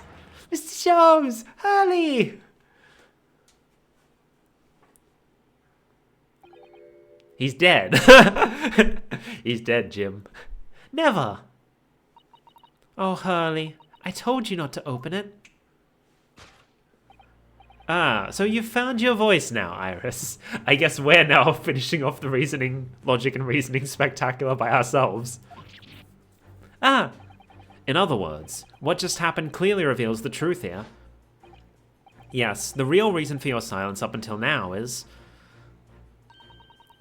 This is somewhat different to the usual dance of deduction you perform with Mr. Sholmes, isn't it? Well, he's left me alone on the ballroom floor, so I'm going to have to dance this next part solo. And anyway, I need to get to the bottom of this for my own peace of mind. Now then, Iris isn't usually the silent type, so... You mean you don't actually know the answer yet? Despite that knowing point of the finger before? Miss Susato, sometimes a man needs to point his finger first and think later. Oh, well, if you say so. I think we'd better examine Iris more closely, and try to rescue the situation then. For your silence. Oh-ho! Take that! It's the key!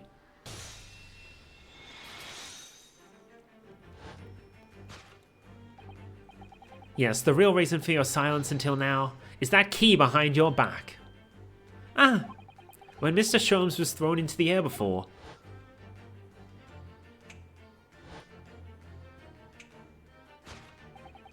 Just before you called out to try and stop him, you slipped something out of your mouth. That something is the key now in your hands. No doubt the key to the chest. You're so clever, Bruno. So now it becomes clear. Thanks to Mr. Sholmes' graphic demonstration, we can well imagine what happened here. But Professor Mikotoba opened that metal chest only to be punched in the air.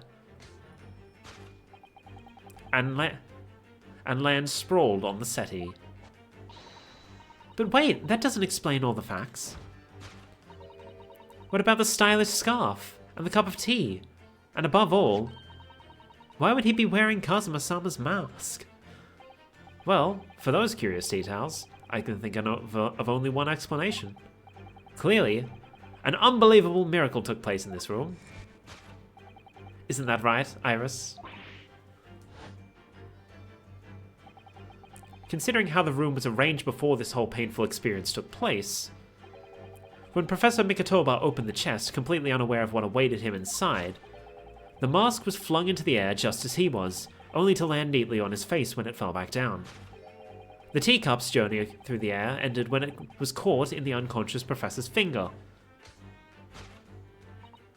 You mean to say that the stylish scarf is actually just a tablecloth?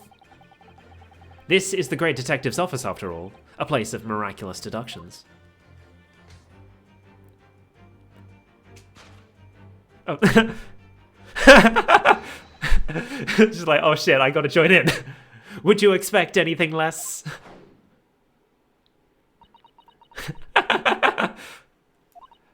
Yes, you're right. It happened exactly as you said. Brilliant, Runo. Thus concludes Ryunosuke Naruhodo's great deduction of this punchy puzzle.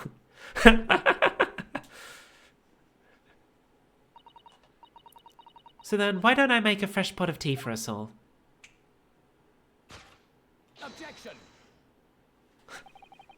An admirable performance, Mr. Naruhodo. But in the final act of the show there, you missed a rather important... You rather missed everything of importance. Mr. Sholmes? If you would cast your mind back to my earlier deduction... Iris, clearly you're hiding a great secret. Okay, never mind, we're back. We're back to Sholmes again. Ah, she is? From the look on her face...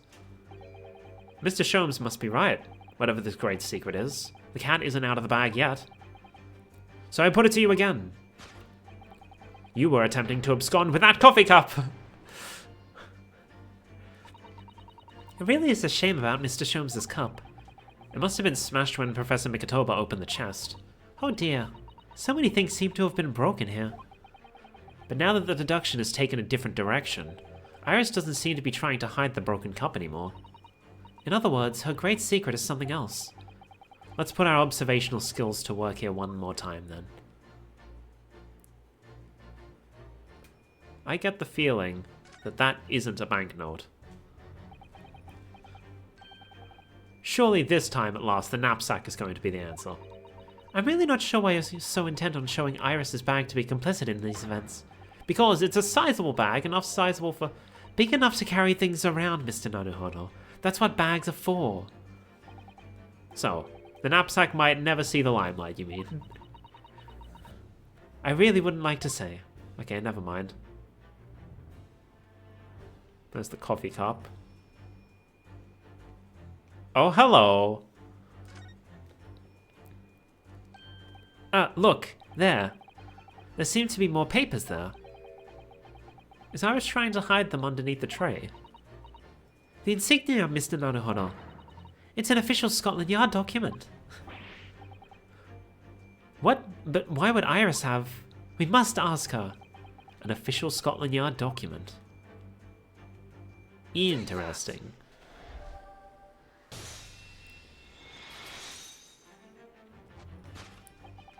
You were attempting to abscond with that case file.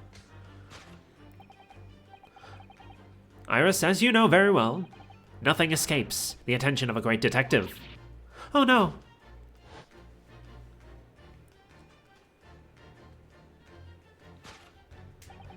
We visited Scotland Yard Autopsy Laboratory earlier today.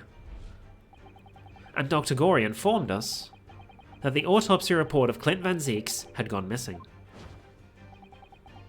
Clint Van Zeeks. Yes, I do seem to recall that some years ago I asked to see the report in question. You were with me, weren't you, Iris?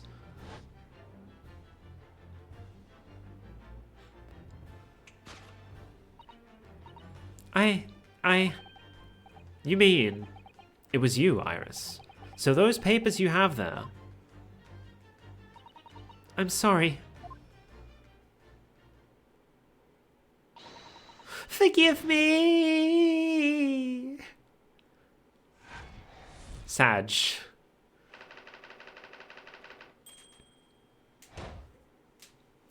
Well, the silence was actually to hide the key, but yeah, she was trying to hide the case file as well.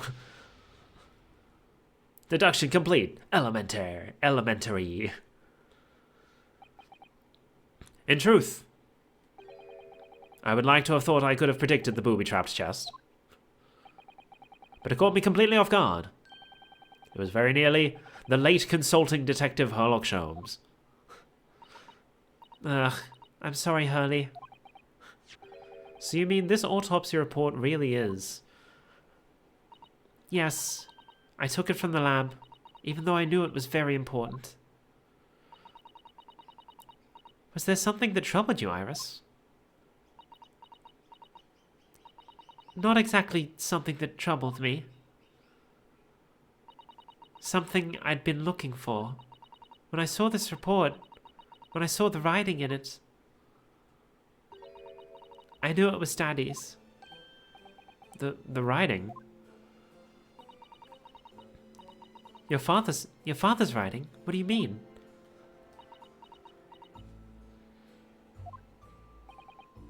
Iris? It must be something that's hard for her to talk about. Forgive me for interrupting, my dear fellows. Mr. Sholmes, what is it? I feel as though the poor unconscious gentleman on the settee has been somewhat forgotten. Father! Perhaps we should find our guest somewhere more peaceful to rest. Mr. Naruhodo? Yes? Would you be so kind as to lend him your bed? We must do our very best to make him comfortable, I feel. Oh, yes, of course. I'll help you carry him up. So will I. No, I can manage alone, thank you. You have tea to enjoy. We wouldn't want Iris's brew to stew.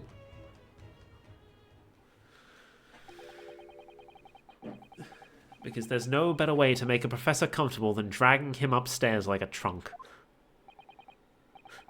I wonder. Perhaps that was deliberate. Maybe Mr. Sholmes is making himself scarce to give Iris the chance to talk more freely. We must use this opportunity to talk with Iris. And here I was thinking we were almost done with the investigation, but... Well, we're almost there now. No sense ending off now, because this is clearly going to be the last part, surely. Would you like to tell us about it, Iris? About your father? I'm sure I told you before, didn't I? That Daddy used to be Hurley's partner? Yes. And that notes about all the cases they solved together are kept inside that metal chest. That's right. Hurley told me, you see. He said that Daddy's somewhere far away now, so we can't meet. That's one way of describing it.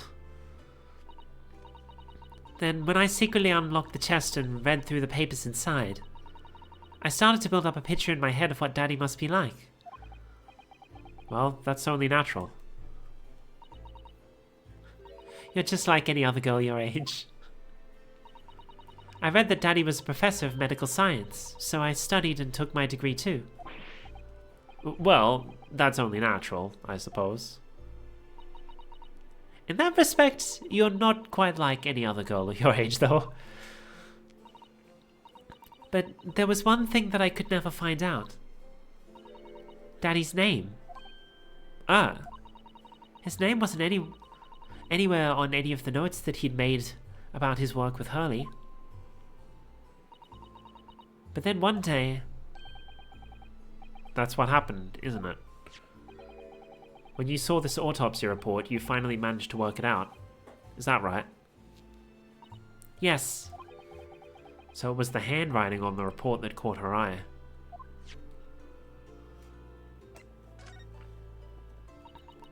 When I saw the writing on that report, I could hardly believe it. I know that handwriting, I thought to myself.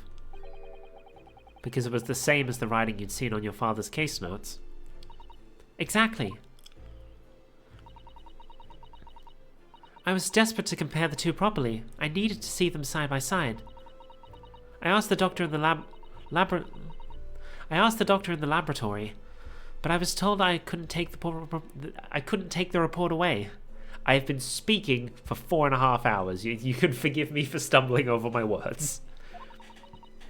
And even worse, I was told it was the first and last time we'd be allowed to even look at it there. So you decided to steal it?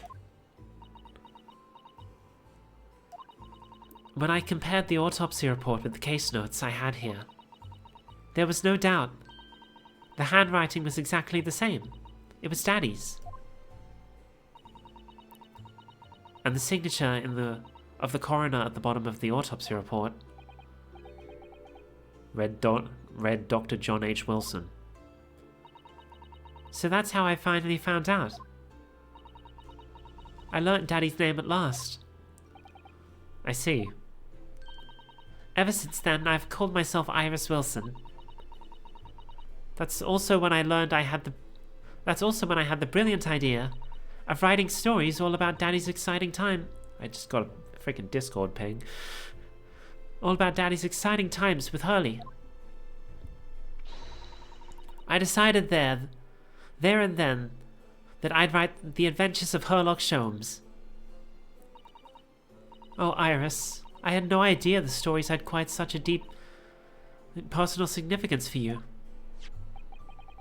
I can see why the autopsy report was so important to her now. And why she was prepared to break the law to get her hands on it.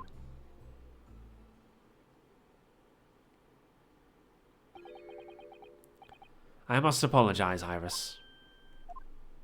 Eh? This is really all my fault. Hurley? I made a promise, you see, that until the time was right, I'd keep the details about your father a secret.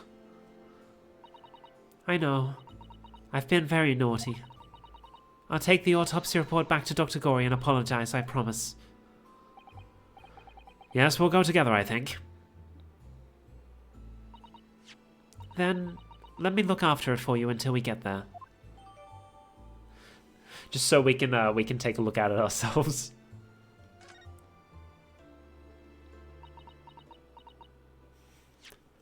Let's have a look. Clint Van Zeek's mail. Coroner, John H. Wilson. Observations. Death from a single stab wound to the heart. Other superficial external wounds indicative of a duel. Additional notes. Recent scarlet ink stains visible on the little and ring fingers of the right hand, but no document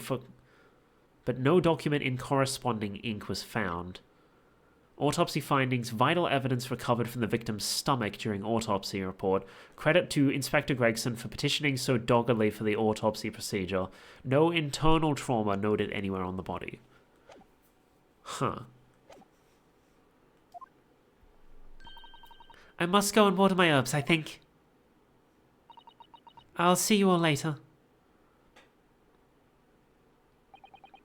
Poor Iris. She must be feeling awful. I know Mr. Shobes is here for her, but still. Ah! What? How? What's the meaning of this, Mr. Sholmes? Mr. Sholmes? Oh dear me. So, you've noticed, I see. What did I notice?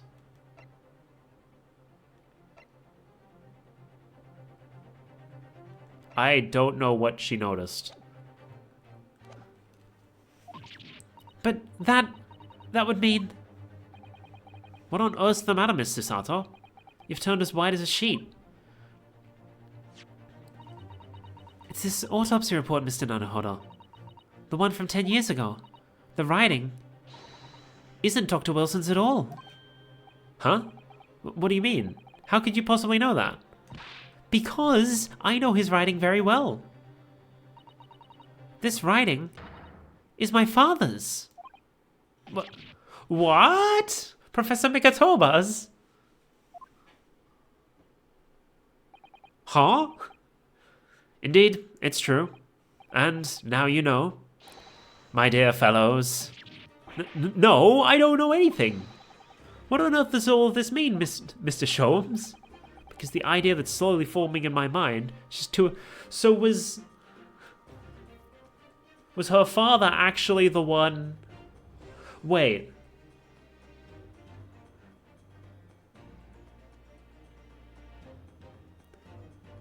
Wait. Is Iris like the fucking illegitimate child of Professor Mikatoba? Just too extraordinary to believe. Please, you have to explain.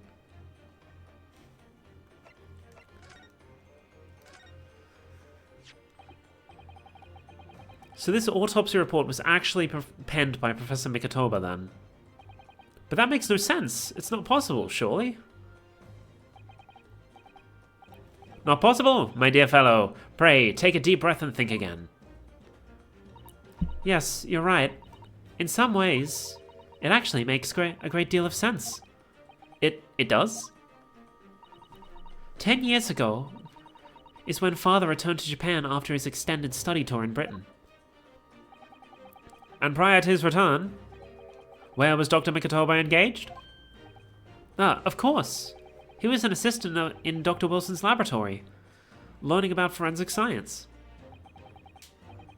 As an assistant, he would have aided with the dissection work, making detailed notes, which would be assembled into the full autopsy report. Once the work was completed, the head coroner would check the contents and put his signature on the document. In other words, the only writing of Dr. Wilson's in the report would be his signature at the end. I see. So Iris got the wrong end of the stick, you mean? She saw that and assumed the whole report had been written by Dr. John H. Wilson. Which is very understandable, of course. What a complicated situation. Signed by Dr. John H. Wilson, who carried out the procedure, though Professor Mikatoba actually penned the report. But that means... Thinking about it, most of what we know about you, Mr. Sholmes, comes from the published stories of your exploits. Yes, the adventures of Herlock Sholmes, written by Iris.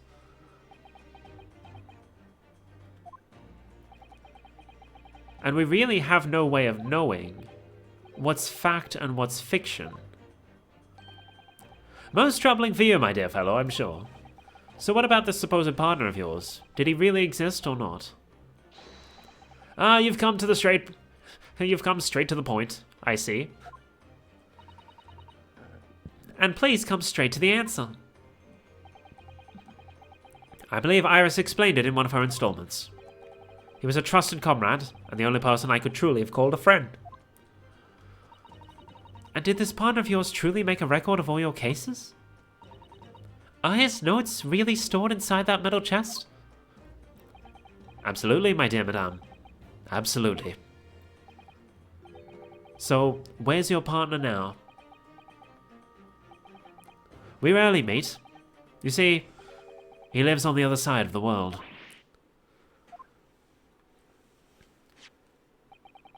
But if this autopsy report and the records of all your cases were penned by the same hand, and if the autopsy report was written, though not signed, by your famous partner, there would be only one logical conclusion.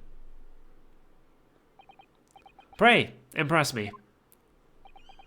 Your partner would have to be Yujin Mikotoba.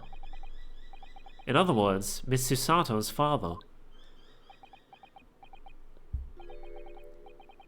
Upon my word, Mr. Naruhodo. Yes? You are coming along wonderfully. You have hit upon the method at last. You finally grasped the art of deduction. You mean to say? Allow me to introduce you to my great friend and partner, Mikotoba. Professor Mikotoba? Sholmes and Mikotoba. Does this mean that you're the real Dr. Wilson? No, my dear. I'm still my plain old self, Yujin Mikotoba, your father. Oh, of course. This is obviously too much for Susato-san to take in. I must say, though, how my old friend has attained worldwide celebrity as a great mystery solver is the greatest mystery of all. I still remember the first time we met. Pray remind me. When was it again, Mikotoba? 16 years ago, Sholmes. Yes, quite. 16 years ago. I just arrived from Japan with Seishiro and Genshin. I was in search of lodgings close to the hospital. Some comfortable rooms at a reasonable price. But rents are devilishly high in that particular area. That's right. So I decided I needed someone to share lodgings with and the expense. And was fortunate enough to be introduced to Sholmes, who found himself in a similar situation. I was a callow fellow back then, a mere shadow of the great detective you see before you now. I was working at the hospital's chemical laboratory at the time, indulging my curiosities for little gain. And the situation of our cohabitation led to us pursuing cases together, you see. Hard to believe. It was a mere 6 years. We had a great many adventures. But in the last year of Mikotoba's stay in Britain, that most infamous of cases presented itself. The case with which you've become rather familiar yourselves, the Professor killings. After the trial, Seishiro and I were summoned back home. Hardly surprising, given the circumstances. So there you have it. And as you know, all the details recorded by my trusty chronicler remained in that metal chest. This is just amazing. Professor Mikotoba really is Mr. Sholmes' famous partner.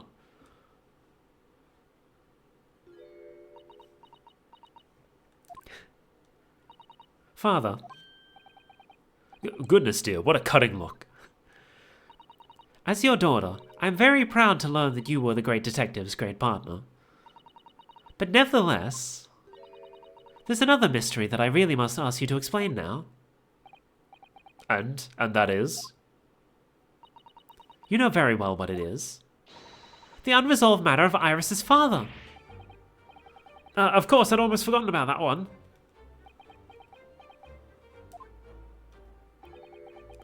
I should have seen this coming, I suppose.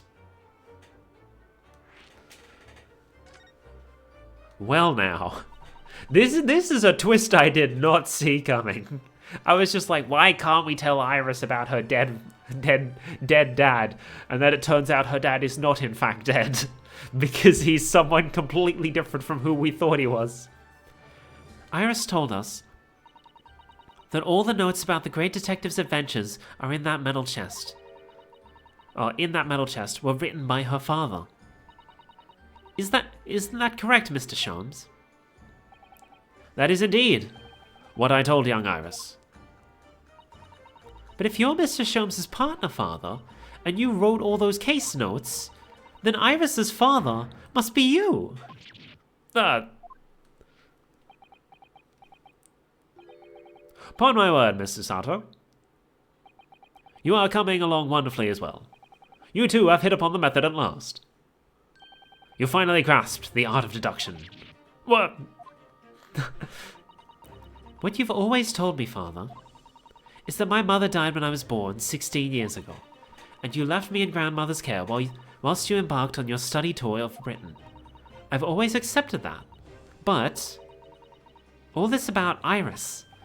Oh, there it is, Susato-san's ice-cold stare. No, now hold on a minute. It was very complicated. I mean, it's really not what you think. Then perhaps you'd like to explain exactly what it is? There it is. Now the ice go from ice-cold to red-hot just before she... No, really, you've got the wrong end of the stick. Shomes, say something, man.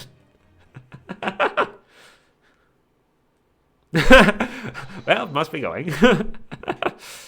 That's quite enough, my fiery fellows. Mr. Shomes, when did he get all dressed up?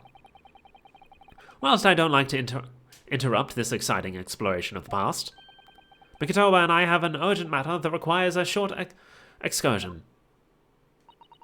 But it's very late, Mr. Shomes. Where must you go? Why, my dear madame, is that not obvious? My partner and I must pursue our natural enemies. So, get your coat, Mikotoba. The game is afoot. But Shomes, I really must give Susato a full explanation, I think. Later, my dear fellow, later. Our carriage awaits downstairs already. God damn it, Shomes. You haven't changed one iota, have you? I mean, really, I visit our home after 10 long years, and when I open that chest in a fit of nostalgia, I quite inexplicably pass out. And as if it wasn't enough, when I eventually regain consciousness, I'm plunged straight into all this. Father, please. Go with Mr. Shomes now. What?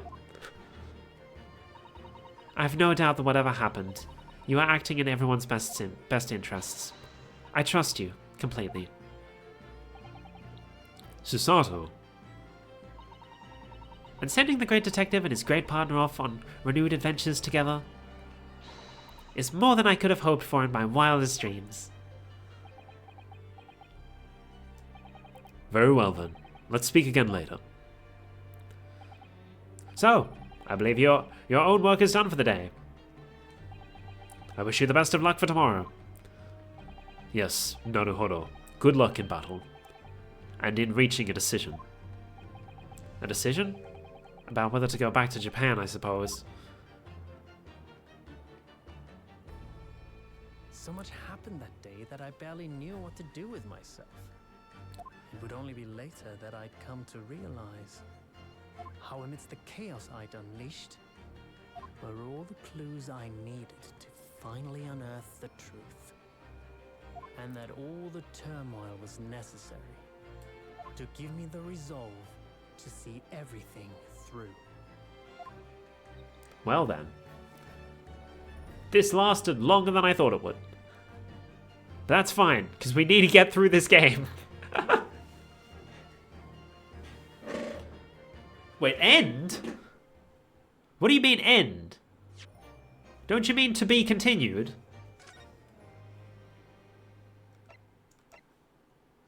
What do you mean end? Huh? Huh?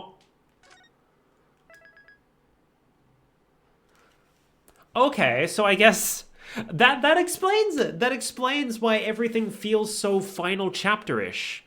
Because the final case is split across 2 chapters. I suppose. Well then, I guess that'll be it for today. Next week, we begin the final trial.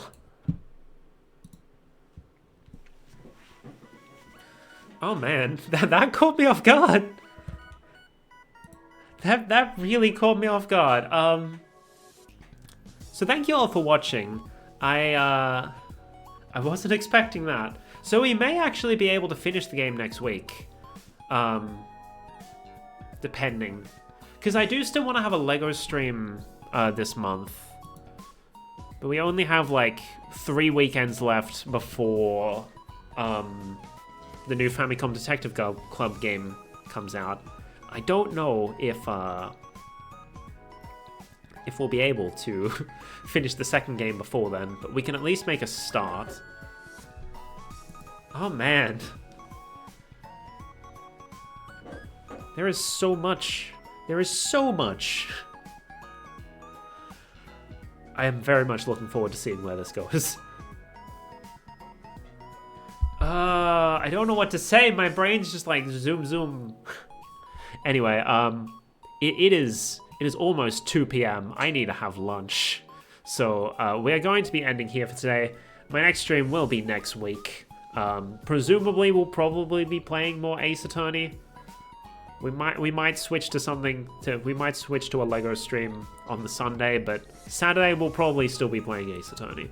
So, let's have a look who's online. I know Miko's probably, yeah. Oh, there's like no one online besides like Miko. So I guess we can raid Miko. I don't like raiding the same person twice in like the same weekend, but like there's no one else online that I'm particularly close with. Because I streamed for longer than anticipated. But, here we go. Here are the raid messages. If there are any lurkers that would like to join. Miko is currently playing The Walking Dead Season 2. I've seen all of Season 1. I haven't seen Season 2, so this is going to be new for me. And I'm jumping, like, almost 7 hours into the story, so don't know what I'm going to be getting myself into. But yeah, this has been a wild ride. I'm glad I decided to try this out. I'm glad I decided to stream it. Catch my reaction to that off guard. On stream, I mean. Words. No more talking. I'm done. I'm gonna go have lunch. Thanks for watching. Utsukame. Bye bye. And scene.